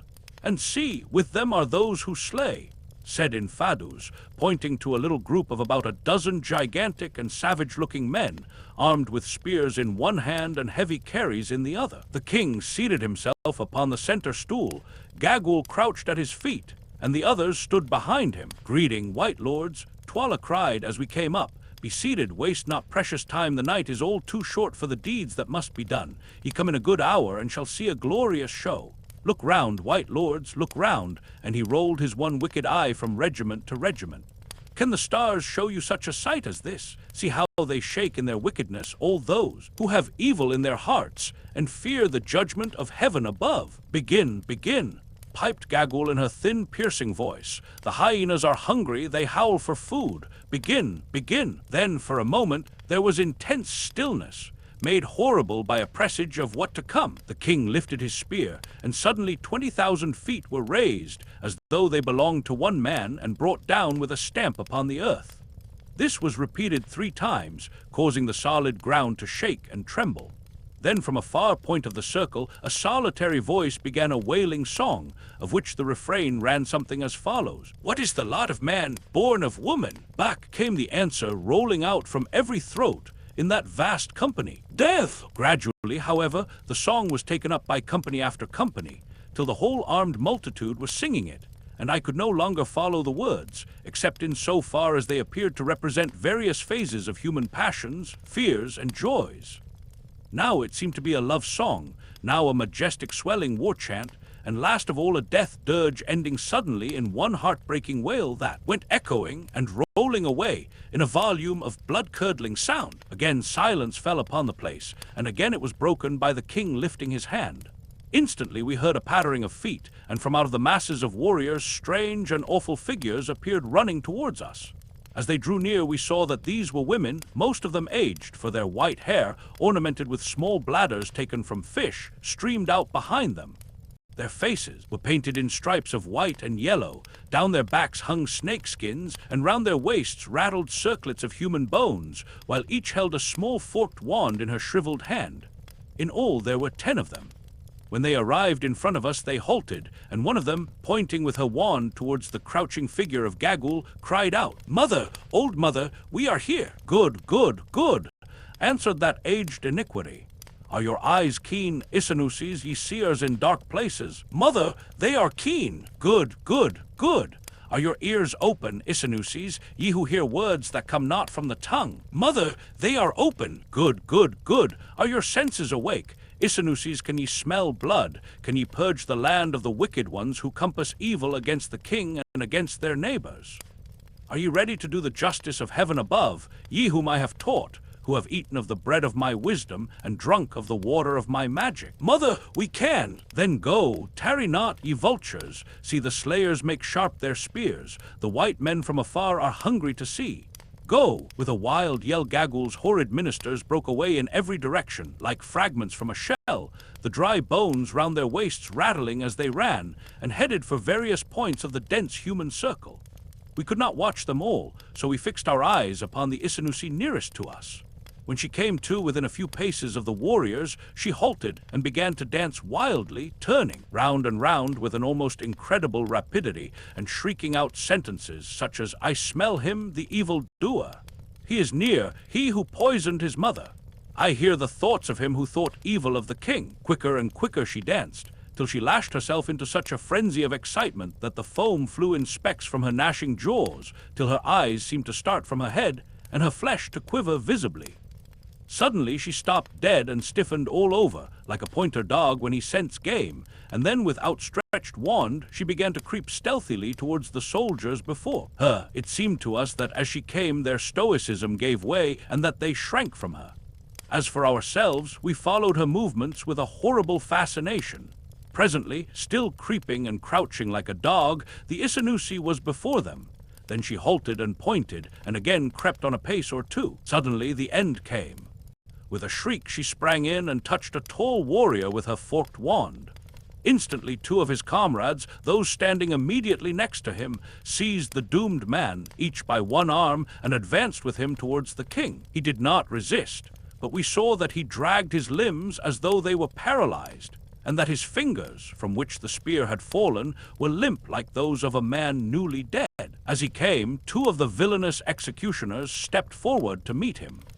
Presently they met, and the executioners turned round, looking towards the king as though for orders. "Kill!" said the king. "Kill!" squeaked Gaggul. "Kill!" re-echoed Scragga with a hollow chuckle. Almost before the words were uttered, the horrible deed was done. One man had driven his spear into the victim's heart, and to make assurance double sure, the other had dashed out his brains with a great club. One counted TWALA the king, just like a black Madame Defarge, as Good said, and the body was dragged a few paces away and stretched out. Hardly was the thing done before another poor wretch was brought up, like an ox to the slaughter. This time we could see, from the leopard skin cloak which he wore, that the man was a person of rank. Again the awful syllables were spoken, and the victim fell dead. "2!" counted the king, and so the deadly game went on, till about 100 bodies were stretched in rows behind us. I have heard of the gladiatorial shows of the Caesars and of the Spanish bullfights, but I take the liberty of doubting if either of them could be half so horrible as this KUKUANA witch hunt. Gladiatorial shows and Spanish bullfights at any rate contributed to the public amusement, which certainly was not the case here. The most confirmed sensation monger would fight shy of sensation if he knew that it was well on the cards that he would, in his own proper person, be the subject of the next event. Once we rose and tried to remonstrate, but were sternly repressed by TWALA. "Let the law take its course, white men. These dogs are magicians and evildoers. It is well that they should die," was the only answer vouchsafed to us. About 10:30 there was a pause. The witch-finders gathered themselves together, apparently exhausted with their bloody work, and we thought that the performance was done with. But it was not so, for presently, to our surprise, the ancient woman Gaggul rose from her crouching position, and supporting herself with a stick, staggered off into the open space. It was an extraordinary sight, too. See this frightful vulture-headed old creature, bent nearly double with extreme age, gather strength by degrees, until at last she rushed about almost as actively as her ill-omened pupils. To and fro she ran, chanting to herself, till suddenly she made a dash at a tall man standing in front of one of the regiments and touched him. As she did this, a sort of groan went up from the regiment which, evidently, he commanded. But 2 of its officers seized him all the same and brought him up for execution. We learned afterwards that he was a man of great wealth and importance, being indeed a cousin of the king. He was slain, and TWALA counted 103. Then Gaggul again sprang to and fro, gradually drawing nearer and nearer to ourselves. "Hang me if I don't believe she is going to try her games on us," ejaculated Good in horror. "Nonsense," said Sir Henry. "As for myself, When I saw that old fiend dancing nearer and nearer, my heart positively sank into my boots. I glanced behind us at the long rows of corpses and shivered. Nearer and nearer waltzed Gagul, looking for all the world like an animated crooked stick or comma, her horrid eyes gleaming and glowing with a most unholy luster. Nearer she came, and yet nearer, every creature in that vast assemblage watching her movements with intense anxiety. At last she stood still and pointed. "Which is it to be?" asked Sir Henry to himself. In a moment all doubts were at rest, for the old hag had rushed in and touched UMBOPA, alias IGNOSI, on the shoulder. "I smell him out," she shrieked. Kill him, he is full of evil. Kill him, the stranger, before blood flows from him. Slay him, O king." There was a pause, of which I instantly took advantage. "O king," I called out, rising from my seat, "this man is the servant of thy guests. He is their dog. Whosoever sheds the blood of our dog sheds our blood. By the sacred law of hospitality, I claim protection for him. Gagul, mother of the witch-finders, has smelt him out. He must die, white men," was the sullen answer. "Nay, he shall not die," I replied. "He who tries to touch him shall die indeed." "Seize him," roared TWALA to the executioners, who stood round red to the eyes with the blood of their victims. They advanced towards us and then hesitated. As for IGNOSI, he clutched his spear and raised it as though determined to sell his life dearly. "Stand back, ye dogs!" I shouted. "If you would see tomorrow's light, touch one hair of his head and your king dies," and I covered TWALA with my revolver. Sir Henry and Good also drew their pistols, Sir Henry pointing his at the leading executioner, who was advancing to carry out the sentence, and Good taking a deliberate aim at Gagul. TWALA winced perceptibly as my barrel came in a line with his broad chest. "Well," I said, "what is it to be, TWALA?" Then he spoke. "Put away your magic tubes," he said. "Ye have adjured me in the name of hospitality, and for that reason, but not from fear of what ye can do, I spare him. Go in peace." "It is well," I answered unconcernedly. "We are weary of slaughter and would sleep. Is the dance ended?" "It is ended," TWALA answered sulkily. "Let these dead dogs," pointing to the long rows of corpses, "be flung out to the hyenas and the vultures," and he lifted his spear. Instantly, the regiments began to defile through the kraal gateway in perfect silence, a fatigue party only remaining behind to drag away the corpses of those who had been sacrificed. Then we rose also, and making our salam to His Majesty, which he hardly deigned to acknowledge, we departed to our huts. "Well," said Sir Henry, as we sat down, having first lit a lamp of the sort used by the KUKUANAs, of which the wick is made from the fiber of a species of palm leaf, and the oil from clarified hippopotamus fat. "Well, I feel uncommonly inclined to be sick. If I had any doubts about helping UMBOPA to rebel against that infernal blackguard, putting Good, they are gone now. It was as much as I could do to sit still while that slaughter was going on. I tried to keep my eyes shut, but they would open just at the wrong time. I wonder where Infadus is. UMBOPA, my friend, you ought to be grateful to us. Your skin came near to having an air hole made in it." "I am grateful, Baugwin," was UMBOPA's answer when I had translated, "and I shall not forget. As for Infadus, he will be here by and by. We must wait." So we lit our pipes and waited. Chapter 11. We give a sign. For a long while, 2 hours, I should think we sat there in silence, being too much overwhelmed by the recollection of the horrors we had seen to talk. At last, just as we were thinking of turning in for the night drew nigh to dawn, we heard a sound of steps. Then came the challenge of a sentry posted at the kraal gate, which apparently was answered, though not in an audible tone, for the steps still advanced. And in another second, Infadus had entered the hut, followed by some half-dozen stately-looking chiefs. "My lords," he said, "I have come according to my word. My lords and IGNOSI, rightful king of the KUKUANAs, I have brought with me these men," pointing to the row of chiefs, who are great men among us, having each one of them the command of 3,000 soldiers, that live but to do their bidding under the kings. "I have told them of what I have seen and what my ears have heard. Now let them also behold the sacred snake around thee, and hear thy story, IGNOSI, that they may say whether or no they will make cause with thee against TWALA the king." By way of answer, IGNOSI again stripped off his girdle and exhibited the snake tattooed about him. Each chief in turn drew near and examined the sign by the dim light of the lamp, and without saying a word passed on to the other side. Then IGNOSI resumed his mucha, and addressing them, repeated the history he had detailed in the morning. "Now ye have heard, chiefs," said Infadus when he had done. "What say ye? Will ye stand by this man and help him to his father's throne, or will ye not?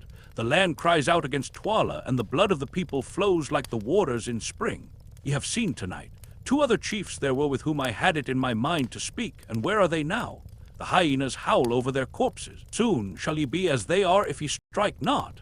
Choose then, my brothers, the eldest of the 6 men." A short, thick-set warrior with white hair stepped forward a pace and answered, "Thy words are true, Infadus, the land cries out. My own brother is among those who died tonight, but this is a great matter, and the thing is hard to believe. How know we that if we lift our spears it may not be for a thief and a liar? It is a great matter, I say, of which none can see the end. For of this be sure, blood will flow in rivers before the deed is done. Many will still cleave to the king, for men worship the sun that still shines bright in the heavens, rather than that which has not risen. These white men from the stars, their magic is great, and IGNOSI is under the cover of their wing. If he be indeed the rightful king, let them give us a sign, and let the people have a sign that all may see.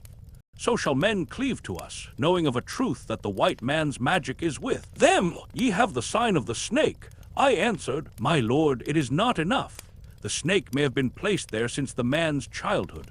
Show us a sign, and it will suffice, but we will not move without a sign." The others gave a decided assent, and I turned in perplexity to Sir Henry and Good, and explained the situation. "I think that I have it," said Good exultingly. "Ask them to give us a moment to think." I did so, and the chiefs withdrew.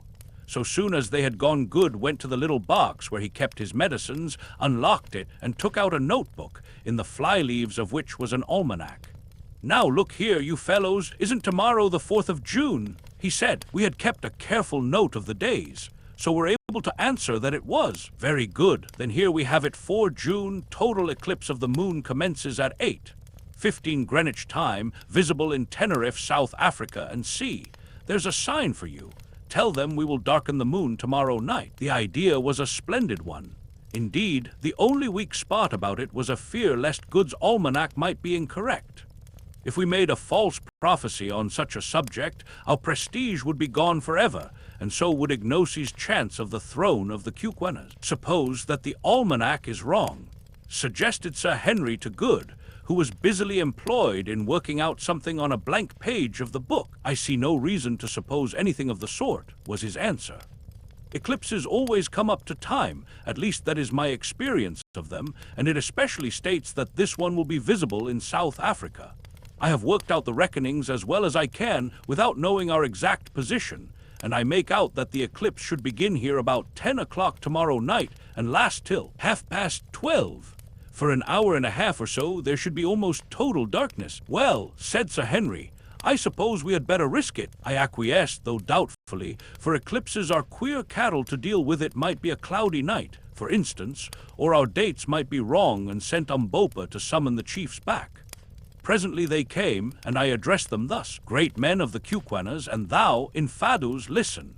We love not to show our powers, for to do so is to interfere with the course of nature, and to plunge the world into fear and confusion.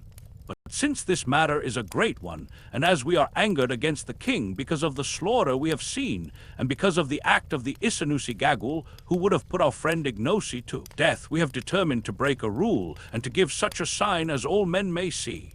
Come hither." And I led them to the door of the hut, and pointed to the red ball of the moon. "What see ye there?" "We see the sinking moon," answered the spokesman of the party. "It is so. Now tell me, can any mortal man put out that moon before her hour of setting, and bring the curtain of black night down upon the land?" The chief laughed a little at the question. "No, my lord, that no man can do. The moon is stronger than man who looks on her, nor can she vary in her courses." "Ye say so. Yet I tell you that tomorrow night, about 2 hours before midnight, we will cause the moon to be eaten up for a space of an hour and half an hour. Yes, deep darkness shall cover the earth, and it shall be for a sign that IGNOSI is indeed king of the KUKUANAS. If we do this thing, will ye be satisfied?" "Yea, my lords," answered the old chief with a smile, which was reflected on the faces of his companions. If ye do this thing, we will be satisfied indeed. It shall be done. We three, Incubu, Baugwin, and Macumazon, have said it, and it shall be done. Dost thou hear, Infadus? I hear, my lord, but it is a wonderful thing that ye promise, to put out the moon, the mother of the world, when she is at her full. Yet shall we do it, Infadus? It is well, my lords.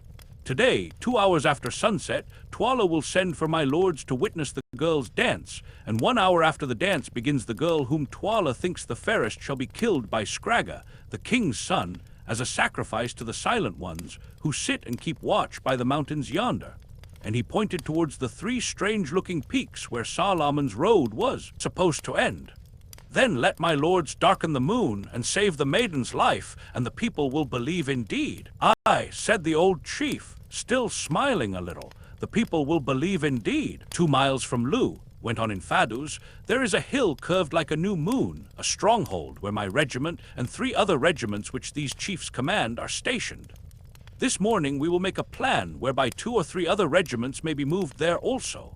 Then, if in truth my lords can darken the moon, in the darkness I will take my lords by the hand and lead them out of Lu, to this place where they shall be safe, and thence we can make war upon TWALA the king. It is good, said I. Now leave us to sleep a while, and to make ready our magic. Infadus rose, and, having saluted us, departed with the chiefs. My friends, said IGNOSI, so soon as they were gone, can ye do this wonderful thing, or were ye speaking empty words to the captains? We believe that we can do it. UMBOPA IGNOSI, I mean. It is strange, he answered, and had ye not been Englishmen, I would not have believed it, but I have learned that English gentlemen tell no lies. If we live through the matter, be sure that I will repay you. IGNOSI, said Sir Henry, promise me one thing. I will promise, Incubu, my friend, even before I hear it, answered the big man with a smile. What is it? This, that if ever you come to be king of this people, you will do away with the smelling out of wizards such as we saw last night, and that the killing of men without trial shall no longer take place in the land. IGNOSI thought for a moment after I had translated this request, and then answered, the ways of black people are not as the ways of white men, Incubu, nor do we value life so highly. Yet I will promise. If it be in my power to hold them back, the witch-finders shall hunt no more, nor shall any man die the death without trial or judgment. That's a bargain, then, said Sir Henry. And now let us get a little rest. Thoroughly wearied out, we were soon sound asleep, and slept till IGNOSI woke us about 11 o'clock. Then we rose, washed, and ate a hearty breakfast. After that, we went outside the hut and walked about, amusing ourselves with examining the structure of the KUKUANA huts and observing the customs of the women. I hope that eclipse will come off, said Sir Henry presently. If it does not, it will soon be all up with us, I answered mournfully. For so sure as we are living men, some of those chiefs will tell the whole story to the king, and then there will be another sort of eclipse, and one that we shall certainly not like. Returning to the hut, we ate some dinner, and passed the rest of the day in receiving visits of ceremony and curiosity. At length the sun set, and we enjoyed a couple of hours of such quiet as our melancholy forebodings would allow to us. Finally, about 8:30, a messenger came from TWALA to bid us to the great annual dance of girls, which was about to be celebrated. Hastily we put on the chain shirts that the king had sent us, and taking our rifles and ammunition with us, so as to have them handy in case we had to fly, as suggested by Infadus, we started boldly enough, though with inward fear and trembling. The great space in front of the king's kraal bore a very different appearance from that which it had presented on the previous evening. In place of the grim ranks of serried warriors were company after company of KUKUANA girls, not overdressed so far as clothing went, but each crowned with a wreath of flowers, and holding a palm leaf in one hand and a white arum lily in the other. In the center of the open moonlit space sat TWALA the king, with old Gagul at his feet, attended by Infadus, the boy Scragga, and 12 guards. There were also present about a score of chiefs, amongst whom I recognized most of our friends of the night before. TWALA greeted us with much apparent cordiality, though I saw him fix his one eye viciously on UMBOPA. Welcome, white men from the stars, he said. This is another sight from that which your eyes gazed on by the light of last night's moon, but it is not so good a sight. Girls are pleasant, and were it not for such as these, and he pointed round him, we should none of us be here this day, but men are better. Kisses and the tender words of women are sweet, but the sound of the clashing of the spears of warriors and the smell of men's blood are sweeter far. Would ye have wives from among our people, white men? If so, choose the fairest here, and ye shall have them as many as ye will." And he paused for an answer, as the prospect did not seem to be without attractions for Good, who, like most sailors, is of a susceptible nature, being elderly and wise, foreseeing the endless complications that anything of the sort would involve. For women bring trouble so surely as the night follows the day, I put in a hasty answer, "Thanks to thee, O king, but we white men wed only with white women like ourselves. Your maidens are fair, but they are not for us." The king laughed. "It is well. In our land there is a proverb which runs, 'Women's eyes are always bright, whatever the color,' and another that says, 'Love her who is present, for be sure she who is absent is false to thee.' But perhaps these things are not so in the stars. In a land where men are white, all things are possible. So be it, white men, the girls will not go begging. Welcome again, and welcome too, thou black one. If Gagul here had won her way, thou wouldst have been stiff and cold by now. It is lucky for thee that thou too camest from the stars. Ha, ha, I can kill thee before thou killest me, O king," was IGNOSI'S calm answer. "And thou shalt be stiff before my limbs cease to bend." TWALA started. "Thou speakest boldly, boy," he replied angrily. "Presume not too far. He may well be bold in whose lips are truth. The truth is a sharp spear which flies home and misses not. It is a message from the stars, O king." TWALA scowled, and his one eye gleamed fiercely, but he said nothing more. "Let the dance begin," he cried, and then the flower-crowned girls sprang forward in companies, singing a sweet song and waving the delicate palms and white lilies. On they danced, looking faint and spiritual in the soft, sad light of the risen moon, now whirling round and round, now meeting in mimic warfare, swaying, eddying here and there, coming forward, falling back in an ordered confusion, delightful to witness. At last they paused, and a beautiful young woman sprang out of the ranks and began to pirouette in front of us with a grace and vigor which would have put most ballet girls to shame. At length she retired exhausted, and another took her place, then another and another, but none of them, either in grace, skill, or personal attractions, came up to the first. When the chosen girls had all danced, the king lifted his hand. "Which deem ye the fairest, white men?" he asked. "The first," said I unthinkingly. Next second I regretted it, for I remembered that Infadus had told us that the fairest woman must be offered up as a sacrifice. "Then is my mind as your minds, and my eyes as your eyes. She is the fairest, and a sorry thing it is for her, for she must die." "I must die," piped out Gagul, casting a glance of her quick eyes in the direction of the poor girl, who, as yet ignorant of the awful fate in store for her, was standing some 10 yards off in front of a company of maidens, engaged in nervously picking a flower from her wreath to pieces, petal by petal. "Why, O king," said I, restraining my indignation with difficulty, "the girl has danced well and pleased us. She is fair too. It would be hard to reward her with death." TWALA laughed as he answered, "It is our custom, and the figures who sit in stone yonder," and he pointed towards the 3 distant peaks, "must of their due. Did I fail to put the fairest girl to death today, misfortune would fall upon me and my house. Thus runs the prophecy of my people. If the king offer not a sacrifice of a fair girl on the day of the dance of maidens to the old ones who sit and watch on the mountains, then shall he fall and his house. Look ye, white men, my brother who reigned before me offered not the sacrifice, because of the tears of the woman, and he fell and his house, and I reign in his stead. It is finished, she must die. Then turning to the guards, bring her hither. Scragga, make sharp thy spear." 2 of the men stepped forward, and as they advanced, the girl, for the first time realizing her impending fate, screamed aloud and turned to fly. But the strong hands caught her fast and brought her, struggling and weeping, before us. "What is thy name, girl?" piped Gagul. "What, wilt thou not answer? Shall the king's son do his work at once?" At this hint, Scragga, looking more evil than ever, advanced a step and lifted his great spear, and at that moment I saw Good's hand creep to his revolver. The poor girl caught the faint glint of steel through her tears, and it sobered her anguish. She ceased struggling, and clasping her hands convulsively, stood shuddering from head to foot. "See," cried Scragga in high glee, "she shrinks from the sight of my little plaything even before she has tasted it." And he tapped the broad blade of his spear. "If ever I get the chance, you shall pay for that, you young hound." I heard good mutter beneath his breath. Now that thou art quiet, give us thy name, my dear. Come, speak out and fear not, said Gagul in mockery. Oh, mother, answered the girl in trembling accents, my name is Fulara of the house of Suko. Oh, mother, why must I die? I have done no wrong. Be comforted, went on the old woman in her hateful tone of mockery. Thou must die indeed as a sacrifice to the old ones who sit yonder, and she pointed to the peaks. But it is better to sleep in the night than to toil in the daytime. It is better to die than to live, and thou shalt die by the royal hand of the king's own son. The girl Fulara wrung her hands in anguish and cried out aloud, Oh, cruel, and I so young! What have I done that I should never again see the sun rise out of the night, or the stars come following on his track in the evening, that I may no more gather the flowers when the dew is heavy, or listen to the laughing of the waters? Woe is me, that I shall never see my father's hut again, nor feel my mother's kiss, nor tend the lamb that is sick. Woe is me, that no lover shall put his arm around me and look into my eyes, nor shall men children be born of me.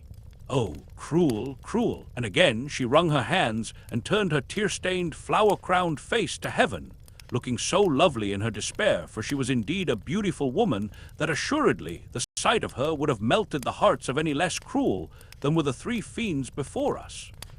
Prince Arthur's appeal to the ruffians who came to blind him was not more touching than that of this savage girl, but it did not move Gagul or Gagul's master, though I saw signs of pity among the guards behind and on the faces of the chiefs.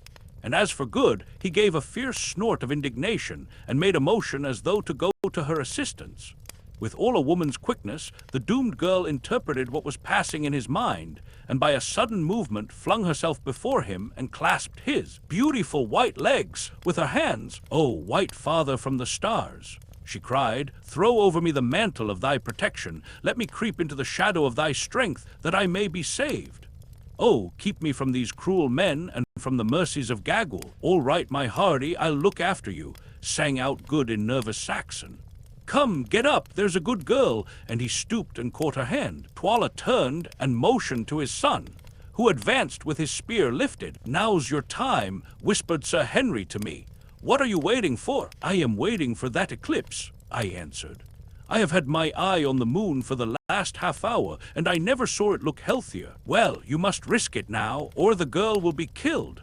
TWALA is losing patience, recognizing the force of the argument, and having cast one more despairing look at the bright face of the moon, for never did the most ardent astronomer with a theory to prove await a celestial event with such anxiety, I stepped with all the dignity that I could command between the prostrate girl and the advancing spear of Scragga. "King," I said, "it shall not be. We will not endure this thing. Let the girl go in safety." TWALA rose from his seat in wrath and astonishment, and from the chiefs and serried ranks of maidens who had closed in slowly upon us in anticipation of the tragedy came a murmur of amazement. "Shall not be, thou white dog that yappest at the lion in his cave, shall not be. Art thou mad? Be careful lest this chicken's fate overtake thee and those with thee.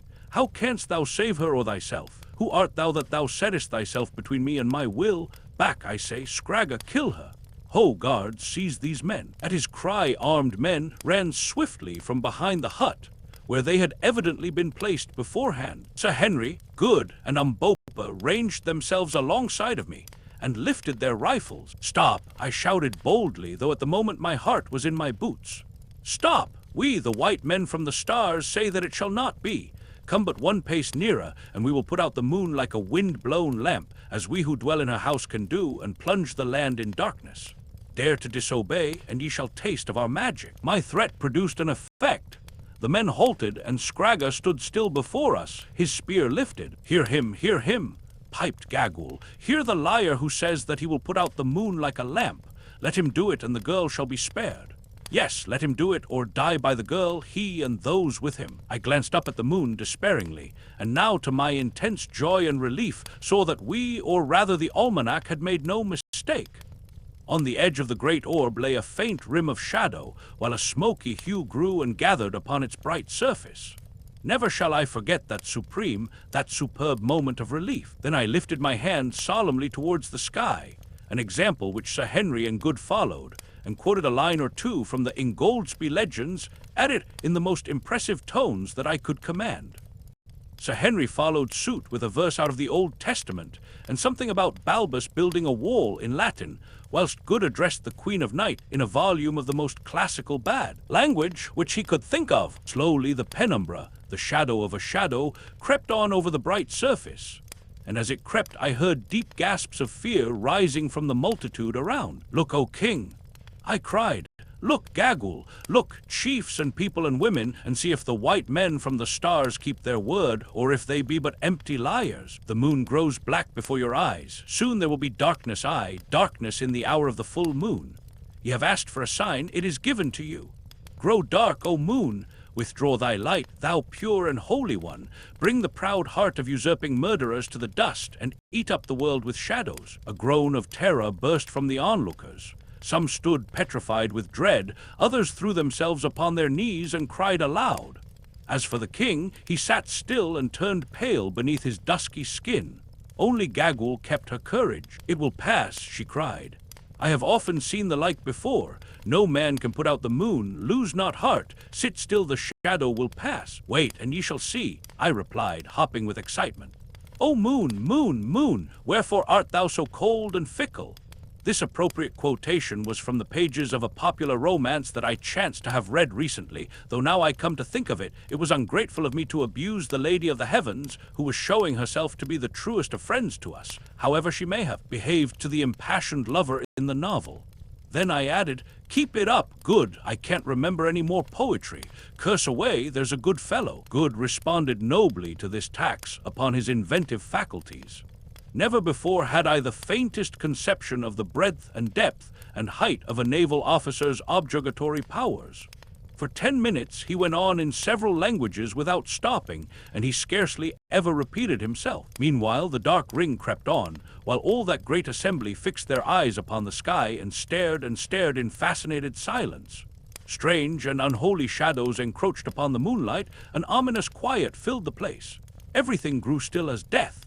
Slowly, and in the midst of this most solemn silence, the minutes sped away, and while they sped the full moon passed deeper and deeper into the shadow of the earth, as the Inkai segment of its circle slid in awful majesty across the lunar craters. The great pale orb seemed to draw near and to grow in size. She turned a coppery hue, then that portion of her surface which was unobscured as yet grew gray and ashen, and at length, as totality approached, her mountains and her plains were to be seen glowing luridly through a crimson gloom. On, yet on, crept the ring of darkness. It was now more than half across the blood-red orb. The air grew thick and still more deeply tinged with dusky crimson. On, yet on, till we could scarcely see the fierce faces of the group before us. No sound rose now from the spectators, and at last Good stopped swearing. "The moon is dying, the white wizards have killed the moon," yelled the Prince Scragger at last. "We shall all perish in the dark." And animated by fear or fury, or by both, he lifted his spear and drove it with all his force at Sir Henry's breast. But he forgot the mail shirts that the king had given us, and which we wore beneath our clothing. The steel rebounded harmless, and before he could repeat the blow, Curtis had snatched the spear from his hand and sent it straight through him. Scragger dropped dead at the sight, and driven mad with fear of the gathering darkness, and of the unholy shadow which, as they believed, was swallowing the moon, the companies of girls broke up in wild confusion and ran screeching for the gateways. Nor did the panic stop there. The king himself, followed by his guards, some of the chiefs, and Gagul, who hobbled away after them with marvelous alacrity, fled further huts, so that in another minute we ourselves, the would-be victim Fulara, Infadus, and most of the chiefs who had interviewed us on the previous night, were left alone upon the scene, together with the dead body of Scragger, TWALA's son. "Chiefs," I said, "we have given you the sign. If ye are satisfied, let us fly swiftly to the place of which ye spoke. The charm cannot now be stopped. It will work for an hour and the half of an hour. Let us cover ourselves in the darkness." "Come," said Infadus, turning to go, an example which was followed by the awed captains, ourselves, and the girl Fulara, whom Good took by the arm. Before we reached the gate of the kraal, the moon went out utterly, and from every quarter of the firmament the stars rushed forth into the Inkai sky. Holding each other by the hand, we stumbled on through the darkness. Chapter 12. Before the battle, luckily for us, Infadus and the chiefs knew all the paths of the great town perfectly, so that we passed by sideways unmolested, and notwithstanding the gloom, we made fair progress. For an hour or more we journeyed on, till at length the eclipse began to pass, and that edge of the moon which had disappeared the first became again visible. Suddenly, as we watched, there burst from it a silver streak of light, accompanied by a wondrous ruddy glow, which hung upon the blackness of the sky like a celestial lamp, and a wild and lovely sight it was. In another 5 minutes the stars began to fade, and there was sufficient light to see our whereabouts. We then discovered that we were clear of the town of Loo and approaching a large flat-topped hill measuring some 2 miles in circumference. This hill, which is of a formation common in South Africa, is not very high.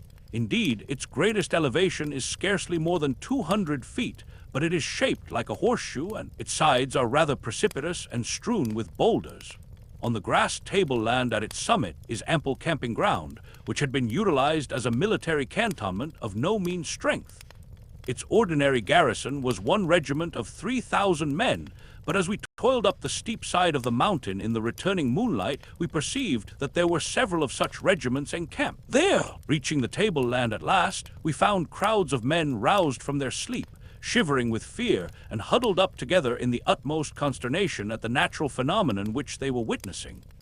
Passing through these without a word, we gained a hut in the center of the ground, where we were astonished to find 2 men waiting, laden with our few goods and chattels, which of course we had been obliged to leave behind in our hasty flight. I sent for them, explained in Fadus, and also for these, and he lifted up Good's long-lost trousers. With an exclamation of rapturous delight, Good sprang at them, and instantly proceeded to put them on. "Surely my lord will not hide his beautiful white legs," exclaimed Infadus regretfully, but Good persisted, and once only did the Kukwana people get the chance of seeing his beautiful legs again. Good is a very modest man. Henceforward they had to satisfy their aesthetic longings with his 1 whisker, his transparent eye, and his movable teeth. Still gazing with fond remembrance at Good's trousers, Infadus next informed us that he had commanded the regiments to muster so soon as the day broke, in order to explain to them fully the origin and circumstances of the rebellion which was decided on by the chiefs, and to introduce to them the rightful heir to the throne, IGNOSI. Accordingly, when the sun was up, the troops, in all some 20,000 men, and the flower of the Kukwana army were mustered on a large open space, to which we went. The men were drawn up in 3 sides of a dense square, and presented a magnificent spectacle. We took our station on the open side of the square, and were speedily surrounded by all the principal chiefs and officers. These, after silence had been proclaimed, Infadus proceeded to address. He narrated to them in vigorous and graceful language, for like most Kukwanas of high rank, he was a born orator, the history of IGNOSI'S father, and of how he had been basely murdered by TWALA the king, and his wife and child driven out to starve. Then he pointed out that the people suffered and groaned under TWALA's cruel rule, instancing the proceedings of the previous night, when, under pretense of their being evildoers, many of the noblest in the land had been dragged forth and wickedly done to death. Next, he went on to say that the white lords from the stars, looking down upon their country, had perceived its trouble, and determined, at great personal inconvenience, to alleviate its lot. That they had accordingly taken the real king of the Kukwanas, IGNOSI, who was languishing in exile, by the hand, and led him over the mountains. That they had seen the wickedness of TWALA's doings, and for a sign to the wavering, and to save the life of the girl Fulara, actually, by the exercise of their high magic, had put out the moon and slain the young fiend Scragga, and that they were prepared to stand by them and assist them to overthrow TWALA, and set up the rightful king, IGNOSI, in his place. He finished his discourse amidst a murmur of approbation. Then IGNOSI stepped forward and began to speak. Having reiterated all that Infadus his uncle had said, he concluded a powerful speech in these words: "O chiefs, captains, soldiers, and people, ye have heard my words. Now must ye make choice between me and him who sits upon my throne, the uncle who killed his brother, and hunted his brother's child forth to die in the cold and the night. That I am indeed the king these," pointing to the chiefs, "can tell you, for they have seen the snake about my middle. If I were not the king, would these white men be on my side with all their magic? Tremble, chiefs, captains, soldiers, and people. Is not the darkness they have brought upon the land to confound TWALA and cover our flight, darkness even in the hour of the full moon, yet before your eyes? It is, answered the soldiers. I am the king, I say to you, I am the king, went on IGNOSI, drawing up his great stature to its full, and lifting his broad-bladed battle-axe above his head. If there be any man among you who says that it is not so, let him stand forth, and I will fight him now, and his blood shall be a red token that I tell you true. Let him stand forth, I say. And he shook the great axe till it flashed in the sunlight, as nobody seemed inclined to respond to this heroic version of Dilly, Dilly, come and be killed. Our late henchman proceeded with his address. I am indeed the king, and should ye stand by my side in the battle, if I win the day ye shall go with me to victory and honor. I will give you oxen and wives, and ye shall take place of all the regiments. And if ye fall, I will fall with you. And behold, I give you this promise, that when I sit upon the seat of my fathers, bloodshed shall cease in the land. No longer shall he cry for justice to find slaughter. No longer shall the witch-finder hunt you out, so that ye may be slain without a cause. No man shall die save he who offends against the laws. The eating up of your kraals shall cease. Each one of you shall sleep secure in his own hut and fear naught, and justice shall walk blindfold throughout the land. Have ye chosen chiefs, captains, soldiers, and people? We have chosen, O king. Came back the answer. It is well. Turn your heads and see how TWALA's messengers go forth from the great town, east and west, and north and south, to gather a mighty army to slay me and you, and these my friends and protectors. Tomorrow, or perchance the next day, he will come against us with all who are faithful to him.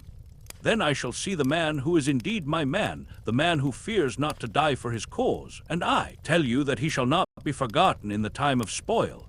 I have spoken, O chiefs, captains, soldiers, and people. Now go to your huts and make you ready for war. There was a pause, till presently one of the chiefs lifted his hand, and out rolled the royal salute, Cum. It was a sign that the soldiers accepted IGNOSI as their king. Then they marched off in battalions. Half an hour afterwards we held a council of war, at which all the commanders of regiments were present.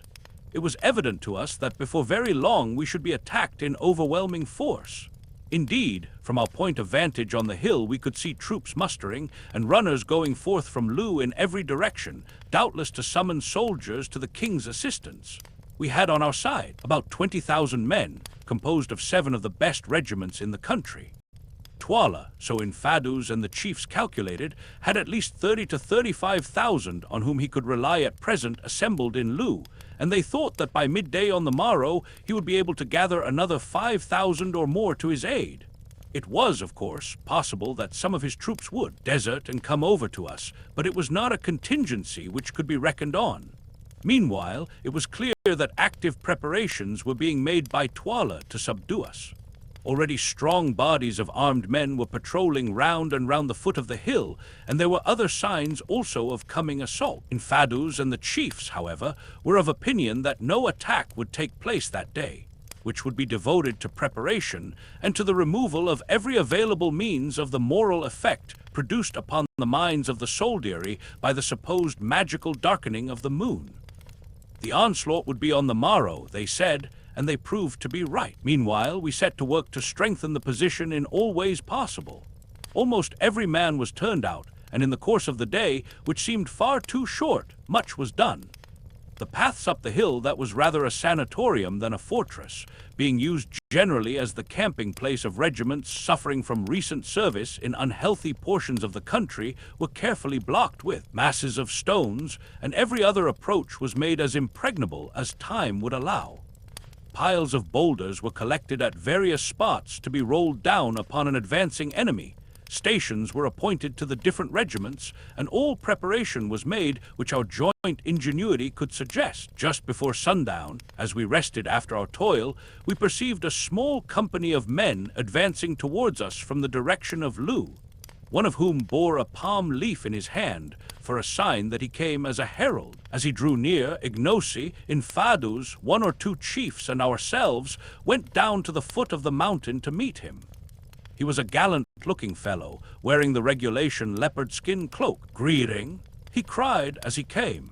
"The king's greeting to those who make unholy war against the king, the lion's greeting to the jackals that snarl around his heels." "Speak," I said. "These are the king's words. Surrender to the king's mercy ere a worse thing befall you.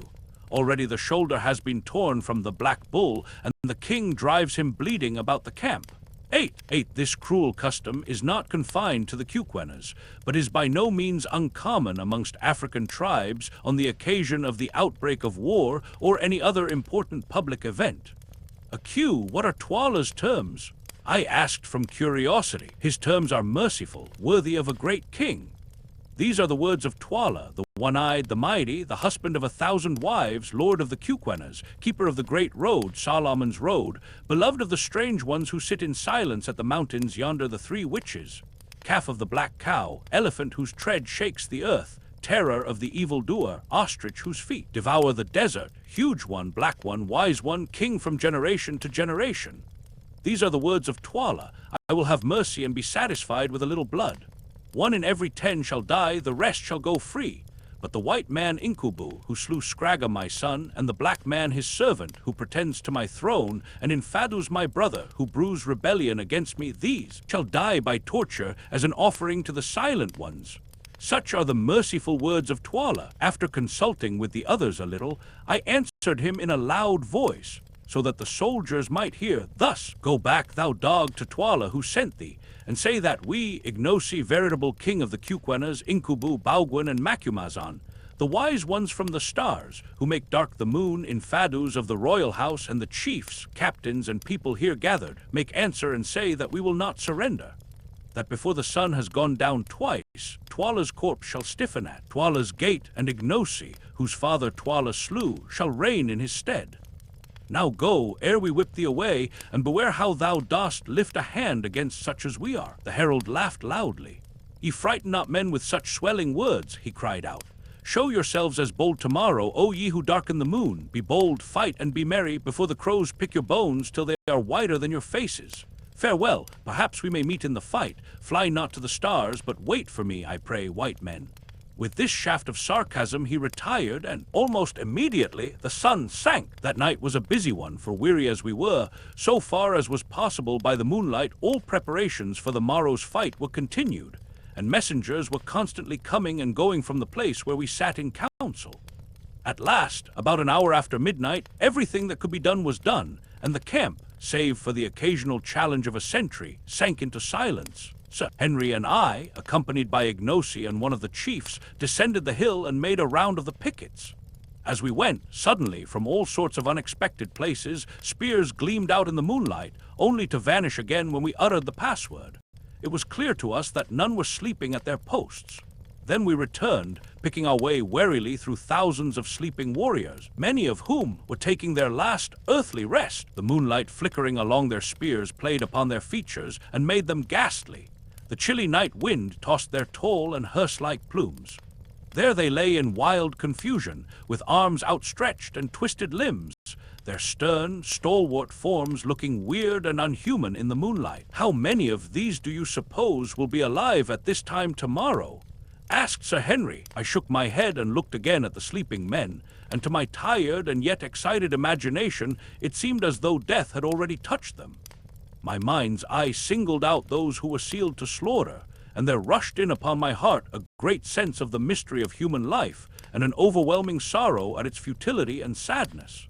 Tonight these thousands slept their healthy sleep. Tomorrow they, and many others with them, ourselves perhaps among them, would be stiffening in the cold. Their wives would be widows, their children fatherless, and their place know them no more forever. Only the old moon would shine on serenely, the night wind would stir the grasses, and the wide earth would take its rest, even as it did eons before we were, and will do eons after we have been forgotten. Yet man dies not whilst the world, at once his mother and his monument, remains. His name is lost indeed, but the breath he breathed still stirs the pine tops on the mountains. The sound of the words he spoke yet echoes on through space. The thoughts his brain gave birth to we have inherited today.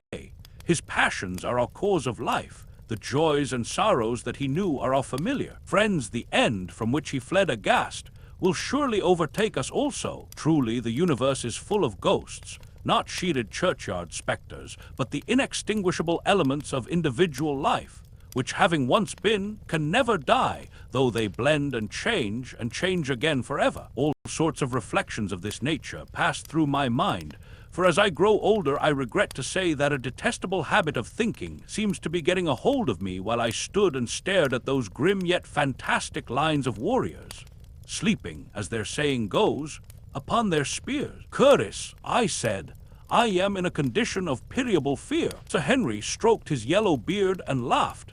As he answered, I have heard you make that sort of remark before, Quatermain. Well, I mean it now. Do you know, I very much doubt if one of us will be alive tomorrow night. We shall be attacked in overwhelming force, and it is quite a chance if we can hold this place. We'll give a good account of some of them at any rate.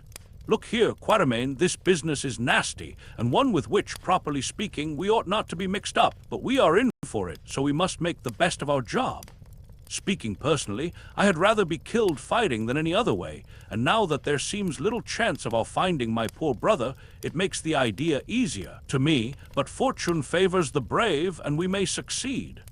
Anyway, the battle will be awful, and having a reputation to keep up, we shall need to be in the thick of the thing. He made this last remark in a mournful voice, but there was a gleam in his eye which belied its melancholy.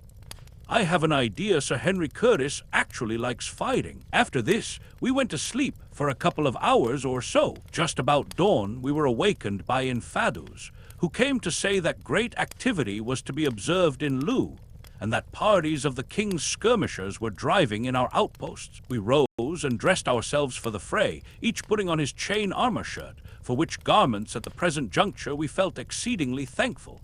Sir Henry went the whole length about the matter and dressed himself like a native warrior.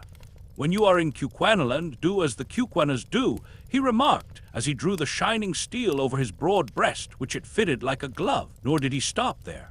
At his request, Infadus had provided him with a complete set of native war uniform. Round his throat he fastened the leopard-skin cloak of a commanding officer. On his brows he bound the plume of black ostrich feathers worn only by generals of high rank, and about his middle a magnificent moocha of white ox-tails. A pair of sandals, a leglet of goat's hair, a heavy battle-axe with a rhinoceros horn handle, a round iron shield covered with white ox hide, and the regulation number of TWALAs, or throwing knives, made up his equipment, to which, however, he added his revolver. The dress was, no doubt, a savage one, but I am bound to say that I seldom saw a finer sight than Sir Henry Curtis presented in this guise. It showed off his magnificent physique to the greatest advantage, and when Ignosi arrived presently, arrayed in a similar costume, I thought to myself that I had never before seen two such splendid men. As for Good and myself, the armor did not suit us nearly so well. To begin with, Good insisted upon keeping on his newfound trousers, and a stout, short gentleman with an eyeglass and one half of his face shaved, arrayed in a mail shirt, carefully tucked into a very seedy pair of corduroys, looks more remarkable than imposing. In my case, the chain shirt being too big for me, I put it on over all my clothes, which caused it to bulge in a somewhat ungainly fashion. I discarded my trousers, however, retaining only my velchoons, having determined to go into battle with bare legs in order to be the lighter for running, in case it became necessary to retire quickly. The mail coat, a spear, a shield that I did not know how to use, a couple of TWALAs, a revolver, and a huge plume, which I pinned into the top of my shooting hat in order to give a bloodthirsty finish to my appearance, completed my modest equipment. In addition to all these articles, of course we had our rifles, but as ammunition was scarce, and as they would be useless in case of a charge, we arranged that they should be carried behind us by bearers. When at length we had equipped ourselves, we swallowed some food hastily, and then started out to see how things were going on. At one point in the tableland of the mountain, there was a little copy of brown stone, which served the double purpose of headquarters and of a conning tower. Here we found Infadus surrounded by his own regiment, the Greys, which was undoubtedly the finest in the KUKUANA army, and the same that we had first seen at the outlying kraal.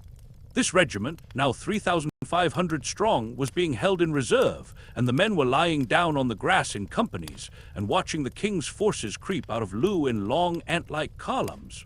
There seemed to be no end to the length of these columns, 3 in all, and each of them numbering, as we judged, at least 11 or 12,000 men. As soon as they were clear of the town, the regiments formed up. Then one body marched off to the right, one to the left, and the third came on slowly towards us. "Ah," said Infadus, They are going to attack us on 3 sides at once. This seemed rather serious news for our position on the top of the mountain, which measured 1.5 miles in circumference. Being an extended one, it was important to us to concentrate our comparatively small defending force as much as possible.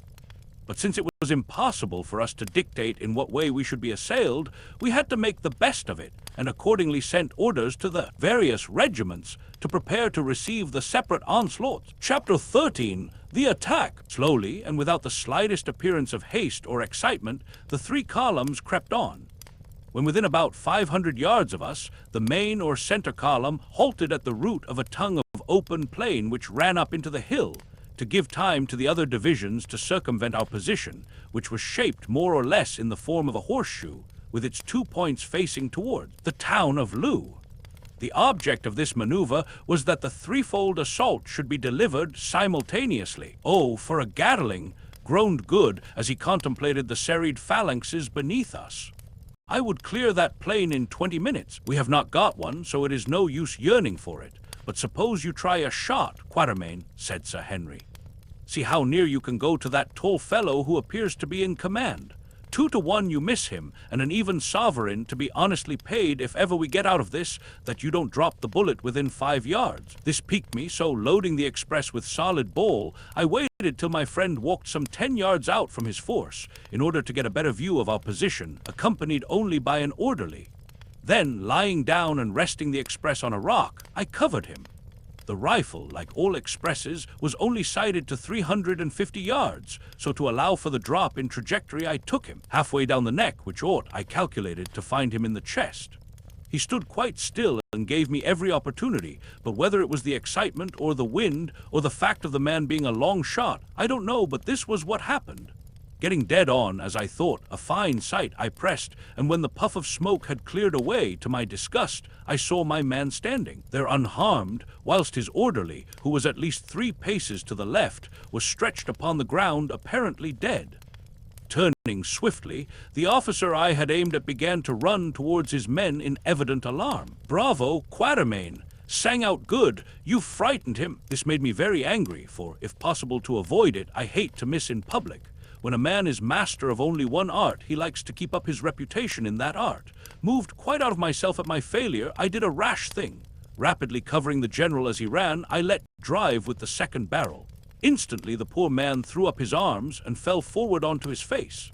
This time I had made no mistake, and I say it as a proof of how little we think of others when our own safety, pride, or reputation is in question. I was brute enough to feel delighted at the sight. The regiments who had seen the feat cheered wildly at this exhibition of the white man's magic, which they took as an omen of success, while the force the general had belonged to, which indeed, as we ascertained afterwards, he had commanded, fell back in confusion.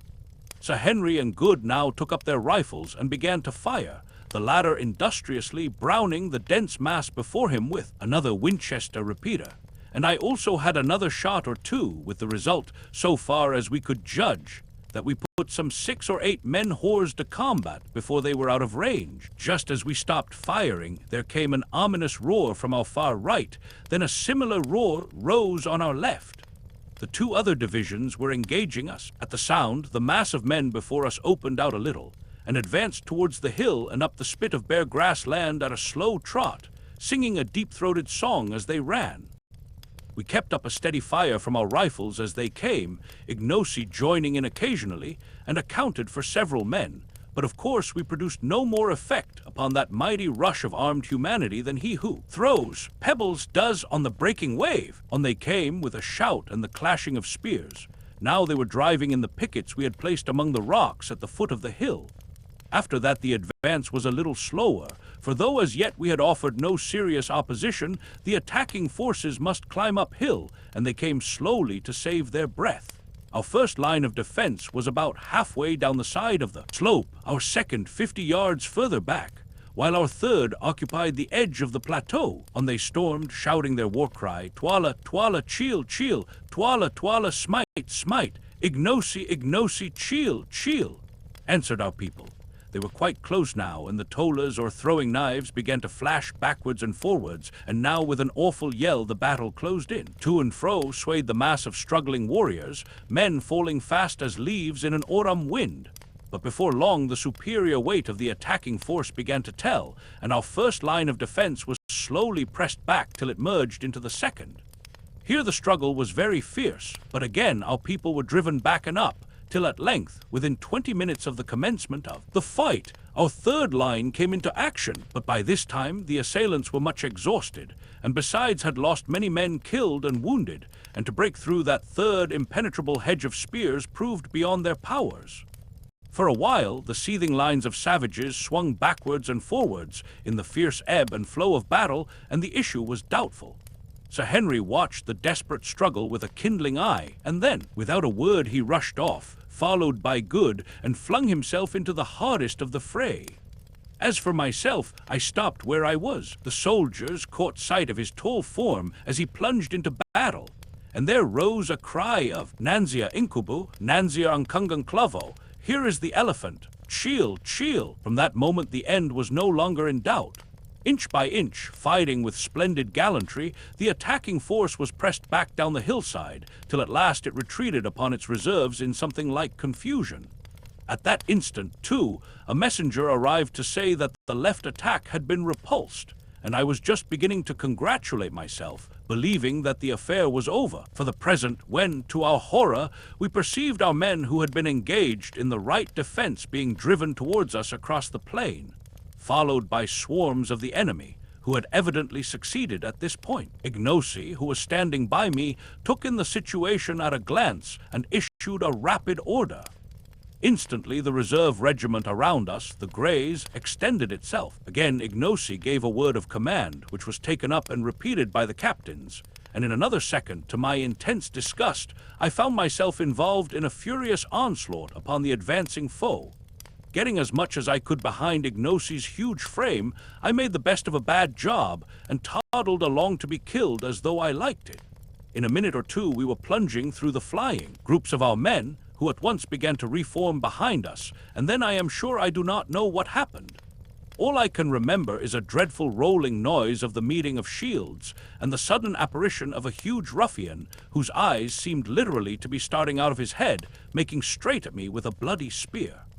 But I say it with pride, I rose, or rather sank to the occasion, was one before which most people would have collapsed once and for all. Seeing that if I stood where I was I must be killed, as the horrid apparition came I flung myself down in front of him so cleverly that, being unable to stop himself, he took a header right over my prostrate form.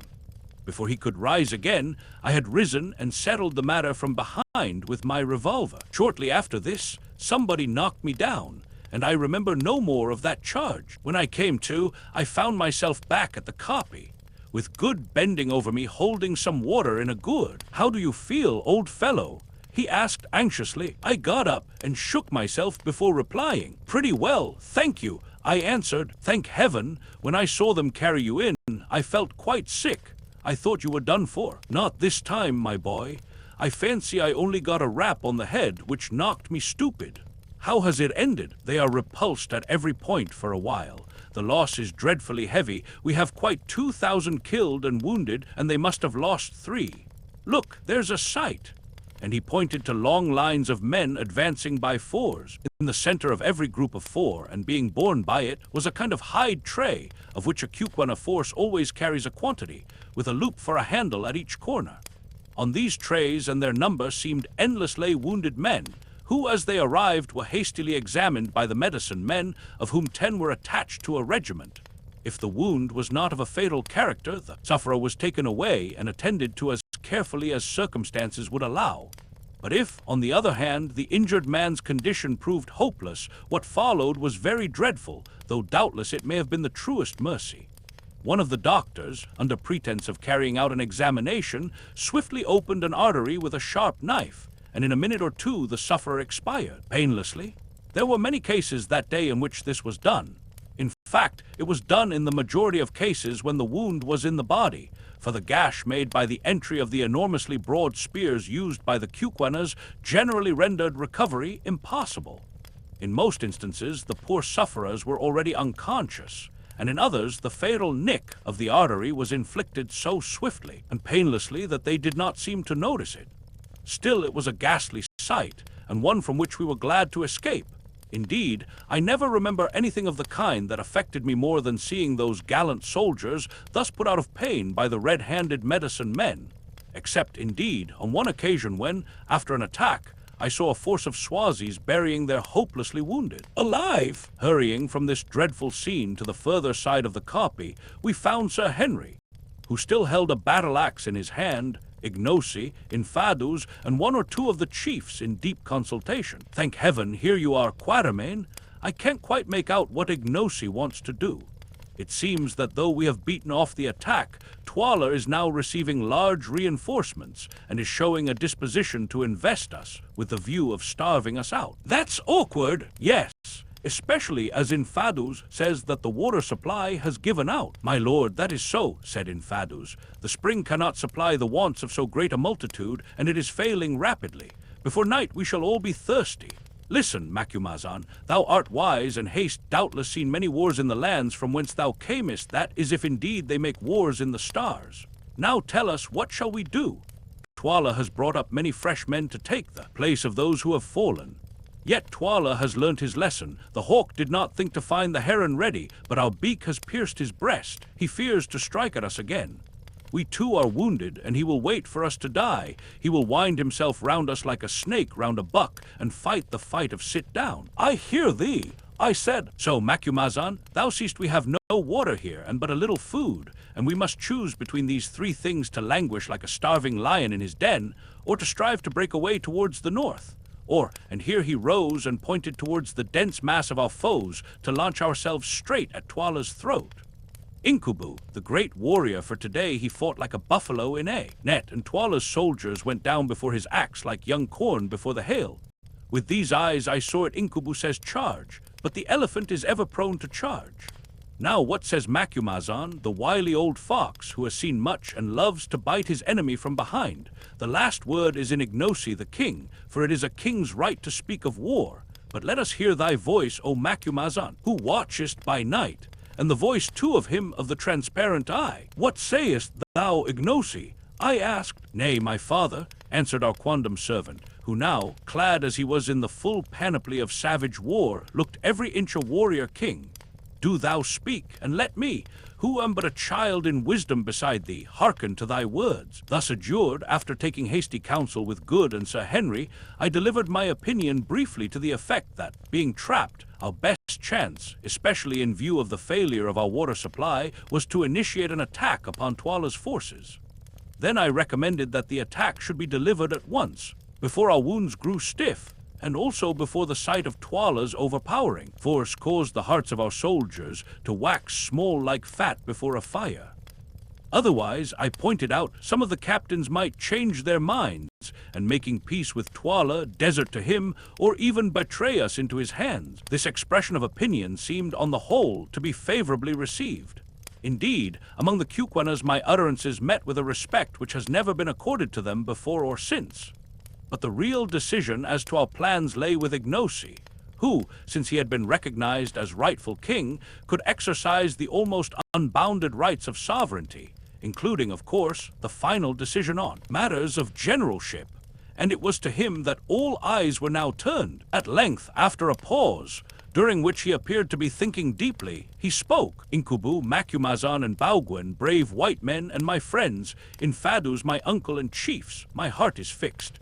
I will strike at TWALA this day and set my fortunes on the blow, I and my life, and your lives also. Listen, thus will I strike. You see how the hill curves round like the half-moon, and how the plain runs like a green tongue towards us within the curve. We see, I answered. Good, it is now midday, and the men eat and rest after the toil of battle. When the sun has turned and travelled a little way towards the darkness, let thy regiment, my uncle, advance with one other down to the green tongue, and it shall be that when TWALA sees it he will hurl his force at it to crush it. But the spot is narrow, and the regiments can come against thee one at a time only. So may they be destroyed one by one, and the eyes of all TWALA's army shall be fixed upon a struggle the like of which has not been seen by living man. And with thee, my uncle, shall go Incubu, my friend, that when TWALA sees his battle-axe flashing in the first rank of the Greys, his heart may grow faint. And I will come with the 2nd regiment, that which follows thee, so that if ye are destroyed, as it might happen, there may yet be a king left to fight for. And with me shall come Macumazon the Wise. It is well, O king, said Infadus, apparently contemplating the certainty of the complete annihilation of his regiment with perfect calmness. Truly, these KUKUANAs are a wonderful people. Death has no terrors for them when it is incurred in the course of duty. And whilst the eyes of the multitude of TWALA's soldiers are thus fixed upon the fight, went on Ignosi, behold, 1/3 of the men who are left alive to us, i.e., about 6,000, shall creep along the right horn of the hill and fall upon the left flank of TWALA's force, and 1/3 shall creep along the left horn and fall upon TWALA's right flank. And when I see that the horns are ready to toss, TWALA, then will I, with the men who remain to me, charge home in TWALA's face. And if fortune goes with us, the day will be ours, and before night drives her black oxen from the mountains to the mountains, we shall sit in peace at Lu. And now let us eat and make ready. And in Fadus do thou prepare that the plan be carried out without fail. And stay, let my white father Baugwin go with the right horn, that his shining eye may give courage to the captains. The arrangements for attack thus briefly indicated were set in motion with a rapidity that spoke well for the perfection of the KUKUANA military system. Within little more than an hour rations had been served out and devoured, the divisions were formed, the scheme of onslaught was explained to the leaders, and the whole force, numbering about 18,000 men, was ready to move, with the exception of a guard left in charge of the wounded. Presently Good came up to Sir Henry and myself. "Goodbye, you fellows," he said. "I am off with the right wing according to orders, and so I have come to shake hands in case we should not meet again, you know." He added significantly. We shook hands in silence, and not without the exhibition of as much emotion as Anglo-Saxons are wont to show. "It is a queer business," said Sir Henry, his deep voice shaking a little, "and I confess I never expect to see tomorrow's sun. So far as I can make out, the Greys with whom I am to go are to fight until they are wiped out in order to enable the wings to slip round unawares and outflank TWALA. Well, so be it. At any rate, it will be a man's death. Goodbye, old fellow. God bless you. I hope you will pull through and live to collar the diamonds. But if you do, take my advice and don't have anything more to do with pretenders." In another second, Good had wrung us both by the hand and gone. And then Infadus came up and led off Sir Henry to his place in the forefront of the Greys, whilst, with many misgivings, I departed with Ignosi to my station in the 2nd Attacking Regiment. Chapter 14. The last stand of the Greys. In a few more minutes, the regiments destined to carry out the flanking movements had tramped off in silence, keeping carefully to the lee of the rising ground in order to conceal their advance from the keen eyes of TWALA's scouts. Half an hour or more was allowed to elapse between the setting out of the horns or wings of the army before any stir was made by the Greys and their supporting regiment, known as the Buffaloes, which formed its chest, and were destined to bear the brunt of the battle. Both of these regiments were almost perfectly fresh and of full strength, the Greys having been in reserve in the morning, and having lost but a small number of men in sweeping back that part of the attack which had proved successful in breaking the line of defense, on the occasion when I charged with them and was stunned for my pains. As for the Buffaloes, they had formed the 3rd line of defense on the left, and since the attacking force at that point had not succeeded in breaking through the 2nd, they had scarcely come into action at all. Infadus, who was a wary old general, and knew the absolute importance of keeping up the spirits of his men on the eve of such a desperate encounter, employed the pause in addressing his own regiment, the Greys, in poetical language, explaining to them the honor that they were receiving in being put thus in the forefront of the battle, and in having the great white warrior from the stars to fight with them in their ranks, and promising large rewards of cattle and promotion to all who survived in the event of IGNOSI'S arms being successful. I looked down the long lines of waving black plumes and stern faces beneath them, and sighed to think that within one short hour most, if not all, of those magnificent veteran warriors, not a man of whom was under 40 years of age, would be laid dead or dying in the dust. It could not be otherwise. They were being condemned with that wise recklessness of human life which marks the great general and often saves his forces and attains his ends to certain slaughter in order to give their cause and the remainder of the army a chance of success. They were foredoomed to die, and they knew the truth. It was to be their task to engage regiment after regiment of TWALA's army on the narrow strip of green beneath us, till they were exterminated, or till the wings found a favorable opportunity for their onslaught. And yet they never hesitated, nor could I detect a sign of fear upon the face of a single warrior. There they were going to certain death, about to quit the blessed light of day forever, and yet able to contemplate their doom without a tremor. Even at that moment, I could not help contrasting their state of mind with my own, which was far from comfortable, and breathing a sigh of envy and admiration. Never before had I seen such an absolute devotion to the idea of duty, and such a complete indifference to its bitter fruits. "Behold your king," ended old Infadus, pointing to IGNOSI. "Go fight and fall for him, as is the duty of brave men, and cursed and shameful forever be the name of him who shrinks from death for his king, or who turns his back to the foe. Behold your king, chiefs, captains, and soldiers. Now do your homage to the sacred snake, and then follow on, that Incubu and I may show you a road to the heart of TWALA's host." There was a moment's pause, then suddenly a murmur arose from the serried phalanxes before us, a sound like the distant whisper of the sea, caused by the gentle tapping of the handles of 6,000 spears against their holders' shields. Slowly it swelled, till its growing volume deepened and widened into a roar of rolling noise that echoed like thunder against the mountains and filled the air with heavy waves of sound. Then it decreased, and by faint degrees died away into nothing, and suddenly out crashed the royal salute. IGNOSI, I thought to myself, might well be a proud man that day, for no Roman emperor ever had such a salutation from gladiators about to die. IGNOSI acknowledged this magnificent act of homage by lifting his battle-axe, and then the Greys filed off in a triple-line formation, each line containing about 1,000 fighting men, exclusive of officers.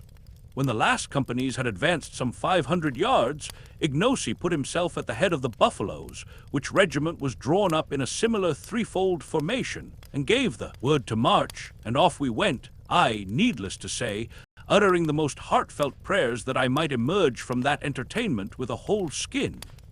Many a queer position have I found myself in, but never before in one quite so unpleasant as the present, or one in which my chance of coming off safe was smaller. By the time that we reached the edge of the plateau, the Greys were already halfway down the slope, ending in the tongue of grassland that ran up into the bend of the mountain, something as the frog of a horse's foot runs up into the shoe. The excitement in TWALA's camp on the plain beyond was very great, and regiment after regiment was starting forward at a long swinging trot in order to reach the root of the tongue of land before the attacking force could emerge into the plain of Lu. This tongue, which was some 400 yards in depth, even at its root or widest part, was not more than 650 paces across, while at its tip it scarcely measured 90. The Greys, who, in passing down the side of the hill and on to the tip of the tongue, had formed into a column, on reaching the spot where it broadened out again, reassumed their triple-line formation, halted dead. Then we, that is, the buffaloes, moved down the tip of the tongue and took our stand in reserve, about 100 yards behind the last line of the Greys and on slightly higher ground. Meanwhile, we had leisure to observe TWALA's entire force, which evidently had been reinforced since the morning attack, and could not now, notwithstanding their losses, number less than 40,000, moving swiftly up towards us. But as they drew near the root of the tongue they hesitated, having discovered that only one regiment could advance into the gorge at a time, and that there, some 70 yards from the mouth of it, unassailable except in front, on account of the high walls of boulder-strewn ground on each side, stood the famous regiment of Greys, the pride and glory of the KUKUANA army, ready to hold the way against their power. As the three Romans once held the bridge against thousands, they hesitated and finally stopped their advance. There was no eagerness to cross spears with these three grim ranks of warriors who stood so firm and ready. Presently, however, a tall general wearing the customary headdress of nodding ostrich plumes appeared, attended by a group of chiefs and orderlies, being, I thought, none other than TWALA himself. He gave an order, and the first regiment, raising a shout, charged up towards the Greys, who remained perfectly still and silent till the attacking troops were within 40 yards. and a volley of TWALAs, or throwing knives, came rattling among their ranks. Then suddenly, with a bound and a roar, they sprang forward with uplifted spears, and the regiment met in deadly strife. Next second, the roll of the meeting shields came to our ears like the sound of thunder, and the plain seemed to be alive with flashes of light reflected from the shimmering spears. To and fro swung the surging mass of struggling, stabbing humanity, but not for long.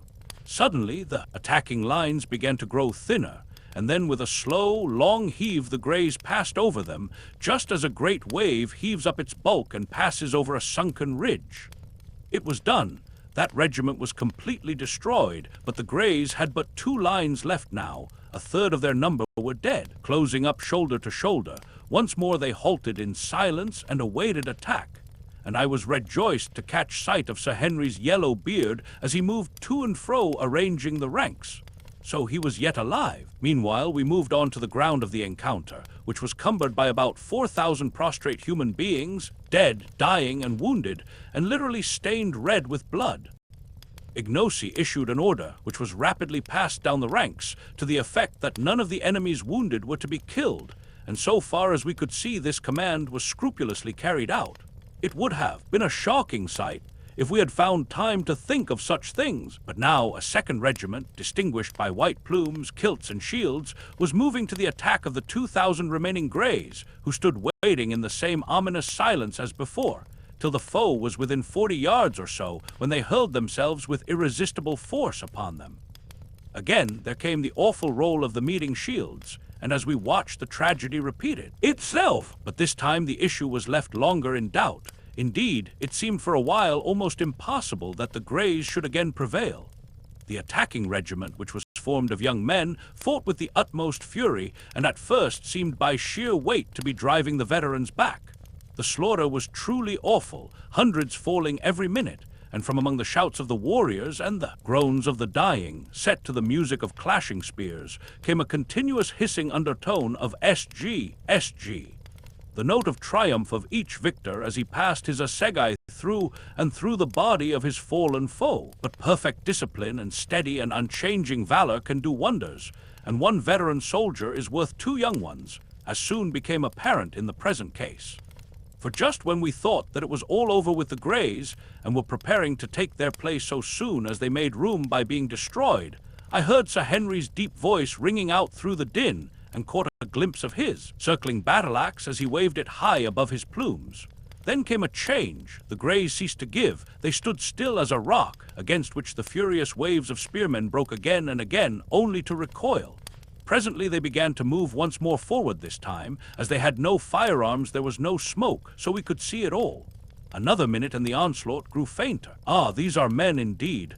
They will conquer again, called out IGNOSI, who was grinding his teeth with excitement at my side. See, it is done! Suddenly, like puffs of smoke from the mouth of a cannon, the attacking regiment broke away in flying groups, their white headdresses streaming behind them in the wind, and left their opponents victors indeed, but alas, no more a regiment. Of the gallant triple line, which 40 minutes before had gone into action 3,000 strong, there remained at most some 600 blood-spattered men. The rest were under foot, and yet they cheered and waved their spears in triumph, and then, instead of falling back upon us as we expected, they ran forward for 100 yards or so after the flying groups of foemen took possession of a rising knoll of ground, and resuming their triple formation, formed a threefold ring around its base. And there, thanks be to heaven, standing on the top of the mound for a minute, I saw Sir Henry, apparently unharmed, and with him our old friend in Fadus. Then TWALA's regiments rolled down upon the doomed band, and once more the battle closed in. As those who read this history will probably long ago have gathered, I am, to be honest, a bit of a coward, and certainly in no way given to fighting, though somehow it has often been my lot to get into unpleasant positions and to be obliged to shed man's blood. But I have always hated it, and kept my own blood as undiminished in quantity as possible, sometimes by a judicious use of my heels. This moment, however, for the first time in my life, I felt my bosom burn with martial ardor. Warlike fragments from the Ingoldsby legends, together with numbers of sanguinary verses in the Old Testament, sprang up in my brain like mushrooms in the dark. My blood, which hitherto had been half frozen with horror, went beating through my veins, and there came upon me a savage desire to kill and spare not. I glanced round at the serried ranks of warriors behind us, and somehow, all in an instant, I began to wonder if my face looked like theirs. There they stood, the hands twitching, the lips apart, the fierce features instinct with the hungry lust of battle, and in the eyes a look like the glare of a bloodhound when after long pursuit he sights his quarry. Only IGNOSI'S heart, to judge from his comparative self-possession, seemed to all appearances to beat as calmly as ever beneath his leopard-skin cloak, though even he still ground his teeth. I could bear it no longer. Are we to stand here till we put out roots, UMBOPA IGNOSI, I mean while TWALA swallows our brothers yonder? I asked. Nay, Macumazon, was the answer. See, now is the ripe moment, let us pluck it. As he spoke, a fresh regiment rushed past the ring upon the little mound, and wheeling round, attacked it from the hither side. Then, lifting his battle-axe, IGNOSI gave the signal to advance, and, screaming the wild KUKUANA war cry, the buffaloes charged home with a rush like the rush of the sea. What followed immediately on this, it is out of my power to tell. All I can remember is an irregular yet ordered advance that seemed to shake the ground, a sudden change of front and forming up on the part of the regiment against which the charge was directed. Then an awful shock, a dull roar of voices, and a continuous flashing of spears seen through a red mist of blood. When my mind cleared, I found myself standing inside the remnant of the Greys near the top of the mound, and just behind no less a person than Sir Henry himself. How I got there, I had at the moment no idea, but Sir Henry afterwards told me that I was borne up by the first furious charge of the buffaloes almost to his feet, and then left, as they in turn were pressed back. Thereon he dashed out of the circle and dragged me into shelter. As for the fight that followed, who can describe it? Again and again the multitude surged against our momentarily lessening circle, and again we beat them back. The stubborn spearmen still made good the dark, impenetrable wood, each stepping where his comrade stood the instant that he fell. As someone or other beautifully says, it was a splendid thing to see those brave battalions come on time after time over the barriers of their dead, sometimes lifting corpses before them to receive our spear thrusts, only to leave their own corpses to swell the rising piles. It was a gallant sight to see that old warrior, in fadoos, as cool as though he were on parade, shouting out orders, taunts, and even jests to keep up the spirit of his few remaining men, and then, as each charge rolled on, stepping forward to wherever the fighting was thickest, to bear his share in its repulse. And yet more gallant was the vision of Sir Henry, whose ostrich plumes had been shorn off by a spear thrust, so that his long yellow hair streamed out in the breeze behind him. There he stood, the great Dane, for he was nothing else, his hands, his axe and his armor all red with blood, and none could live before his stroke. Time after time I saw it sweeping down, as some great warrior ventured to give him battle, and as he struck he shouted, "Ahoy! Ahoy!" like his berserker forefathers, and the blow went crashing through shield and spear, through headdress, hair, and skull, till at last none would of their own will come near the great white Umtagari, the wizard who killed and failed not. But suddenly there rose a cry of "TWALA, why TWALA?"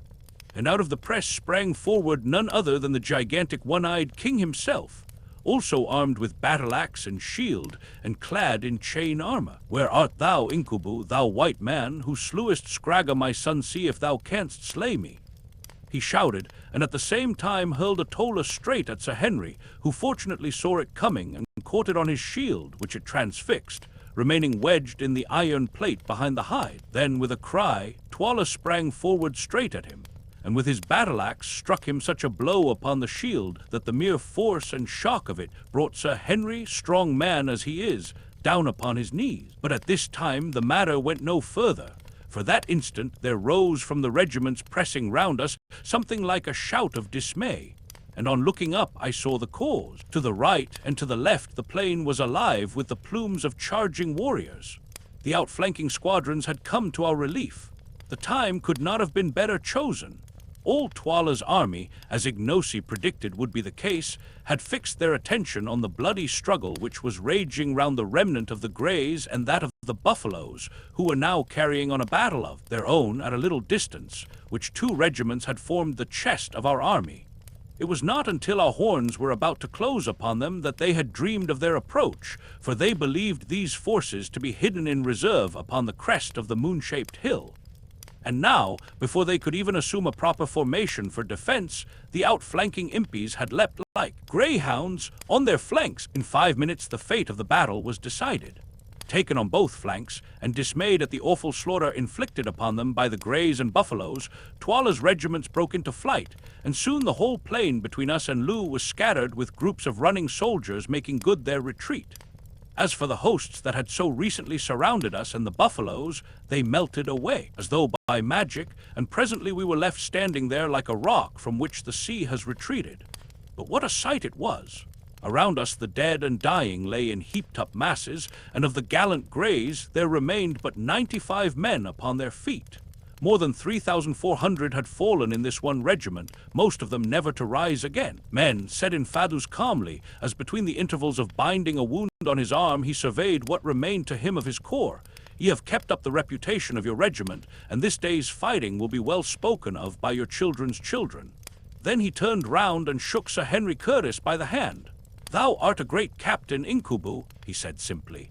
I have lived a long life among warriors, and have known many a brave one, yet have I never seen a man like unto thee. At this moment the Buffaloes began to march past our position on the road to Loo, and as they went a message was brought to us from IGNOSI requesting Infadus, Sir Henry, and myself to join them. Accordingly, orders having been issued to the remaining 90 men of the Greys to employ themselves in collecting the wounded, we joined IGNOSI, who informed us that he was pressing on to Loo to complete the victory by capturing TWALA, if that should be possible. Before we had gone far, suddenly we discovered the figure of Good sitting on an ant heap about 100 paces from us. Close beside him was the body of a KUKUANA. He must be wounded, said Sir Henry anxiously. As he made the remark, an untoward thing happened. The dead body of the KUKUANA soldier, or rather what had appeared to be his dead body, suddenly sprang up, knocked Good head over heels off the ant heap, and began to spear him. We rushed forward in terror, and as we drew near we saw the brawny warrior making dig after dig at the prostrate Good, who, at each prod, jerked all his limbs into the air.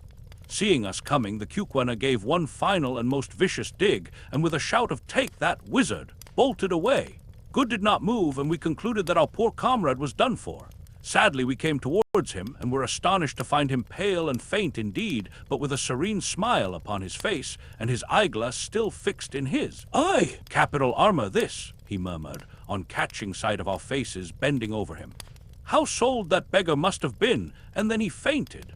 On examination we discovered that he had been seriously wounded in the leg by a TWALA in the course of the pursuit, but that the chain armor had prevented his last assailant's spear from doing anything more than bruise him badly. It was a merciful escape. As nothing could be done for him at the moment, he was placed on one of the wicker shields used for the wounded, and carried along with us. On arriving before the nearest gate of Loo, we found one of our regiments watching it in obedience to orders received from IGNOSI. The other regiments were in the same way guarding the different exits to the town. The officer in command of this regiment saluted IGNOSI as king, and informed him that TWALA's army had taken refuge in the town, whither TWALA himself had also escaped, but he thought that they were thoroughly demoralized and would surrender. Thereupon IGNOSI, after taking counsel with us, sent forward heralds to each gate ordering the defenders to open, and promising on his royal word life and forgiveness to every soldier who laid down his arms, but saying that if they did not do so before nightfall, he would certainly burn the town and all within its gates. This message was not without its effect. Half an hour later, amid the shouts and cheers of the Buffaloes, the bridge was dropped across the fosse, and the gates upon the further side were flung open. Taking due precautions against treachery, we marched on into the town. All along the roadways stood thousands of dejected warriors, their heads drooping, and their shields and spears at their feet, who, headed by their officers, saluted IGNOSI as king as he passed. On we marched straight to TWALA's kraal. When we reached the great space, where a day or two previously we had seen the review at the witch hunt, we found it deserted. No, not quite deserted, for there, on the further side in front of his hut, sat TWALA himself with but one attendant Gagul. It was a melancholy sight to see him seated, his battle-axe and shield by his side, his chin upon his mailed breast, with but one old crone for companion, and notwithstanding his crimes and misdeeds, a pang of compassion shot through me as I looked upon TWALA thus fallen from his high estate. Not a soldier of all his armies, not a courtier out of the hundreds who had cringed round him, not even a solitary wife, remained to share his fate or have the bitterness of his fall. Poor savage! He was learning the lesson which fate teaches to most of us who live long enough, that the eyes of mankind are blind to the discredited, and that he who is defenseless and fallen finds few friends and little mercy. Nor, indeed, in this case, did he deserve any. Filing through the kraal gate, we marched across the open space to where the ex-king sat. When within about 50 yards of him, the regiment was halted, and accompanied only by a small guard, we advanced towards him, Gagul reviling us bitterly as we came. As we drew near, TWALA, for the first time, lifted his plumed head and fixed his one eye, which seemed to flash with suppressed fury almost as brightly as the great diamond bound round his forehead, upon his successful rival IGNOSI. "Hail, O king," he said with bitter mockery, "thou who hast eaten of my bread, and now by the aid of the white man's magic hast seduced my regiments and defeated mine army. Hail!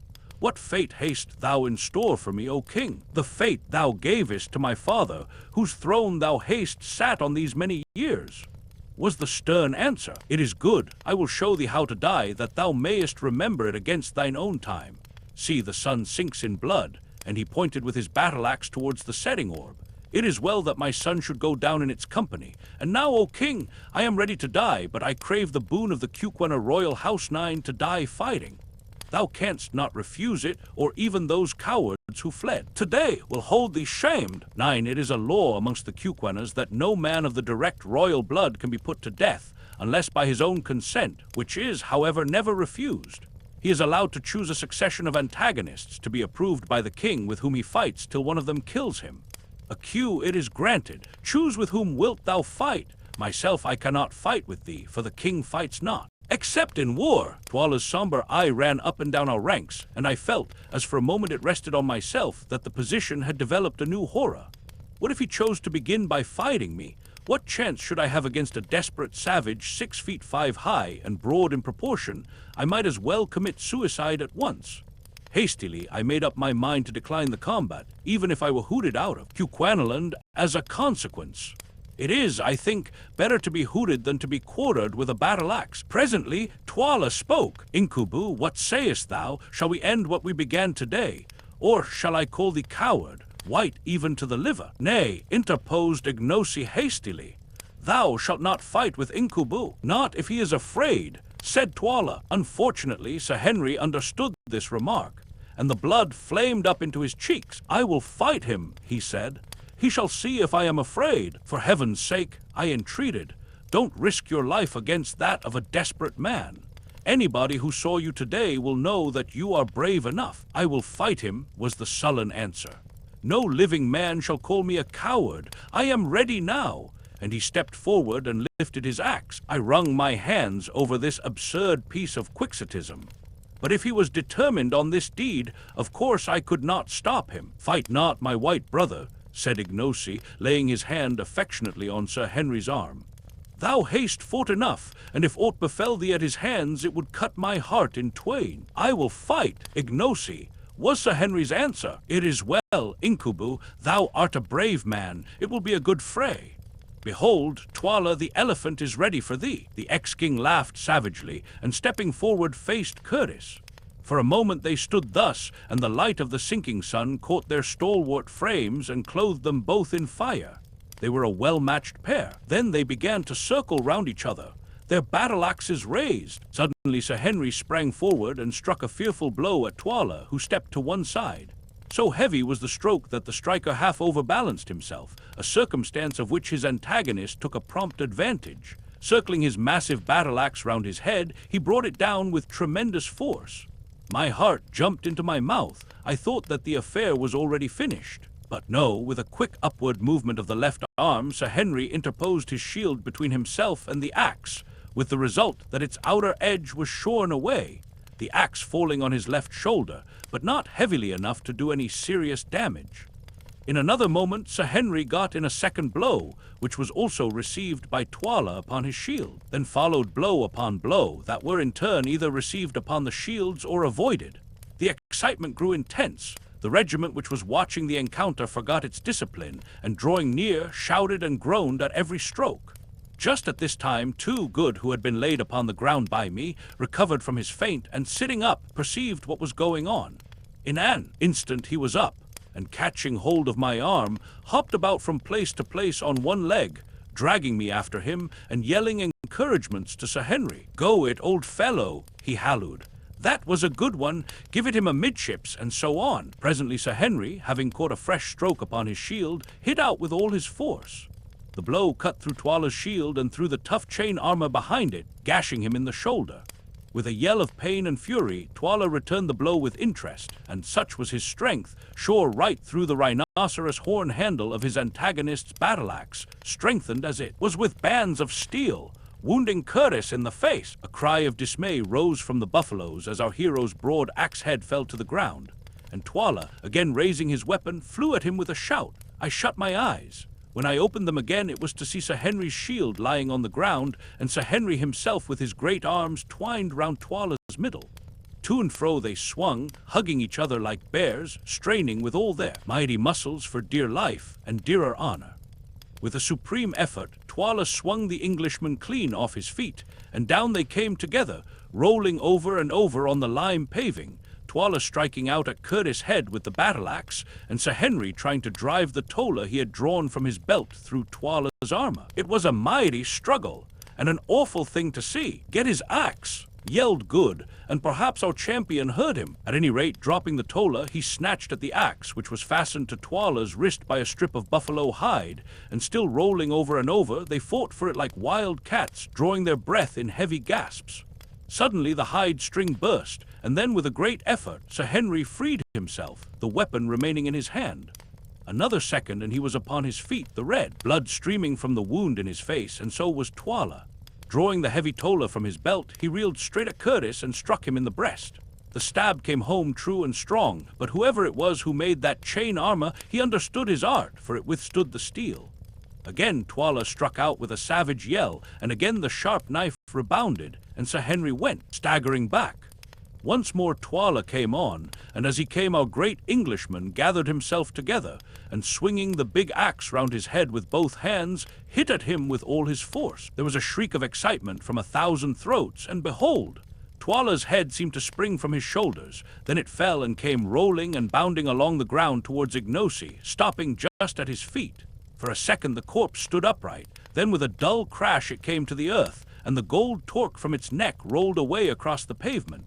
As it did so, Sir Henry, overpowered by faintness and loss of blood, fell heavily across the body of the dead king. In a second he was lifted up, and eager hands were pouring water on his face.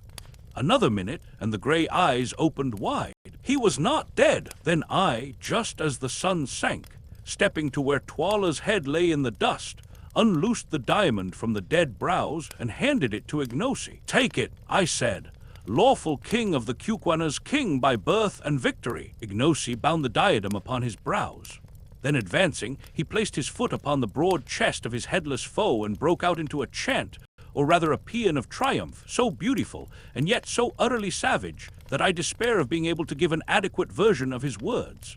Once I heard a scholar with a fine voice read aloud from the Greek poet Homer, and I remember that the sound of the rolling lines seemed to make my blood stand still.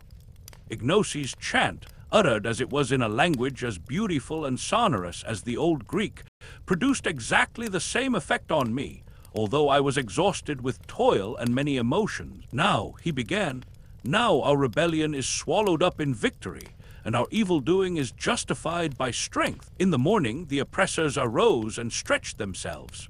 They bound on their harness and made them ready to war. They rose up and tossed their spears.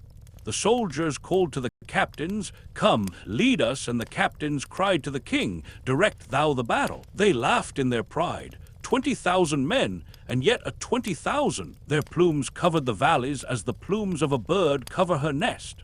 They shook their shields and shouted, yea, they shook their shields in the sunlight. They lusted for battle and were glad. They came up against me. Their strong ones ran swiftly to slay me. They cried, 'Ha, ha, he is as one already dead.' Then breathed I on them, and my breath was as the breath of a wind, and lo, they were not. My lightnings pierced them. I licked up their strength with the lightning of my spears. I shook them to the ground with the thunder of my shoutings. They broke, they scattered, they were gone as the mists of the morning. They are food for the kites and the foxes, and the place of battle is fat with their blood. Where are the mighty ones who rose up in the morning? Where are the proud ones who tossed their spears and cried, "He is as a man already dead"? They bow their heads, but not in sleep. They are stretched out, but not in sleep. They are forgotten. They have gone into the blackness. They dwell in the dead moons. Yea, others shall lead away their wives, and their children shall remember them no more. And I, the king, like an eagle I have found my eyrie. Behold, far have I flown in the night season, yet have I returned to my young at the daybreak. Shelter ye under the shadow of my wings, O people, and I will comfort you, and ye shall not be dismayed. Now is the good time, the time of spoil. Mine are the cattle on the mountains. Mine are the virgins in the kraals. The winter is overpast with storms. The summer is come with flowers. Now evil shall cover up her face. Now mercy and gladness shall dwell in the land. Rejoice, rejoice, my people. Let all the stars rejoice in that this tyranny is trodden down, in that I am the king. IGNOSI'S ceased his song, and out of the gathering gloom came back the deep reply, "Thou art the king." Thus was my prophecy to the herald fulfilled, and within the 48 hours, TWALA's headless corpse was stiffening at TWALA's gate. Chapter 15. Good falls sick. After the fight was ended, Sir Henry and Good were carried into TWALA's hut, where I joined them. They were both utterly exhausted by exertion and loss of blood, and indeed my own condition was little better. I am very wiry and can stand more fatigue than most men, probably on account of my light weight and long training, but that night I was quite done up, and as is always the case with me, when exhausted, that old wound which the lion gave me began to pain. Also my head was aching violently from the blow I had received in the morning, when I was knocked senseless. Altogether, a more miserable trio than we were that evening it would have been difficult to discover, and our only comfort lay in the reflection that we were exceedingly fortunate to be there to feel miserable instead of being stretched dead upon the plain, as so many thousands of brave men were that night, who had risen well and strong in the morning, somehow with the assistance of the beautiful Fulara, who, since we had been the means of saving her life, had constituted herself our handmaiden, and especially Goods, we managed to get off the chain shirts, which had certainly saved the lives of 2 of us that day. As I expected, we found that the flesh underneath was terribly contused, for though the steel links had kept the weapons from entering, they had not prevented them from bruising. Both Sir Henry and Good were a mass of contusions, and I was by no means free. As a remedy, Fulara brought us some pounded green leaves with an aromatic odor, which, when applied as a plaster, gave us considerable relief. But though the bruises were painful, they did not give us such anxiety as Sir Henry's and Good's wounds. Good had a hole right through the fleshy part of his beautiful white leg, from which he had lost a great deal of blood, and Sir Henry, with other hurts, had a deep cut over the jaw, inflicted by TWALA's battle-axe. Luckily Good is a very decent surgeon, and so soon as his small box of medicines was forthcoming, having thoroughly cleansed the wounds, he managed to stitch up first Sir Henry's and then his own pretty satisfactorily, considering the imperfect light given by the primitive KUKUANALAND lamp in the hut. Afterwards, he plentifully smeared the injured places with some antiseptic ointment, of which there was a pot in the little box, and we covered them with the remains of a pocket handkerchief which we possessed. Meanwhile, Fulara had prepared us some strong broth, for we were too weary to eat. This we swallowed, and then threw ourselves down on the piles of magnificent karosses or fur rugs which were scattered about the dead king's great hut. By a very strange instance of the irony of fate, it was on TWALA's own couch, and wrapped in TWALA's own particular karos, that Sir Henry, the man who had slain him, slept that night. I say slept, but after that day's work, sleep was indeed difficult. To begin with, in very truth the air was full of farewells to the dying and mournings for the dead. From every direction came the sound of the wailing of women whose husbands, sons, and brothers had perished in the battle. No wonder that they wailed, for over 12,000 men, or nearly a fifth of the KUKUANA army, had been destroyed in that awful struggle. It was heart-rending to lie and listen to their cries for those who never would return, and it made me understand the full horror of the work done that day to further man's ambition. Towards midnight, however, the ceaseless crying of the women grew less frequent, till at length the silence was only broken at intervals of a few minutes by a long piercing howl that came from a hut in our immediate rear, which, as I afterwards discovered, proceeded from Gagul keening over the dead King TWALA. After that I got a little fitful sleep, only to wake from time to time with a start, thinking that I was once more an actor in the terrible events of the last 24 hours. Now I seemed to see that warrior whom my hand had sent to his last account charging at me on the mountain top. Now I was once more in that glorious ring of greys, which made its immortal stand against all TWALA's regiment upon the little mound. And now again I saw TWALA's plumed and gory head roll past my feet with gnashing teeth and glaring eye. At last, somehow or other, the night passed away, but when dawn broke I found that my companions had slept no better than myself. Good, indeed, was in a high fever, and very soon afterwards began to grow light-headed, and also, to my alarm, to spit blood. The result, no doubt, of some internal injury inflicted during the desperate efforts made by the KUKUANA warrior on the previous day to force his big spear through the chain armor. Sir Henry, however, seemed pretty fresh, notwithstanding his wound on the face, which made eating difficult and laughter an impossibility, though he was so sore and stiff that he could scarcely stir. About 8 o'clock we had a visit from Infadus, who appeared but little the worse tough old warrior that he was for his exertions in the battle, although he informed us that he had been up all night. He was delighted to see us, but much grieved at Good's condition, and shook our hands cordially. I noticed, however, that he addressed Sir Henry with a kind of reverence, as though he were something more than man. And indeed, as we afterwards found out, the great Englishman was looked on throughout KUKUANALAND as a supernatural being.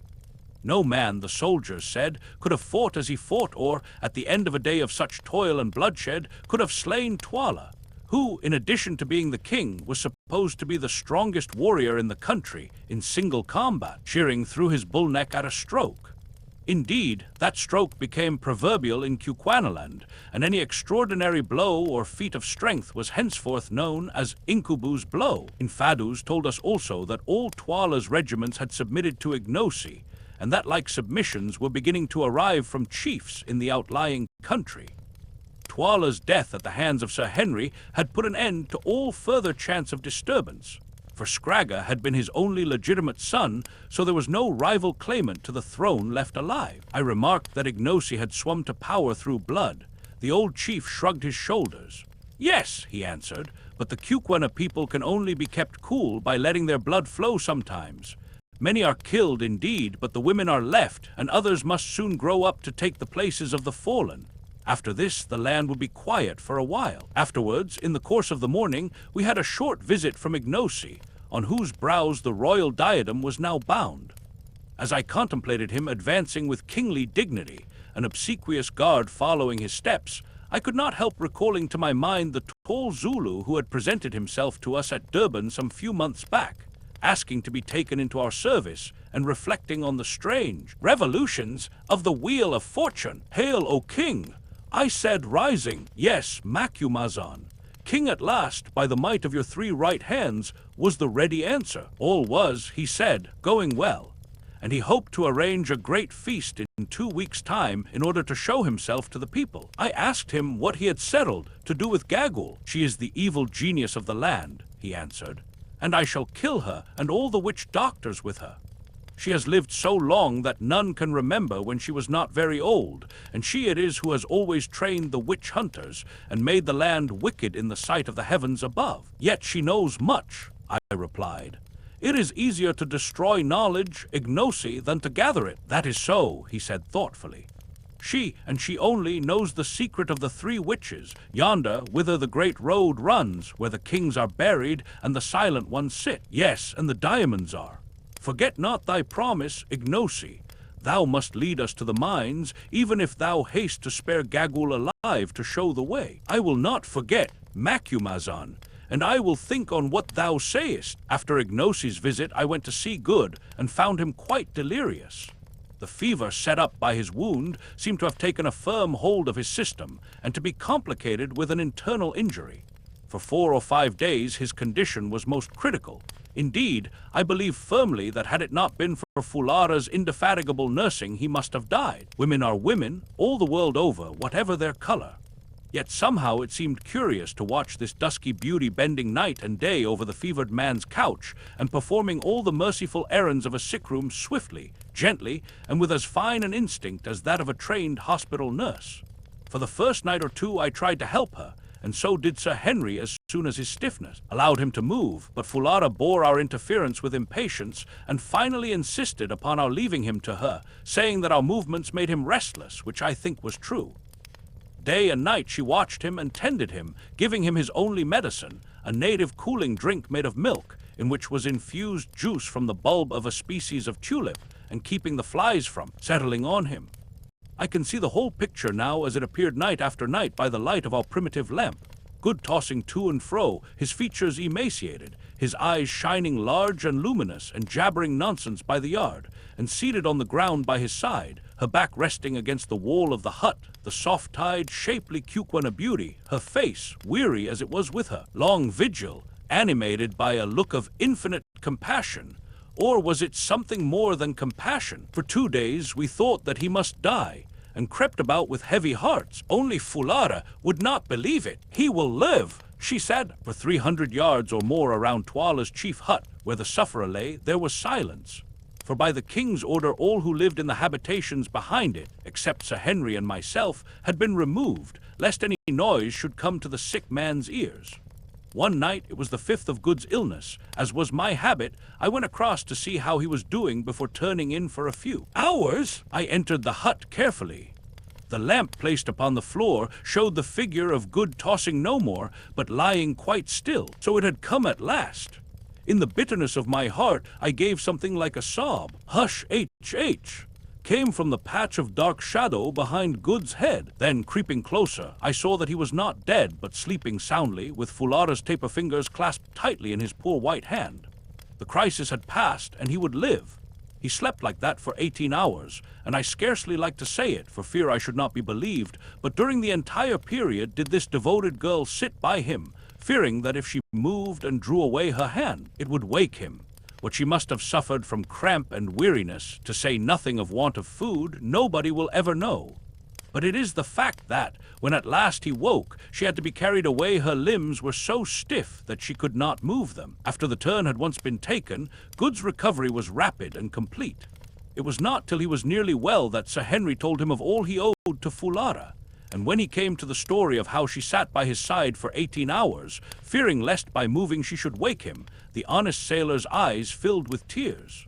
He turned and went straight to the hut where Fulara was preparing the midday meal, for we were back in our old quarters now, taking me with him to interpret in case he could not make his meaning clear to her, though I am bound to say that she understood him marvelously as a rule, considering how extremely limited was his foreign vocabulary. "Tell her," said Good, "that I owe her my life, and that I will never forget her kindness to my dying day." I interpreted, and under her dark skin she actually seemed to blush, turning to him with one of those swift and graceful motions that in her always reminded me of the flight of a wild bird. Fulara answered softly, glancing at him with her large brown eyes, "Nay, my lord forgets. Did he not save my life, and am I not my lord's handmaiden?" It will be observed that the young lady appeared entirely to have forgotten the share which Sir Henry and myself had taken in her preservation from TWALA's clutches. But that is the way of women. I remember my dear wife was just the same. Well, I retired from that little interview sad at heart. I did not like Mrs. Fulara's soft glances, for I knew the fatal amorous propensities of sailors in general, and of Good in particular. There are 2 things in the world, as I have found out, which cannot be prevented.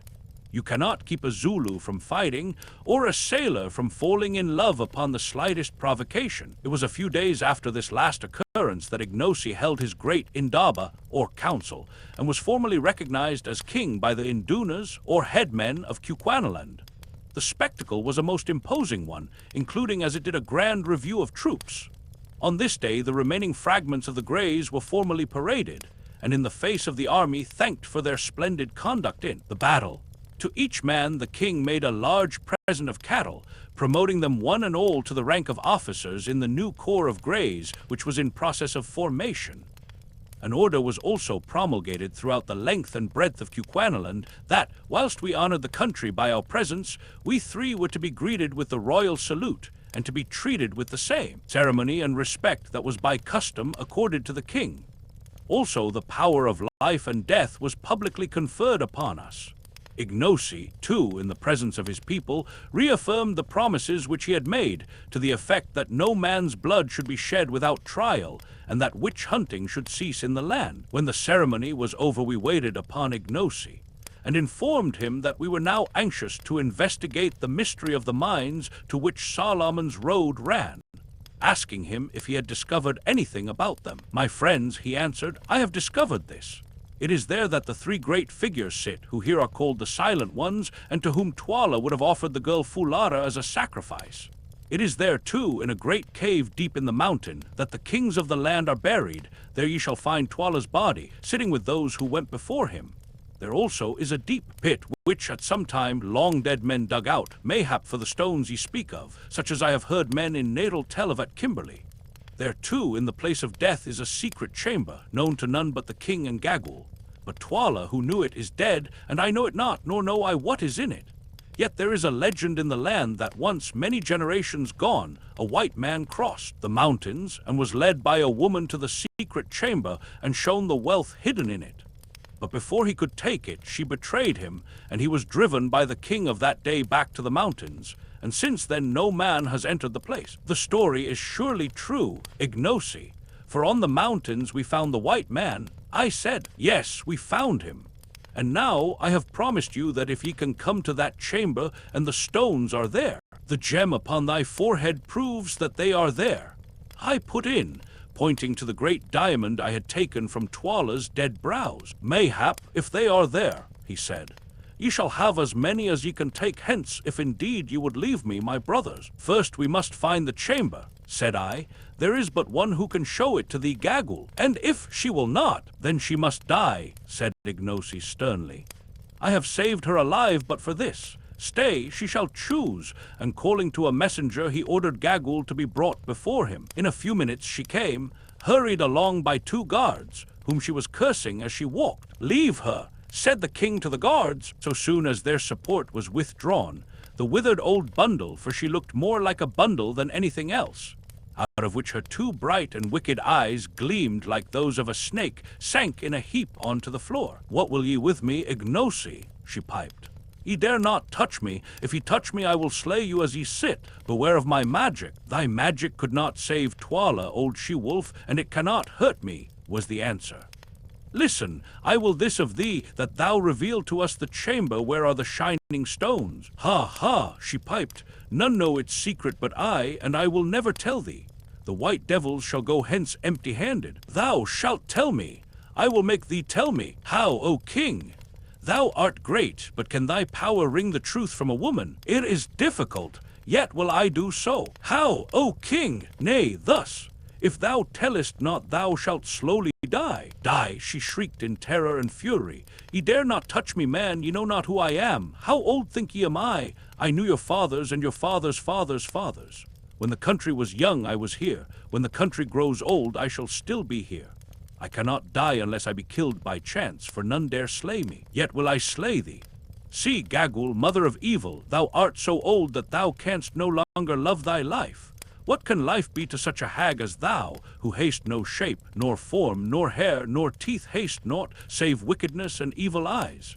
It will be mercy to make an end of thee, Gagul." "Thou fool," shrieked the old fiend, "thou accursed fool, deemest thou that life is sweet only to the young? It is not so, and naught thou knowest of the heart of man to think it. To the young, indeed, death is sometimes welcome, for the young can feel. They love and suffer, and it wrings them to see their beloved pass to the land of shadows.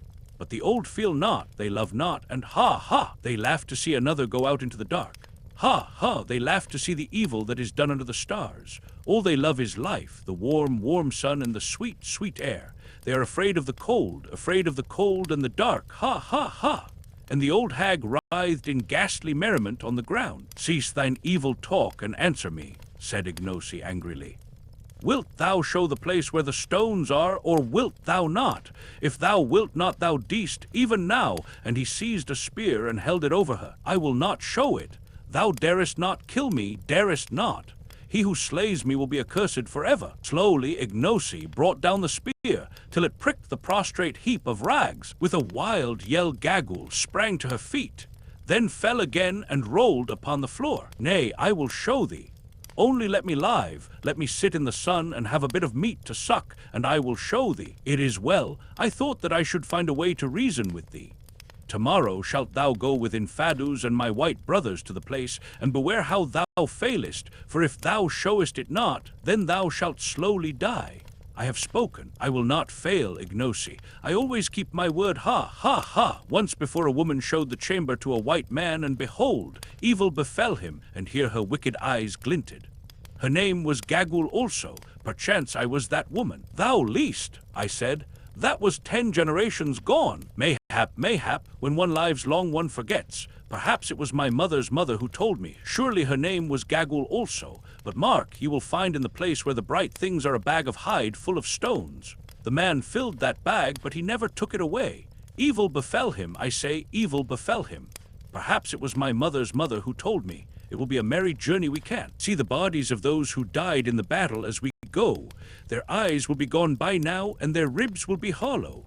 Ha, ha, ha. Chapter 16. The Place of Death. It was already dark on the 3rd day after the scene described in the previous chapter, when we camped in some huts at the foot of the 3 witches, as the triangle of mountains is called to which Solomon's great road runs. Our party consisted of our 3 selves and TWALA, who waited on us, especially on good Infadus, Gagul, who was borne along in a litter, inside which she could be heard, muttering and cursing all day long, and a party of guards and attendants. The mountains, or rather the 3 peaks of the mountain, for the mass was evidently the result of a solitary upheaval, were, as I have said, in the form of a triangle, of which the base was towards us, 1 peak being on our right, 1 on our left, and 1 straight in front of us. Never shall I forget the sight afforded by those 3 towering peaks in the early sunlight of the following morning. High, high above us, up into the blue air, soared their twisted snow wreaths. Beneath the snow line the peaks were purple with heaths, and so were the wild moors that ran up the slopes towards them. Straight before us, the white ribbon of Solomon's great road stretched away uphill to the foot of the center peak, about 5 miles from us, and there stopped.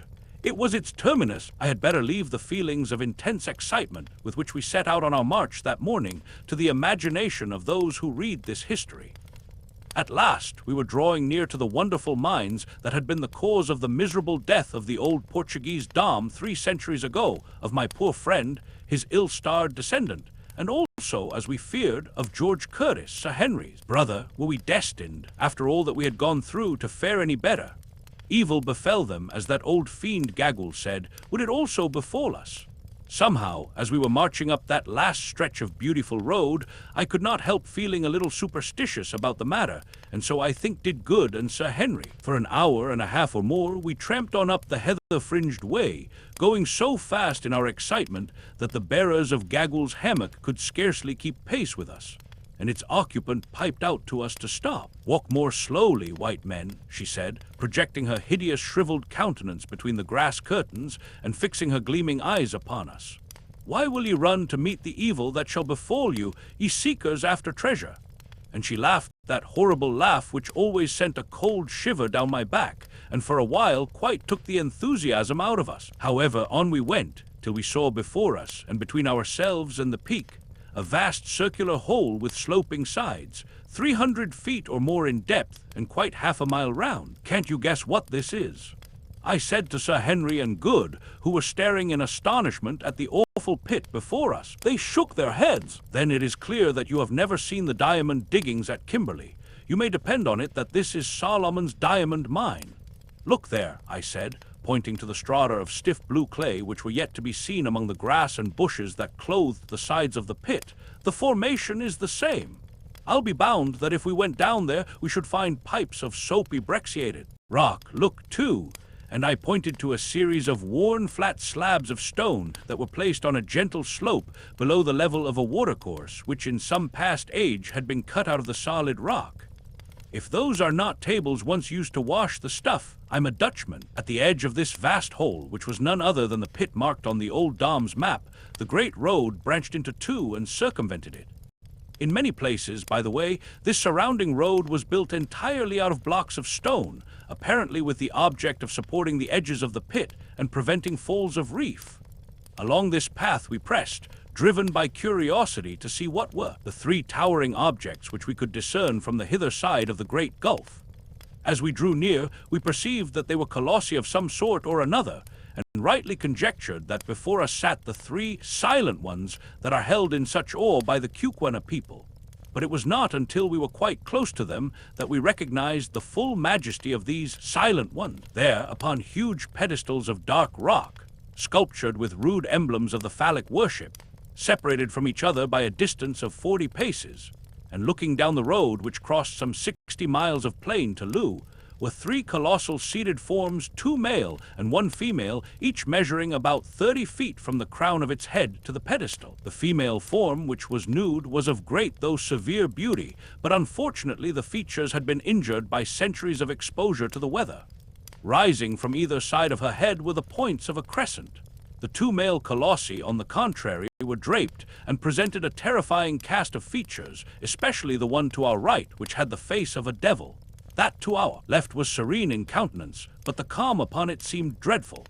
It was the calm of that inhuman cruelty, Sir Henry remarked, which the ancients attributed to beings potent for good, who could yet watch the sufferings of humanity, if not without rejoicing, at least without sorrow. These three statues form a most awe-inspiring trinity as they sit there in their solitude and gaze out across the plain forever, contemplating these silent ones. As the KUKUANAs call them, an intense curiosity again seized us to know whose were the hands which had shaped them, who it was that had dug the pit and made the road. Whilst I was gazing and wondering, suddenly it occurred to me, being familiar with the Old Testament, that Solomon went astray after strange gods, the names of 3 of whom I remembered: Ashtoreth, the goddess of the Zidonians; Chemosh, the god of the Moabites; and Milcom, the god of the children of Ammon. And I suggested to my companions that the figures before us might represent these false and exploded divinities. Said Sir Henry, who is a scholar, having taken a high degree in classics at college, there may be something in that. Ashtoreth of the Hebrews was the Astarte of the Phoenicians, who were the great traders of Solomon's time. Astarte, who afterwards became the Aphrodite of the Greeks, was represented with horns like the half-moon, and there on the brow of the female figure are distinct horns. Perhaps these colossi were designed by some Phoenician official who managed the mines. Who can say? 10 compare Milton, Paradise Lost, Book 1. With these in troop came Ashtoreth, whom the Phoenicians called Astarte, Queen of Heaven, with crescent horns, to whose bright image nightly by the moon Sidonian virgins paid their vows and songs. Before we had finished examining these extraordinary relics of remote antiquity, Infadus came up, and having saluted the silent ones by lifting his spear, asked us if we intended entering the place of death at once, or if we would wait till after we had taken food at midday. If we were ready to go at once, Gagul had announced her willingness to guide us. As it was not later than 11 o'clock, driven to it by a burning curiosity, we announced our intention of proceeding instantly, and I suggested that, in case we should be detained in the cave, we should take some food with us. Accordingly, Gagul's litter was brought up, and that lady herself assisted out of it. Meanwhile, Fulara, at my request, stored some biltong, or dried game flesh, together with a couple of gourds of water in a reed basket with a hinged cover. Straight in front of us, at a distance of some 50 paces from the backs of the colossi, rose a sheer wall of rock, 80 feet or more in height, that gradually sloped upwards till it formed the base of the lofty snow-wreathed peak, which soared into the air 3,000 feet above us. As soon as she was clear of her hammock, Gagul cast one evil grin upon us, and then, leaning on a stick, hobbled off towards the face of this wall. We followed her till we came to a narrow portal solidly arched that looked like the opening of a gallery of a mine. Here Gagul was waiting for us, still with that evil grin upon her horrid face. Now, white men from the stars, she piped. Great warriors, Incubu, Baugwin, and Macumazan the wise, are ye ready? Behold, I am here to do the bidding of my lord the king, and to show you the store of bright stones. Ha, ha, ha, we are ready, I said. Good, good, make strong your hearts to bear what ye shall see. Comest thou too, Infadus, thou who didst betray thy master? Infadus frowned as he answered, Nay, I come not, it is not for me to enter there. But thou, Gagul, curb thy tongue, and beware how thou dealest with my lords. At thy hands will I require them, and if a hair of them be hurt, Gagul, besaint thou 50 times a witch, thou shalt die. Hearest thou? I hear Infadus. I know thee, thou didst ever love big words. When thou wast a babe, I remember thou didst threaten thine own mother. That was but the other day. But fear not, I live only to do the bidding of the king. I have done the bidding of many kings, Infadus, till in the end they did mine. Ha, ha! I go to look upon their faces once more, and TWALA's also. Come on, here is the lamp. And she drew a large gourd full of oil, and fitted with a rush wick from under her fur cloak. Art thou coming, Fulara? Asked Good in his villainous kitchen KUKUANA, in which he had been improving himself under that young lady's tuition. I fear, my lord. The girl answered timidly. Then give me the basket. Nay, my lord. Whither thou goest, there I go also. The deuce you will, thought I to myself. That may be rather awkward if we ever get out of this. Without further ado, Gagul plunged into the passage, which was wide enough to admit of 2 walking abreast, and quite dark. We followed the sound of her voice as she piped to us to come on, in some fear and trembling, which was not allayed by the flutter of a sudden rush of wings. Hullo, what's that? Hallowed Good, somebody hit me in the face. Bats, said I. On you go. When, so far as we could judge, we had gone some 50 paces, we perceived that the passage was growing faintly light. Another minute, and we were in perhaps the most wonderful place that the eyes of living man have beheld. Let the reader picture to himself the whole of the vastest cathedral he ever stood in, windowless indeed, but dimly lighted from above, presumably by shafts connected with the outer air and driven in the roof, which arched away 100 feet above our heads, and he will get some idea of the size of the enormous cave in which we found ourselves, with the difference that this cathedral designed by nature was loftier and wider than any built by man. But its stupendous size was the least of the wonders of the place, for running in rows adown its length were gigantic pillars of what looked like ice, but were, in reality, huge stalactites. It is impossible for me to convey any idea of the overpowering beauty and grandeur of these pillars of white spar, some of which were not less than 20 feet in diameter at the base, and sprang up in lofty and yet delicate beauty sheer to the distant roof. Others again were in process of formation. On the rock floor there was in these cases what looked, Sir Henry said, exactly like a broken column in an old Grecian temple, whilst high above, depending from the roof, the point of a huge icicle could be dimly seen. Even as we gazed, we could hear the process going on, for presently with a tiny splash, a drop of water would fall from the far-off icicle on to the column below. On some columns, the drops only fell once in 2 or 3 minutes, and in these cases, it would be an interesting calculation to discover how long, at that rate of dripping, it would take to form a pillar, say 80 feet by 10 in diameter. That the process, in at least one instance, was incalculably slow, the following example will suffice to show. Cut on one of these pillars, we discovered the crude likeness of a mummy, by the head of which sat what appeared to be the figure of an Egyptian god, doubtless the handiwork of some old-world laborer in the mine. This work of art was executed at the natural height at which an idle fellow, be he Phoenician workman or British cad, is in the habit of trying to immortalize himself at the expense of nature's masterpieces, namely, about 5 feet from the ground. Yet at the time that we saw it, which must have been nearly 3,000 years after the date of the execution of the carving, the column was only 8 feet high, and was still in process of formation, which gives a rate of growth of a foot to 1,000 years, or an inch and a fraction to a century. This we knew because, as we were standing by it, we heard a drop of water fall. Sometimes the stalagmites took strange forms, presumably where the dropping of the water had not always been on the same spot. Thus, one huge mass, which must have weighed 100 tons or so, was in the shape of a pulpit, beautifully fretted over outside with a design that looked like lace. Others resembled strange beasts, and on the sides of the cave were fan-like ivory tracings, such as the frost leaves upon a pane. Out of the vast main aisle there opened here and there smaller caves, exactly, Sir Henry said, as chapels open out of great cathedrals. Some were large, but 1 or 2, and this is a wonderful instance of how nature carries out her handiwork by the same unvarying laws, utterly irrespective of size, were tiny. One little nook, for instance, was no larger than an unusually big doll's house, and yet it might have been a model for the whole place, for the water dropped, Tiny icicles hung, and spar columns were forming in just the same way. We had not, however, enough time to examine this beautiful cavern so thoroughly as we should have liked to do, since unfortunately, Gaggle seemed to be indifferent as to stalactites and only anxious to get her business over. This annoyed me the more, as I was particularly anxious to discover, if possible, by what system the light was admitted into the cave, and whether it was by the hand of man, or by that of nature, that this was done. Also, if the place had been used in any way in ancient times, as seemed probable. However, we consoled ourselves with the idea that we would investigate it thoroughly on our way back, and followed on at the heels of our uncanny guide. On she led us straight to the top of the vast and silent cave, where we found another doorway, not arched as the first was, but square at the top, something like the doorways of Egyptian temples. "Are ye prepared to enter the place of death, white men?" asked Gaggle, evidently with a view to making us feel uncomfortable. "Lead on, Macduff," said Good solemnly, trying to look as though he was not at all alarmed, as indeed we all did except Fulara, who caught Good by the arm for protection. "This is getting rather ghastly," said Sir Henry, peeping into the dark passageway.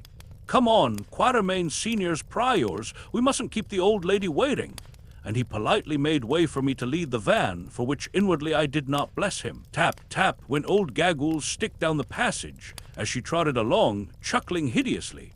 And still overcome by some unaccountable presentiment of evil, I hung back. "Come, get on, old fellow," said Good, "or we shall lose our fair guide." Thus adjured, I started down the passage, and after about 20 paces found myself in a gloomy apartment some 40 feet long, by 30 broad and 30 high, which in some past age evidently had been hollowed by hand labor out of the mountain.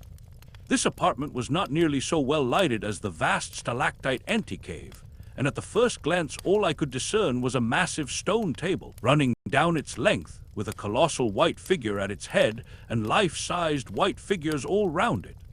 Next I discovered a brown thing seated on the table in the center, and in another moment my eyes grew accustomed to the light, and I saw what all these things were, and was tailing out of the place as hard as my legs could carry me. I am not a nervous man in a general way, and very little troubled with superstitions, of which I have lived to see the folly.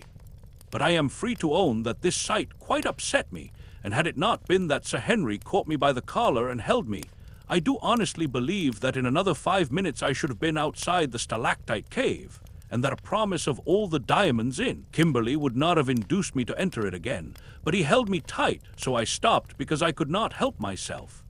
Next second, however, his eyes became accustomed to the light, and he let go of me and began to mop the perspiration off his forehead.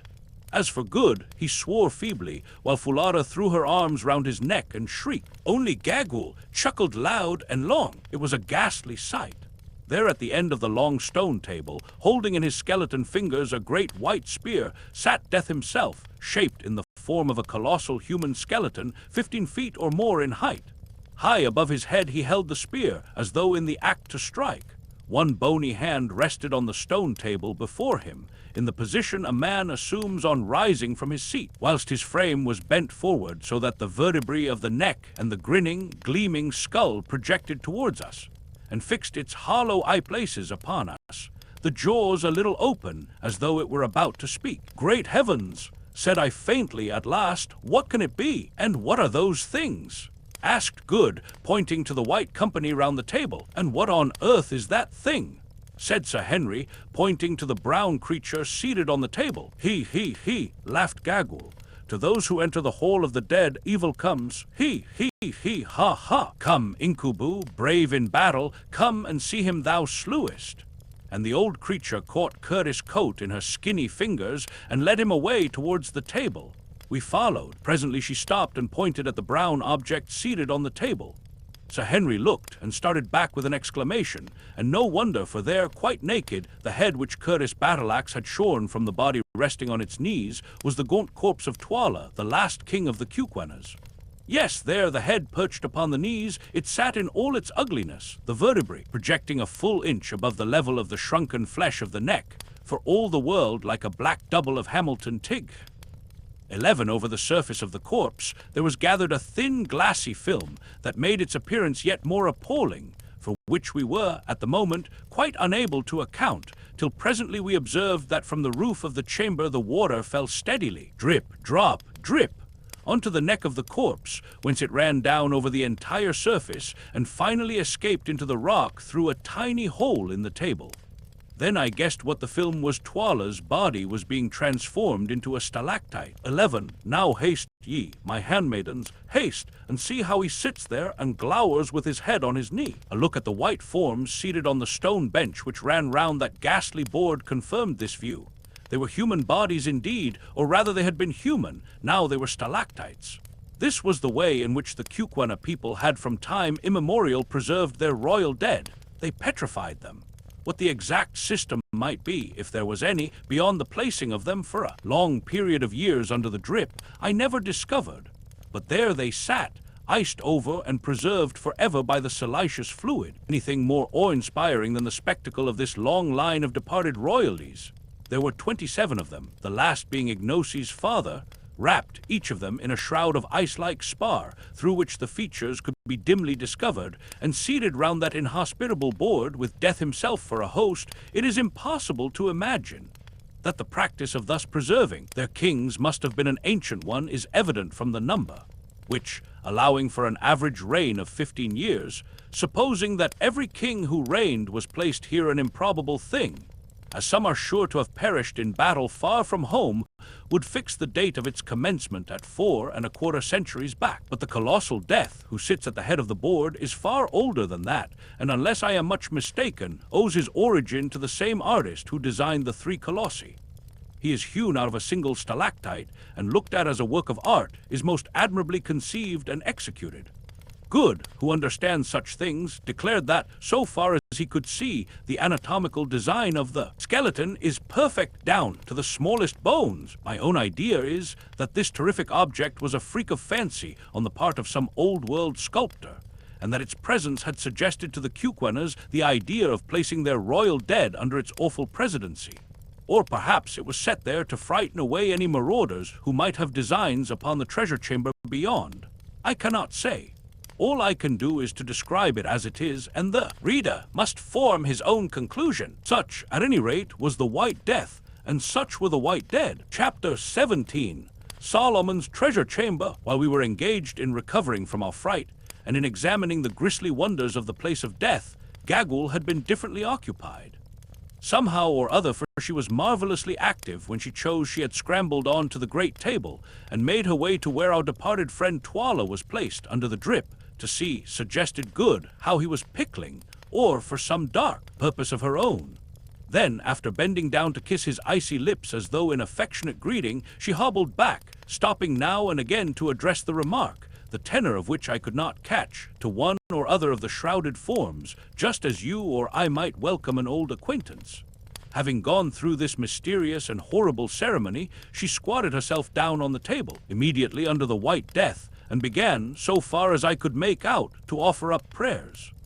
The spectacle of this wicked creature pouring out supplications, evil ones no doubt, to the arch-enemy of mankind, was so uncanny that it caused us to hasten our inspection. "Now, Gagul," said I, in a low voice somehow one did not dare to speak above a whisper in that place, "lead us to the chamber." The old witch promptly scrambled down from the table. "My lords are not afraid," she said, leering up into my face. "Lead on." "Good, my lords," and she hobbled round to the back of the Great Death. "Here is the chamber. Let my lords light the lamp and enter." And she placed the gourd full of oil upon the floor and leaned herself against the side of the cave. I took out a match, of which we had still a few in a box, and lit a rush wick, and then looked for the doorway, but there was nothing before us except the solid rock. Gagul grinned. "The way is there, my lords. Ha, ha, ha! Do not jest with us." I said sternly, "I jest not, my lords. See!" And she pointed at the rock. As she did so, on holding up the lamp, we perceived that a mass of stone was rising slowly from the floor and vanishing into the rock above, where doubtless there is a cavity prepared to receive it. The mass was of the width of a good-sized door, about 10 feet high and not less than 5 feet thick. It must have weighed at least 20 or 30 tons, and was clearly moved upon some simple balance, principle of counterweights, probably the same as that by which the opening and shutting of an ordinary modern window is arranged. How the principle was set in motion, of course none of us saw. Gagul was careful to avoid this. But I have little doubt that there was some very simple lever which was moved ever so little by pressure at a secret spot, thereby throwing additional weight onto the hidden counterbalances and causing the monolith to be lifted from the ground. Very slowly and gently the great stone raised itself, till at last it had vanished altogether, and a dark hole presented itself to us in the place which the door had filled. Our excitement was so intense, as we saw the way to Solomon's treasure chamber thrown open at last, that I for one began to tremble and shake.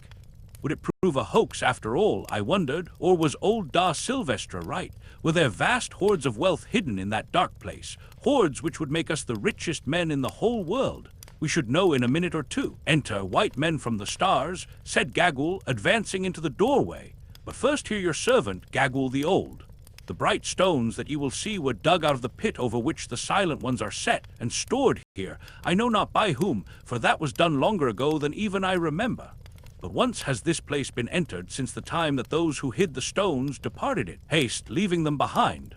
The report of the treasure went down indeed among the people who lived in the country from age to age, but none knew where the chamber was, nor the secret of the door. But it happened that a white man reached this country from over the mountains perchance. He too came from the stars, and was well received by the king of that day. He it is who sits yonder, and she pointed to the fifth king at the table of the dead. And it came to pass that he and a woman of the country who was with him journeyed to this place, and that by chance the woman learnt the secret of the door. 1,000 years might ye search, but ye should never find that secret. Then the white man entered with the woman, and found the stones, and filled with stones the skin of a small goat, which the woman had with her to hold food. And as he was going from the chamber, he took up one more stone, a large one, and held it in his hand. Here she paused. Well, I asked, breathless with interest as we all were, what happened to Da Silvestre? The old hag started at the mention of the name. How knowest thou the dead man's name? She asked sharply, and then, without waiting for an answer, went on. None can tell what happened, but it came about that the white man was frightened, for he flung down the goatskin with the stones, and fled out with only the one stone in his hand, and that the king took, and it is the stone which thou, Macumazahn, didst take from TWALA's brow. Have none entered here since? I asked, peering again down the dark passage. None, my lords. Only the secret of the door has been kept, and every king has opened it, though he has not entered. There is a saying that those who enter there will die within a moon, even as the white man died in the cave upon the mountain, where ye found him, Macumazahn, and therefore the kings do not enter. Ha, ha, mine are true words. Our eyes met as she said it, and I turned sick and cold.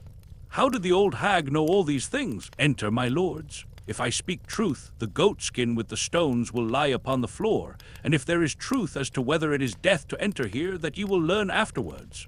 Ha, ha, ha!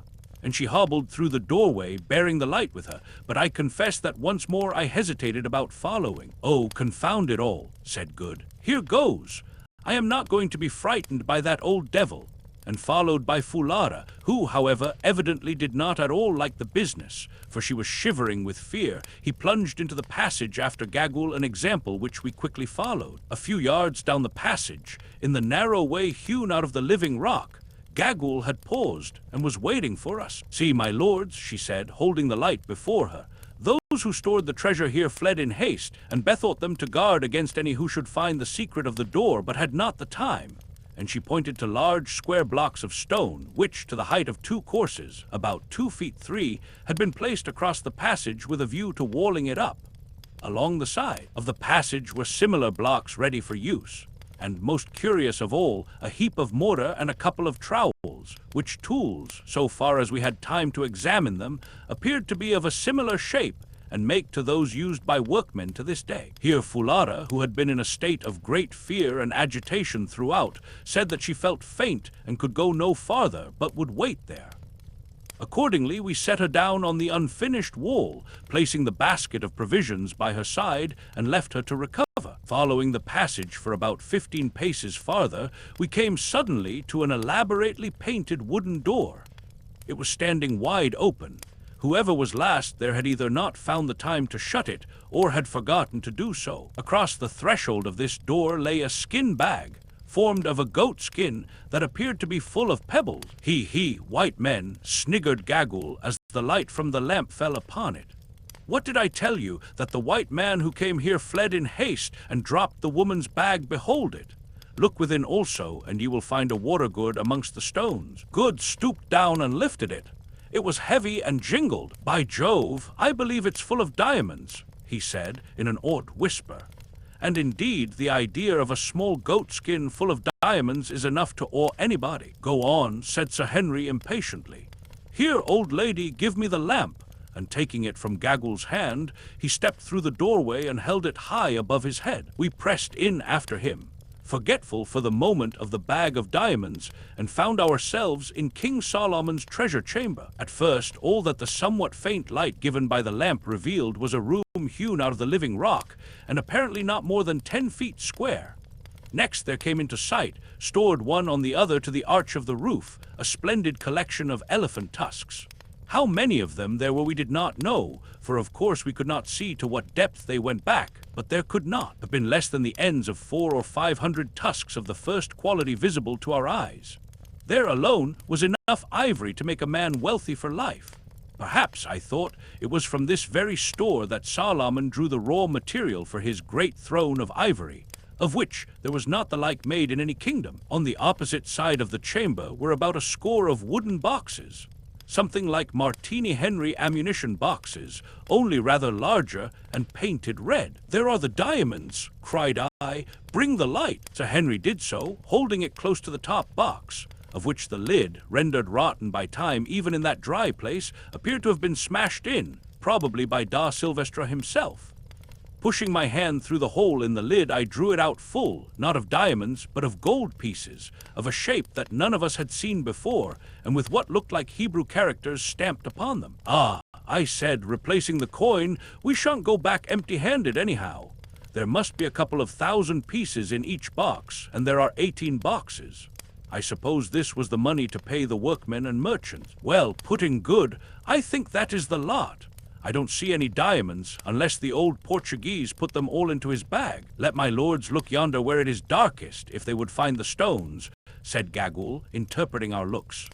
There my lords will find a nook, and 3 stone chests in the nook, 2 sealed and 1 open. Before translating this to Sir Henry, who carried the light, I could not resist asking how she knew these things, if no one had entered the place since the white man generations ago. Ah, Macumazon the Watcher by night, was the mocking answer. Ye who dwell in the stars, do ye not know that some live long, and that some have eyes which can see through rock?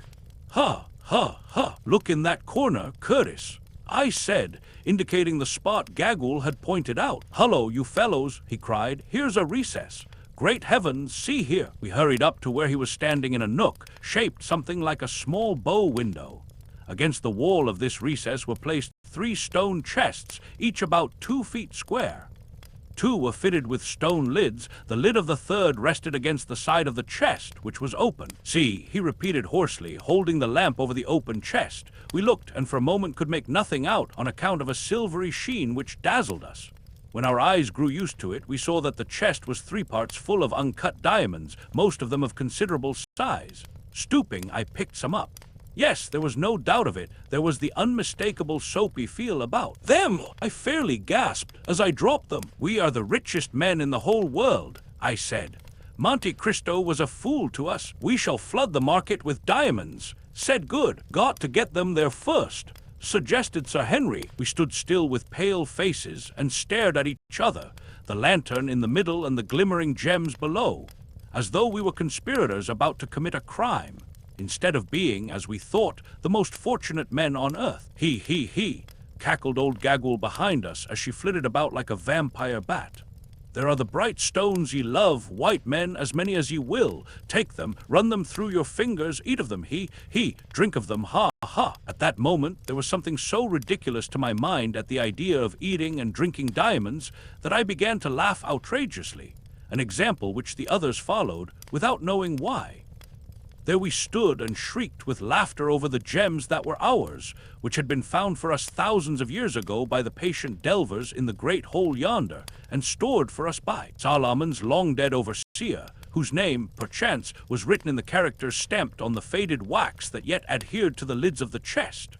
Solomon never got them, nor David, or da Silvestre, nor anybody else.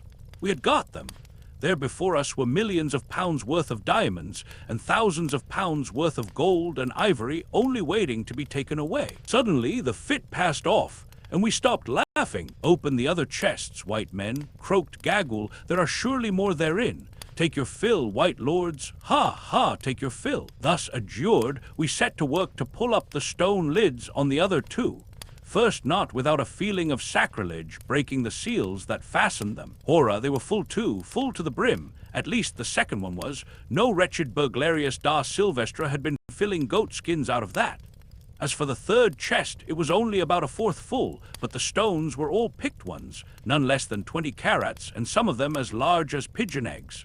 A good many of these bigger ones, however, we could see by holding them up to. The lights were a little yellow, off-colored, as they call it at Kimberley. What we did not see, however, was the look of fearful malevolence that old Gagul favored us with as she crept like a snake, out of the treasure chamber and down the passage towards the door of solid rock. Hark! Cry upon cry comes ringing up the vaulted path.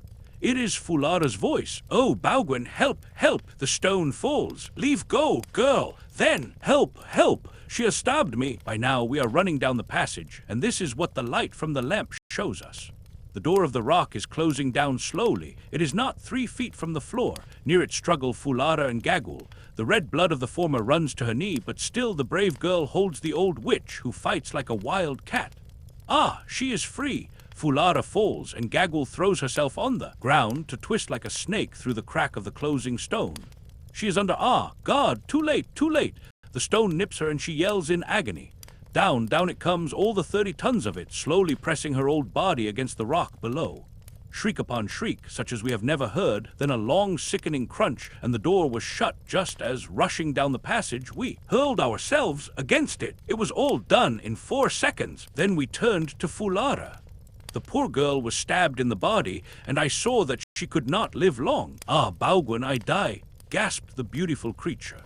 She crept out, Gagul. I did not see her. I was faint, and the door began to fall. Then she came back, and was looking up the path. I saw her come in through the slowly falling door, and caught her and held her, and she stabbed me, and I die, Bauguin. Poor girl, poor girl.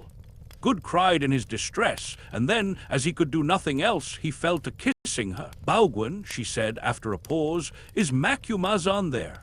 It grows so dark I cannot see. Here I am, Fulada. Macumazahn, be my tongue for a moment, I pray thee, for Bauguin cannot understand me, and before I go into the darkness I would speak to him a word. Say on, Fulada, I will render it. Say to my lord Bauguin that I love him, and that I am glad to die because I know that he cannot cumber his life with such as I am, for the sun may not mate with the darkness, nor the white with the black. Say that since I saw him, at times I have felt as though there were a bird in my bosom, which would one day fly hence and sing elsewhere. Even now, though I cannot lift my hand and my brain grows cold, I do not feel as though my heart were dying. It is so full of love that it could live 10,000 years and yet be young. Say that if I live again, mayhap I shall see him in the stars, and that I will search them all, though perchance there I should still be black and he would still be white. Say nay, Macumazahn, say no more, save that I love, oh, hold me closer, Bauguin, I cannot feel thine arms, oh, oh, she is dead, she is dead. Muttered Good, rising in grief, the tears running down his honest face. You need not let that trouble you, old fellow, said Sir Henry. Eh, exclaimed Good, what do you mean? I mean that you will soon be in a position to join her. Man, don't you see that we are buried alive? Until Sir Henry uttered these words, I do not think that the full horror of what had happened had come home to us, preoccupied as we were with the sight of poor Fulada's end. But now we understood. The ponderous mass of rock had closed, probably forever, for the only brain which knew its secret was crushed to powder beneath its weight. This was a door that none could hope to force with anything, short of dynamite in large quantities. And we were on the wrong side. For a few minutes we stood horrified there over the corpse of Fulada. All the manhood seemed to have gone out of us. The first shock of this idea of the slow and miserable end that awaited us was overpowering. We saw it all now. That fiend Gagul had planned this snare for us from the first. It would have been just the jest that her evil mind would have rejoiced in, the idea of the 3 white men, whom, for some reason of her own, she had always hated, slowly perishing of thirst and hunger in the company of the treasure they had coveted. Now I saw the point of that sneer of hers about eating and drinking the diamonds. Probably somebody had tried to serve the poor old Dom in the same way when he abandoned the skin full of jewels. "This will never do," said Sir Henry hoarsely. "The lamp will soon go out. Let us see if we can't find the spring that works the rock." We sprang forward with desperate energy, and, standing in a bloody ooze, began to feel up and down the door and the sides of the passage. But no knob or spring could we discover. "Depend on it," I said, "it does not work from the inside. If it did, Gagul would not have risked trying to crawl underneath the stone." It was the knowledge of this that made her try to escape at all hazards, curse her. "At all events," said Sir Henry with a hard little laugh, "retribution was swift. Hers was almost as awful an end as ours is likely to be. We can do nothing with the door. Let us go back to the treasure room." We turned and went, and as we passed it I perceived by the unfinished wall across the passage the basket of food which poor Fulara had carried. I took it up and brought it with me to the accursed treasure chamber that was to be our grave. Then we returned and reverently bore in Fulara's corpse, laying it on the floor by the boxes of coin. Next we seated ourselves, leaning our backs against the 3 stone chests which contained the priceless treasure. "Let us divide the food," said Sir Henry, "so as to make it last as long as possible." Accordingly we did so. It would, we reckoned, make 4 infinitesimally small meals for each of us, enough, say, to support life for a couple of days. Besides the biltong, or dried game flesh, there were 2 gourds of water, each of which held not more than a quart. "Now," said Sir Henry grimly, "let us eat and drink, for tomorrow we die." We each ate a small portion of the biltong and drank a sip of water. Needless to say, we had but little appetite, though we were sadly in need of food and felt better after swallowing it. Then we got up and made a systematic examination of the walls of our prison house, in the faint hope of finding some means of exit, sounding them and the floor carefully. There was none. It was not probable that there would be any to a treasure chamber. The lamp began to burn dim. The fat was nearly exhausted. "Quatermain," said Sir Henry, "what is the time your watch goes?" I drew it out and looked at it. It was 6 o'clock. We had entered the cave at 11. "Infadus will miss us," I suggested. "If we do not return tonight, he will search for us in the morning, Curtis. He may search in vain. He does not know the secret of the door, nor even where it is. No living person knew it yesterday, except Gagul. Today no one knows it. Even if he found the door, he could not break it down. All the KUKUANA army could not break through 5 feet of living rock. My friends, I see nothing for it but to bow ourselves to the will of the Almighty. The search for treasure has brought many to a bad end. We shall go to swell their number." The lamp grew dimmer yet. Presently it flared up and showed the whole scene in strong relief. The great mass of white tusks, the boxes of gold, the corpse of the poor Fulara stretched before them, the goat skin full of treasure, the dim glimmer of the diamonds, and the wild, wan faces of us 3 white men seated there awaiting death by starvation. Then the flames sank and expired. Chapter 18. We abandon hope. I can give no adequate description of the horrors of the night which followed. Mercifully, they were to some extent mitigated by sleep, for even in such a position as ours wearied nature will sometimes assert itself. But I, at any rate, found it impossible to sleep much. Putting aside the terrifying thought of our impending doom, for the bravest man on earth might well quail from such a fate as awaited us, and I never made any pretensions to be brave. The silence itself was too great to allow of it. Reader, you may have lain awake at night and thought the quiet oppressive, but I say with confidence that you can have no idea what a vivid, tangible thing is perfect stillness. On the surface of the earth there is always some sound or motion, and though it may in itself be imperceptible, yet it deadens the sharp edge of absolute silence. But here there was none. We were buried in the bowels of a huge snow-clad peak. Thousands of feet above us, the fresh air rushed over the white snow, but no sound of it reached us. We were separated by a long tunnel and 5 feet of rock, even from the awful chamber of the dead, and the dead make no noise. Did we not know it who lay by poor Fulara's side? The crashing of all the artillery of earth and heaven could not have come to our ears in our living tomb. We were cut off from every echo of the world. We were as men already in the grave. Then the irony of the situation forced itself upon me. There around us lay treasures enough to pay off a moderate national debt or to build a fleet of ironclads, and yet we would have bartered them all gladly for the faintest chance of escape. Soon, doubtless, we should be rejoiced to exchange them for a bit of food or a cup of water, and after that, even for the privilege of a speedy close to our sufferings. Truly wealth, which men spend their lives in acquiring, is a valueless thing at the last. And so the night wore on. Good, said Sir Henry's voice at last, and it sounded awful in the intense stillness. How many matches have you in the box? 8. Curtis, strike one and let us see the time. He did so, and in contrast to the dense darkness, the flame nearly blinded us. It was 5 o'clock by my watch. The beautiful dawn was now blushing on the snow wreaths far over our heads, and the breeze would be stirring the night mists in the hollows. We had better eat something and keep up our strength. I suggested. What is the good of eating? Answered Good. The sooner we die and get it over, the better. While there is life, there is hope, said Sir Henry. Accordingly, we ate and sipped some water, and another period of time elapsed. Then Sir Henry suggested that it might be well to get as near the door as possible and halloa on the faint chance of somebody catching a sound outside. Accordingly, Good, who, from long practice at sea, has a fine piercing note, groped his way down the passage and set to work. I must say that he made a most diabolical noise. I never heard such yells, but it might have been a mosquito buzzing for all the effect they produced. After a while, he gave it up and came back very thirsty and had to drink.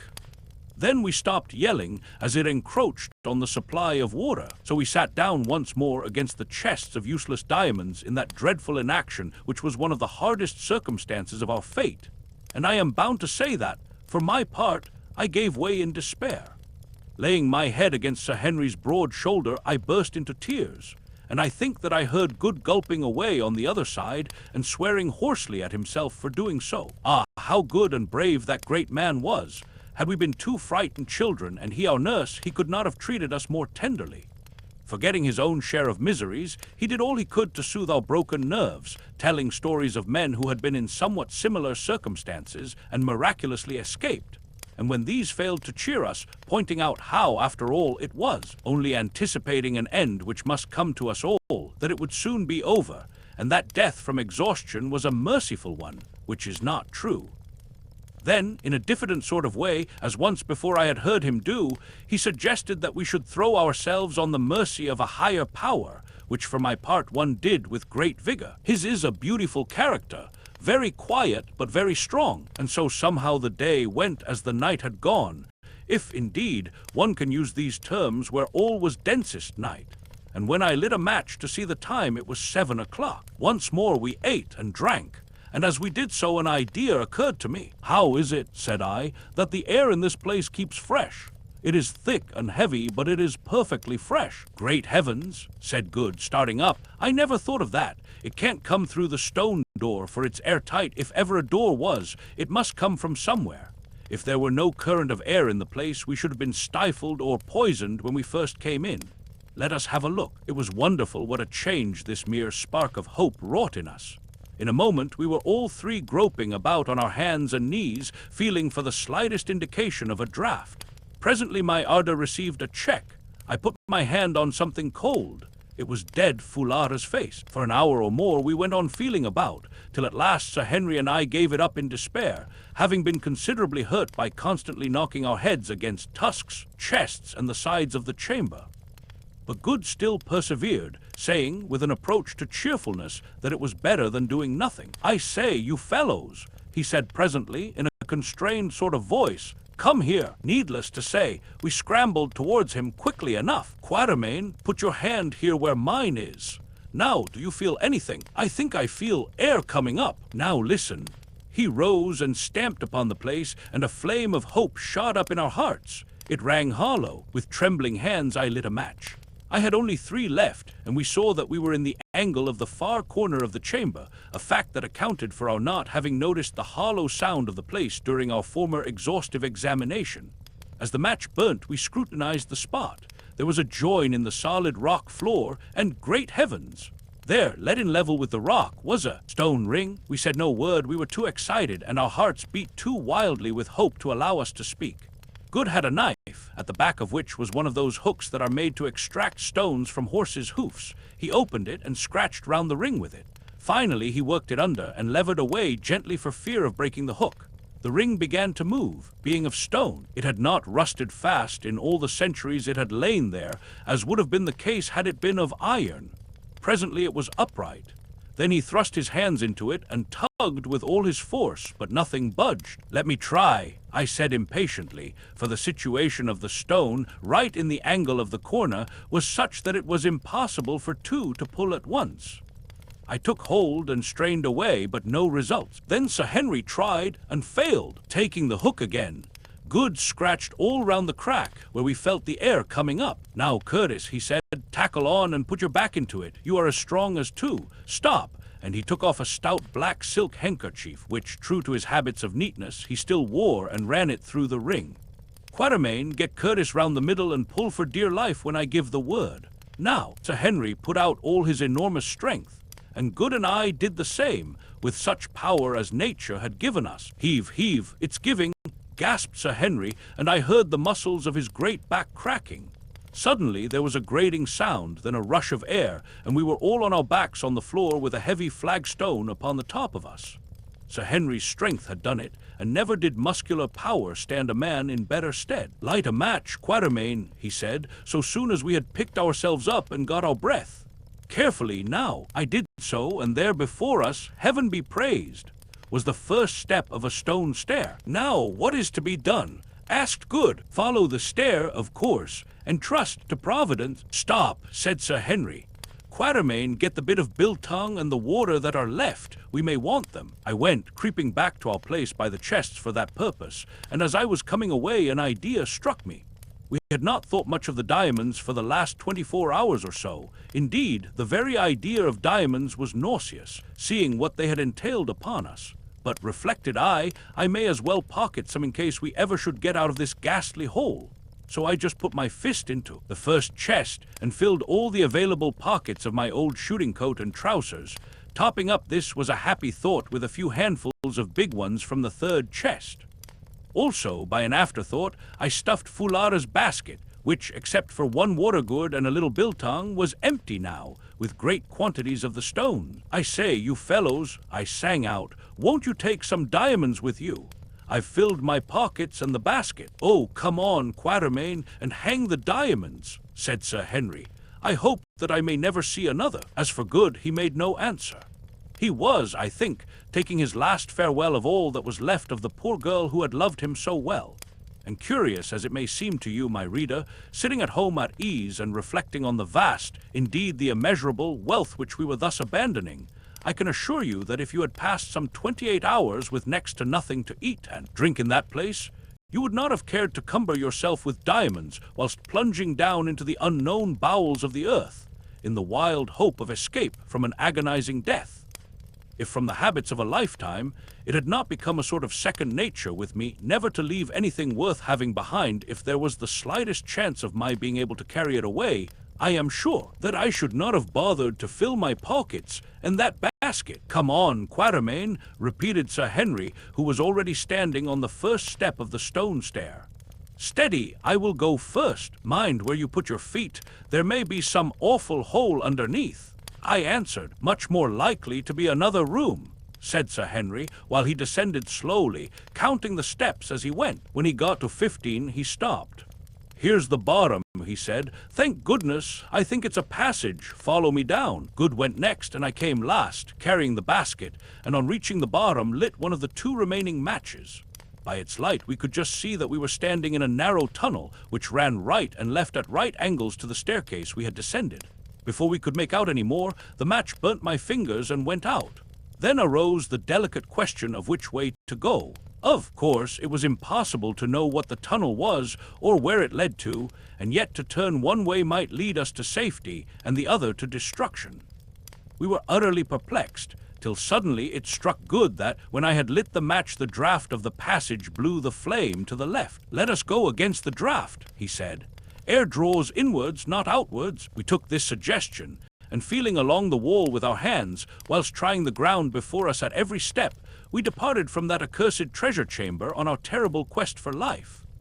If ever it should be entered again by living man, which I do not think probable, he will find tokens of our visit in the open chests of jewels, the empty lamp, and the white bones of poor Fulara. When we had groped our way for about a quarter of an hour along the passage, suddenly it took a sharp turn, or else was bisected by another, which we followed, only in course of time to be led into a third.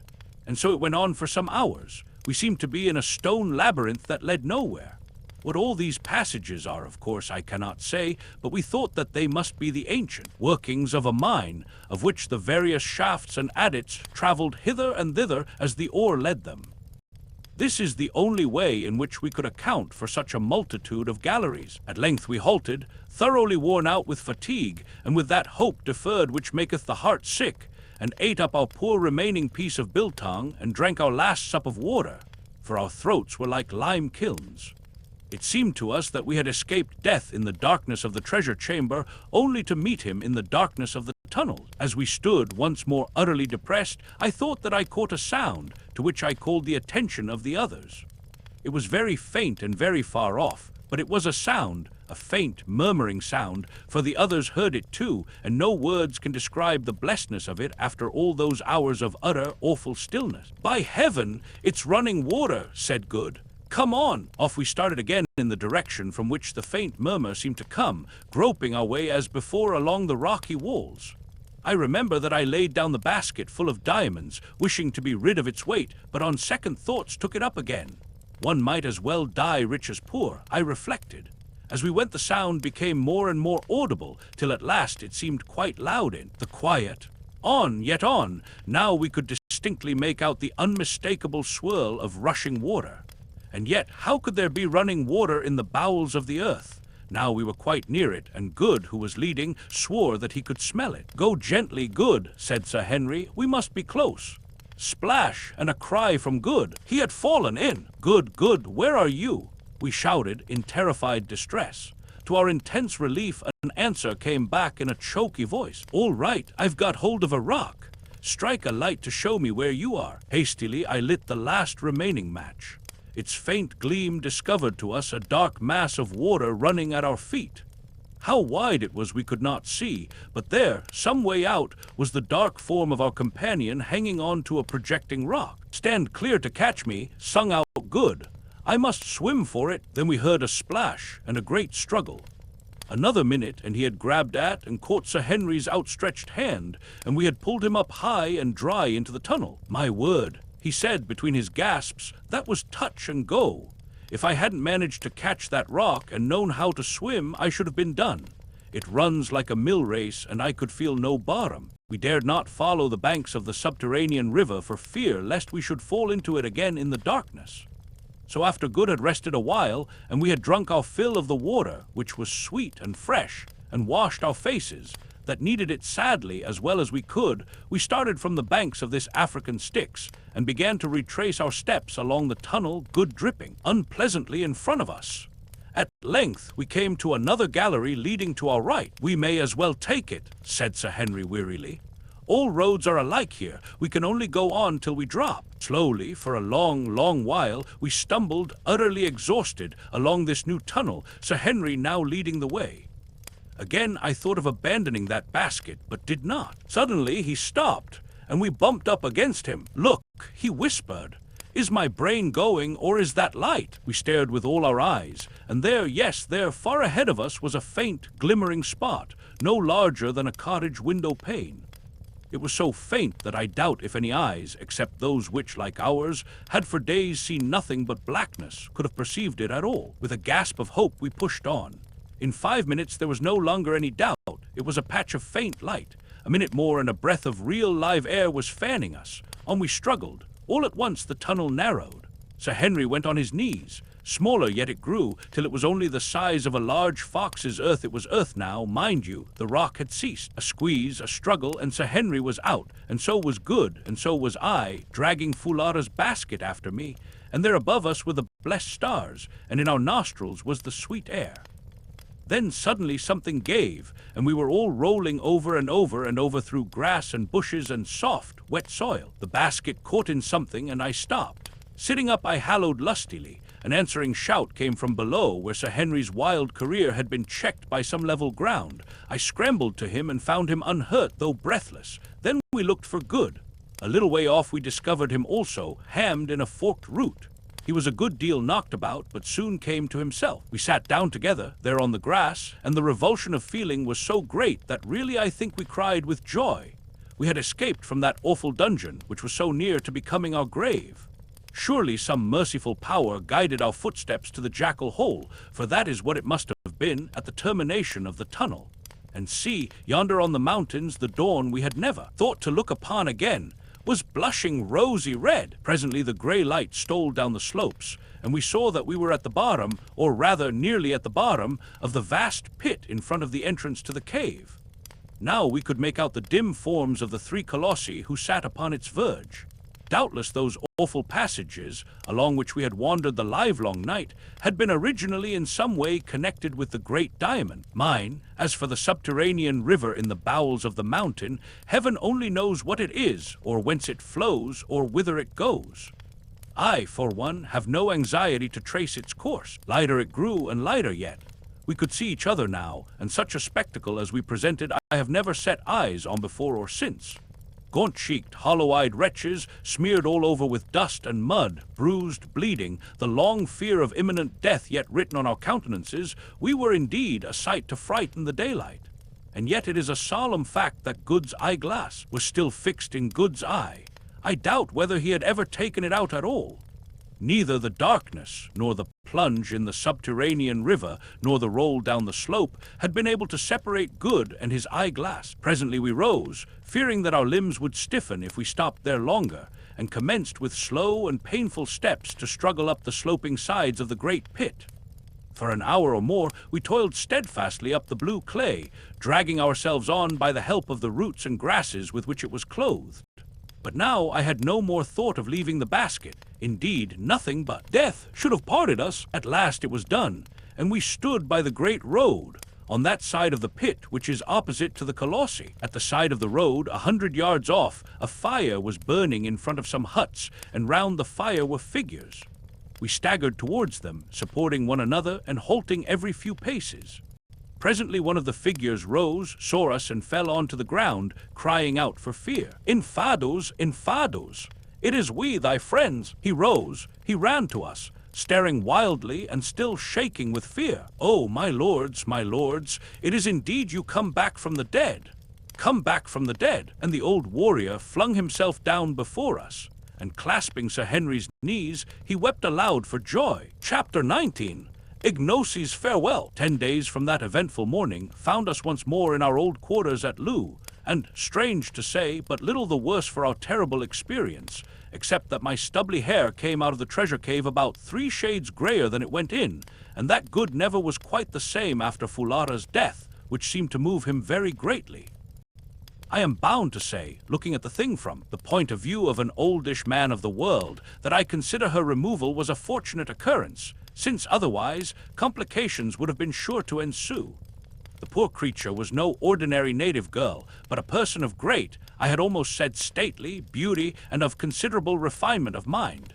But no amount of beauty or refinement could have made an entanglement between Good and herself a desirable occurrence, for, as she herself put it, can the sun mate with the darkness, or the white with the black? I need hardly state that we never again penetrated into Solomon's treasure chamber. After we had recovered from our fatigues, a process which took us 48 hours, we descended into the great pit in the hope of finding the hole by which we had crept out of the mountain, but with no success. To begin with, rain had fallen and obliterated our spoor, and what is more, the sides of the vast pit were full of ant-bear and other holes. It was impossible to say to which of these we owed our salvation. Also, on the day before we started back to Loo, we made a further examination of the wonders of the stalactite cave, and, drawn by a kind of restless feeling, even penetrated once more into the chamber of the dead. Passing beneath the spear of the White Death, we gazed, with sensations which it would be quite impossible for me to describe, at the mass of rock that had shut us off from escape, thinking the while of priceless treasures beyond, of the mysterious old hag whose flattened fragments lay crushed beneath it, and of the fair girl of whose tomb it was the portal. I say gazed at the rock, for, examine as we could find no traces of the join of the sliding door, nor, indeed, could we hit upon the secret, now utterly lost, that worked it, though we tried for an hour or more. It is certainly a marvelous bit of mechanism, characteristic in its massive and yet inscrutable simplicity of the age which produced it, and I doubt if the world has such another to show. At last we gave it up in disgust, though, if the mass had suddenly risen before our eyes, I doubt if we should have screwed up courage to step over Gaggul's mangled remains and once more enter the treasure chamber, even in the sure and certain hope of unlimited diamonds. And yet I could have cried at the idea of leaving all that treasure, the biggest treasure probably that in the world's history has ever been accumulated in one spot, but there was no help for it. Only dynamite could force its way through 5 feet of solid rock, so we left it. Perhaps in some remote unborn century, a more fortunate explorer may hit upon the open sesame and flood the world with gems. But myself, I doubt it. Somehow I seem to feel that the tens of millions of pounds worth of jewels which lie in the 3 stone coffers will never shine round the neck of an earthly beauty. They and Fulara's bones will keep cold company till the end of all things. With a sigh of disappointment, we made our way back, and next day started for Loo. And yet it was really very ungrateful of us to be disappointed, for, as the reader will remember, by a lucky thought, I had taken the precaution to fill the wide pockets of my old shooting coat and trousers with gems before we left our prison house, also Fulara's basket, which held twice as many more, notwithstanding that the water bottle had occupied some of its space.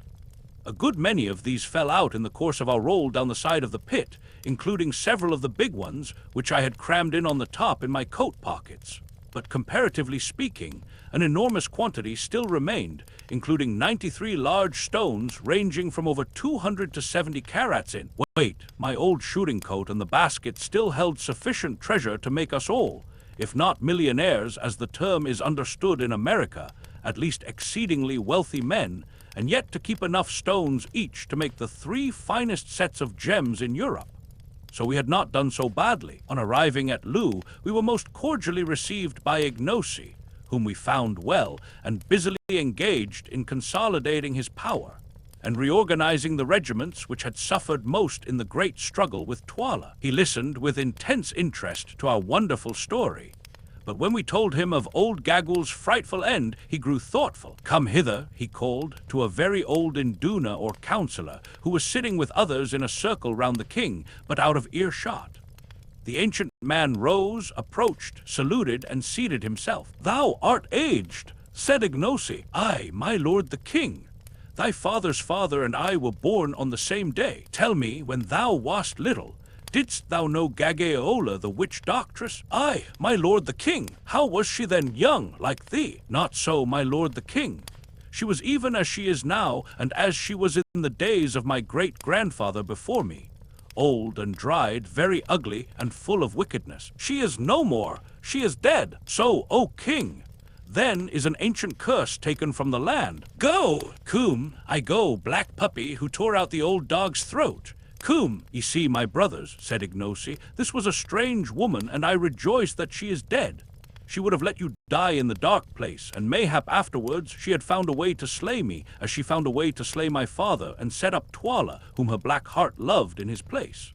Now go on with the tale. Surely there never was its like." After I had narrated all the story of our escape, as we had agreed between ourselves that I should, I took the opportunity to address IGNOSI as to our departure from KUKUANALAND. "And now, IGNOSI," I said, "the time has come for us to bid thee farewell and start to see our own land once more. Behold, IGNOSI, thou camest with us a servant, and now we leave the Almighty King. If thou art grateful to us, remember to do even as thou didst promise, to rule justly, to respect the law, and to put none to death without a cause. So shalt thou prosper. Tomorrow at break of day, IGNOSI, thou wilt give us an escort who shall lead us across the mountains. Is it not so, O king?" IGNOSI covered his face with his hands for a while before answering. "My heart is sore," he said at last. Your words split my heart in twain. What have I done to you, Incubu, Macumazan, and Baugwan, that ye should leave me desolate? Ye who stood by me in rebellion and in battle, will ye leave me in the day of peace and victory? What will ye, wives, choose from among the maidens? A place to live in? Behold, the land is yours as far as ye can see. The white man, houses, ye shall teach my people how to build them.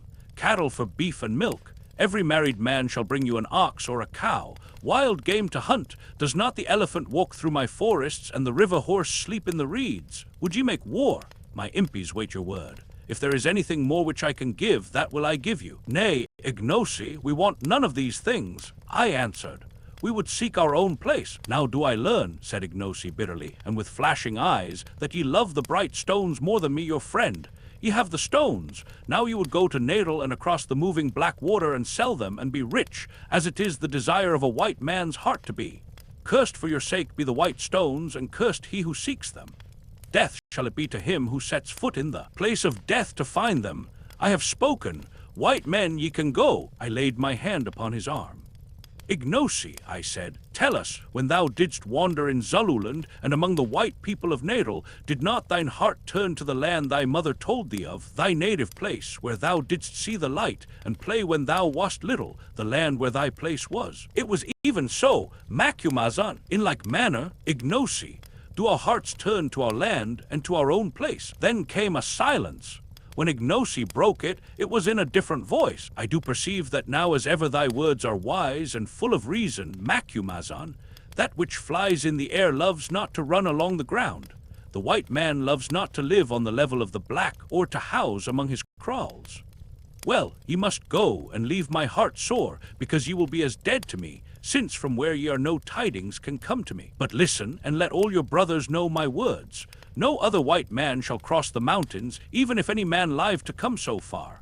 I will see no traders with their guns and gin. My people shall fight with the spear and drink water like their forefathers before them. I will have no praying men to put a fear of death into men's hearts, to stir them up against the law of the king and make a path for the white folk who follow to run on. If a white man comes to my gates, I will send him back. If 100 come, I will push them back. If armies come, I will make war on them with all my strength, and they shall not prevail against me.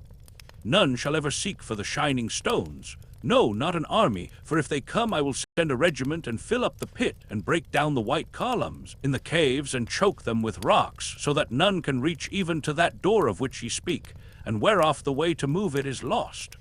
But for you three, Incubu, Macumazan, and Baugwan, the path is always open. For behold, ye are dearer to me than aught that breathes, and ye would go.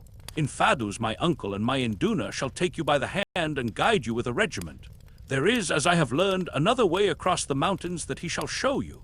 Farewell, my brothers, brave white men. See me no more, for I have no heart to bear it. Behold, I make a decree, and it shall be published from the mountains to the mountains. Your names, Incubu, Macumazan, and Baugwan, shall be Hlonipa, even as the names of dead kings, and he who speaks them shall die. 12, so shall your memory be preserved in the land forever. 12, this extraordinary and negative way of showing intense respect is by no means unknown among African people. And the result is that if, as is usual, the name in question has a significance, the meaning must be expressed by an idiom or other word. In this way, a memory is preserved for generations, or until the new word utterly supplants the old one. Acue go now, ere my eyes rain tears like a woman's. At times, as ye look back down the path of life, or when ye are old and gather yourselves together to crouch before the fire, because for you the sun has no more heat, ye will think of how we stood shoulder to shoulder in that great battle which thy wise words planned, Macumazan, of how thou wast the point of the horn that gold TWALA's flank, Baugwan, whilst thou stood in the ring of the greys, Incubu, and men went down before thine axe like corn before a sickle. Aye, and of how thou didst break that wild bull TWALA's strength and bring his pride to dust. Fare ye well forever, Incubu, Macumazan, and Baugwan, my lords and my friends. Ignosi rose and looked earnestly at us for a few seconds. Then he threw the corner of his karos over his head so as to cover his face from us. We went in silence. Next day at dawn we left Lu, escorted by our old friend Infadus, who was heartbroken at our departure, and by the regiment of buffaloes. Early as was the hour, all the main street of the town was lined with multitudes of people, who gave us the royal salute as we passed at the head of the regiment, while the women blessed us for having rid the land of TWALA, throwing flowers before us as we went. It was really very affecting, and not the sort of thing one is accustomed to meet with from natives. One ludicrous incident occurred, however, which I rather welcomed, as it gave us something to laugh at. Just before we reached the confines of the town, a pretty young girl, with some lovely lilies in her hand, ran forward and presented them to Good. Somehow they all seemed to like Good. I think his eyeglass and solitary whisker gave him a fictitious value, and then said that she had a boon to ask. "Speak on," he answered. "Let my lord show his servant his beautiful white legs, that his servant may look upon them, and remember them all her days, and tell of them to her children. His servant has traveled 4 days' journey to see them, for the fame of them has gone throughout the land." "I'll be hanged if I do," exclaimed Good excitedly. "Come, come, my dear fellow," said Sir Henry. "You can't refuse to oblige a lady." "I won't," replied Good obstinately. "It is positively indecent." However, in the end, he consented to draw up his trousers to the knee, amidst notes of rapturous admiration from all the women present, especially the gratified young lady, and in this guise he had to walk till we got clear of the town. Good's legs, I fear, will never be so greatly admired again. Of his melting teeth, and even of his transparent eye, the KUKUANAs wearied more or less, but of his legs never. As we traveled, Infadus told us that there was another pass over the mountains to the north of the one followed by Solomon's great road, or rather that there was a place where it was possible to climb down the wall of cliff which separates KUKUANALAND from the desert, and is broken by the towering shapes of Sheba's breasts. It appeared also that rather more than 2 years previously a party of KUKUANA hunters had descended this path into the desert in search of ostriches, whose plumes are much prized among them for war headdresses, and that in the course of their hunt they had been led far from the mountains and were much troubled by thirst. Seeing trees on the horizon, however, they walked towards them and discovered a large and fertile oasis some miles in extent and plentifully watered. It was by way of this oasis that Infadus suggested we should return, and the idea seemed to us a good one, for it appeared that we should thus escape the rigors of the mountain pass. Also, some of the hunters were in attendance to guide us to the oasis, from which, they stated, they could perceive other fertile spots far away in the desert. 13. It often puzzled all of us to understand how it was possible that IGNOSI'S mother, bearing the child with her, should have survived the dangers of her journey across the mountains and the desert, dangers which so nearly proved fatal to ourselves. It has since occurred to me, and I give the idea to the reader for what it is worth, that she must have taken this second route and wandered out, like Haggard, into the wilderness. If she did so, there is no longer anything inexplicable about the story, since, as IGNOSI himself related, she may well have been picked up by some ostrich hunters before she or the child was exhausted, was led by them to the oasis, and thence by stages to the fertile country, and so on by slow degrees southwards to Zululand, a queue traveling easily on the night of the 4th day's journey. We found ourselves once more on the crest of the mountains that separate KUKUANALAND from the desert, which rolled away in sandy billows at our feet, and about 25 miles to the north of Sheba's breast. At dawn on the following day, we were led to the edge of a very precipitous chasm, by which we were to descend the precipice, and gain the plain 2,000 and more feet below. Here we bade farewell to that true friend and sturdy old warrior, Infadus, who solemnly wished all good upon us, and nearly wept with grief. "Never, my lords," he said, "shall mine old eyes see the like of you again. Ah, the way that Incubu cut his men down in the battle! Ah, for the sight of that stroke with which he swept off my brother TWALA's head! It was beautiful, beautiful! I may never hope to see such another, except perchance in happy dreams." We were very sorry to part from him. Indeed, Good was so moved that he gave him as a souvenir, what do you think? An eyeglass. Afterwards we discovered that it was a spare one. Infadus was delighted, foreseeing that the possession of such an article would increase his prestige enormously, and after several vain attempts he actually succeeded in screwing it into his own eye. Anything more incongruous than the old warrior looked with an eyeglass I never saw. Eyeglasses do not go well with leopard skin cloaks and black ostrich plumes. Then, after seeing that our guides were well laden with water and provisions, and having received a thundering farewell salute from the buffaloes, we wrung Infadus by the hand and began our downward climb. A very arduous business it proved to be, but somehow that evening we found ourselves at the bottom without accident. "Do you know," said Sir Henry that night, as we sat by our fire and gazed up at the beetling cliffs above us, "I think that there are worse places than KUKUANALAND in the world, and that I have known unhappier times than the last month or two, though I have never spent such queer ones. You fellows, I almost wish I were back," said Good with a sigh. As for myself, I reflected that all's well that ends well, but in the course of a long life of shaves, I never had such shaves as those which I had recently experienced. The thought of that battle makes me feel cold all over, and as for our experience in the treasure chamber, next morning we started on a toilsome trudge across the desert, having with us a good supply of water carried by our 5 guides, and camped that night in the open, marching again at dawn on the morrow. By noon of the 3rd day's journey, we could see the trees of the oasis of which the guides spoke, and within an hour of sundown we were walking once more upon grass and listening to the sound of running water. Chapter 20. Found. And now I come to perhaps the strangest adventure that happened to us in all this strange business, and one which shows how wonderfully things are brought about. I was walking along quietly, some way in front of the other 2, down the banks of the stream which runs from the oasis till it is swallowed up in the hungry desert sands, when suddenly I stopped and rubbed my eyes, as well I might. There, not 20 yards in front of me, placed in a charming situation under the shade of a species of fig tree and facing to the stream, was a cozy hut, built more or less on the Kaffir principle with grass and withes, but having a full-length door instead of a bee-hole. "What the dickens," said I to myself, "can a hut be doing here?" Even as I said it, the door of the hut opened, and there limped out of it a white man clothed in skins and with an enormous black beard. I thought that I must have got a touch of the sun. It was impossible. No hunter ever came to such a place as this. Certainly no hunter would ever settle in it. I stared, and so did the other man, and just at that juncture, Sir Henry and Good walked up. "Look here, you fellows," I said. "Is that a white man, or am I mad?" Sir Henry looked, and Good looked, and then all of a sudden the lame white man with a black beard uttered a great cry and began hobbling towards us.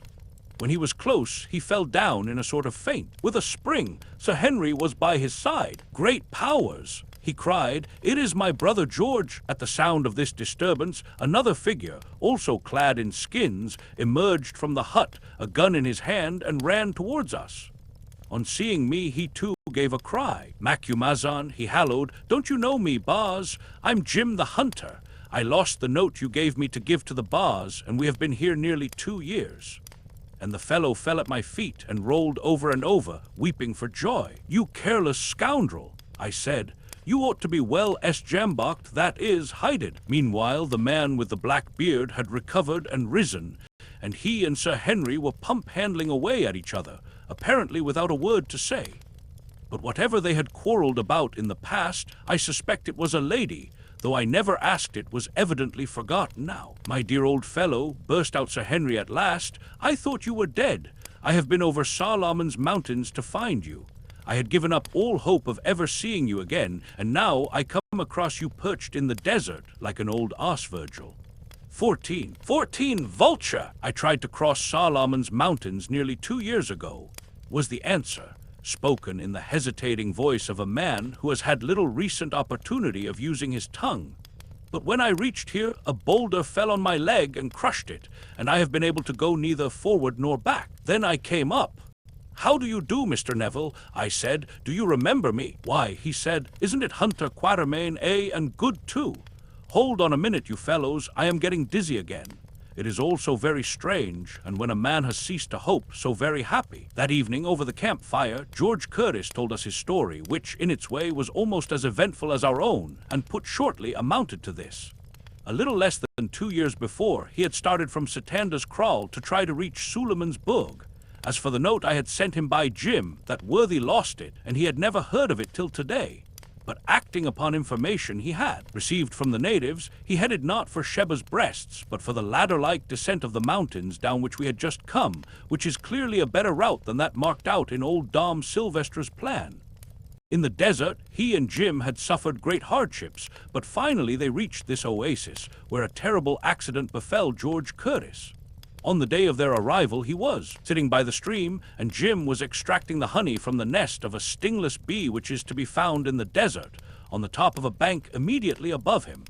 In so doing, he loosened a great boulder of rock, which fell upon George Curtis's right leg, crushing it frightfully. From that day he had been so lame that he found it impossible to go either forward nor back, and had preferred to take the chances of dying in the oasis to the certainty of perishing in the desert. As for food, however, they got on pretty well, for they had a good supply of ammunition, and the oasis was frequented, especially at night, by large quantities of game which came thither for water. These they shot or trapped in pitfalls, using the flesh for food, and after their clothes wore out, the hides for clothing. And so, George Curtis ended, we have lived for nearly 2 years like a second Robinson Crusoe and his man Friday, hoping against hope that some natives might come here to help us away, but none have come. Only last night we settled that Jim should leave me and try to reach Satanda's Kraal to get assistance. He was to go tomorrow, but I had little hope of ever seeing him back again. And now, you of all people in the world, you, who, as I fancied, had long ago forgotten all about me, and were living comfortably in old England, turn up in a promiscuous way and find me where you least expected.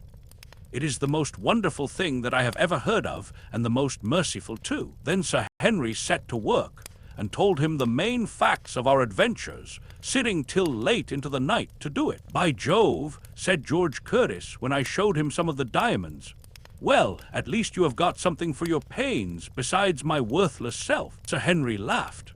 They belonged to Quatermain and Good.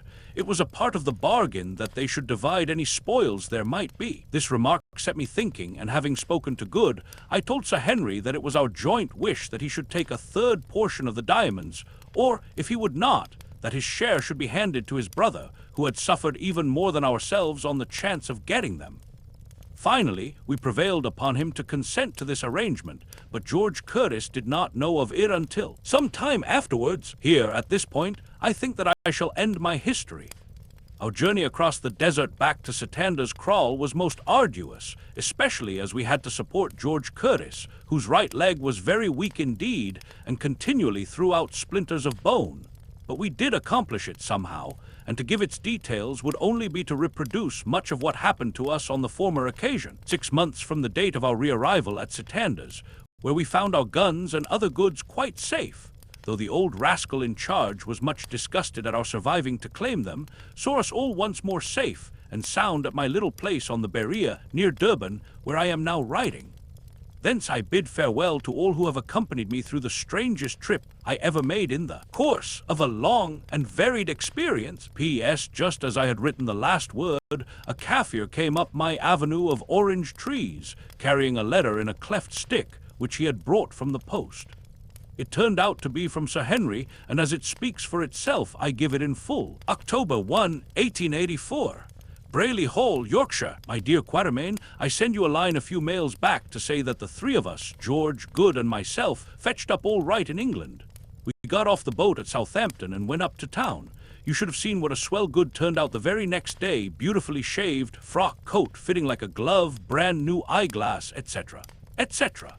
I went and walked in the park with him, where I met some people I know, and at once told them the story of his beautiful white legs. He is furious, especially as some ill-natured person has printed it in a society paper. To come to business, Good and I took the diamonds to Streeter's to be valued, as we arranged, and really I am afraid to tell you what they put them at. It seems so enormous. They say that of course it is more or less guesswork, as such stones have never to their knowledge been put on the market in anything like such quantities. It appears that, with the exception of 1 or 2 of the largest, they are of the finest water, and equal in every way to the best Brazilian stones. I asked them if they would buy them, but they said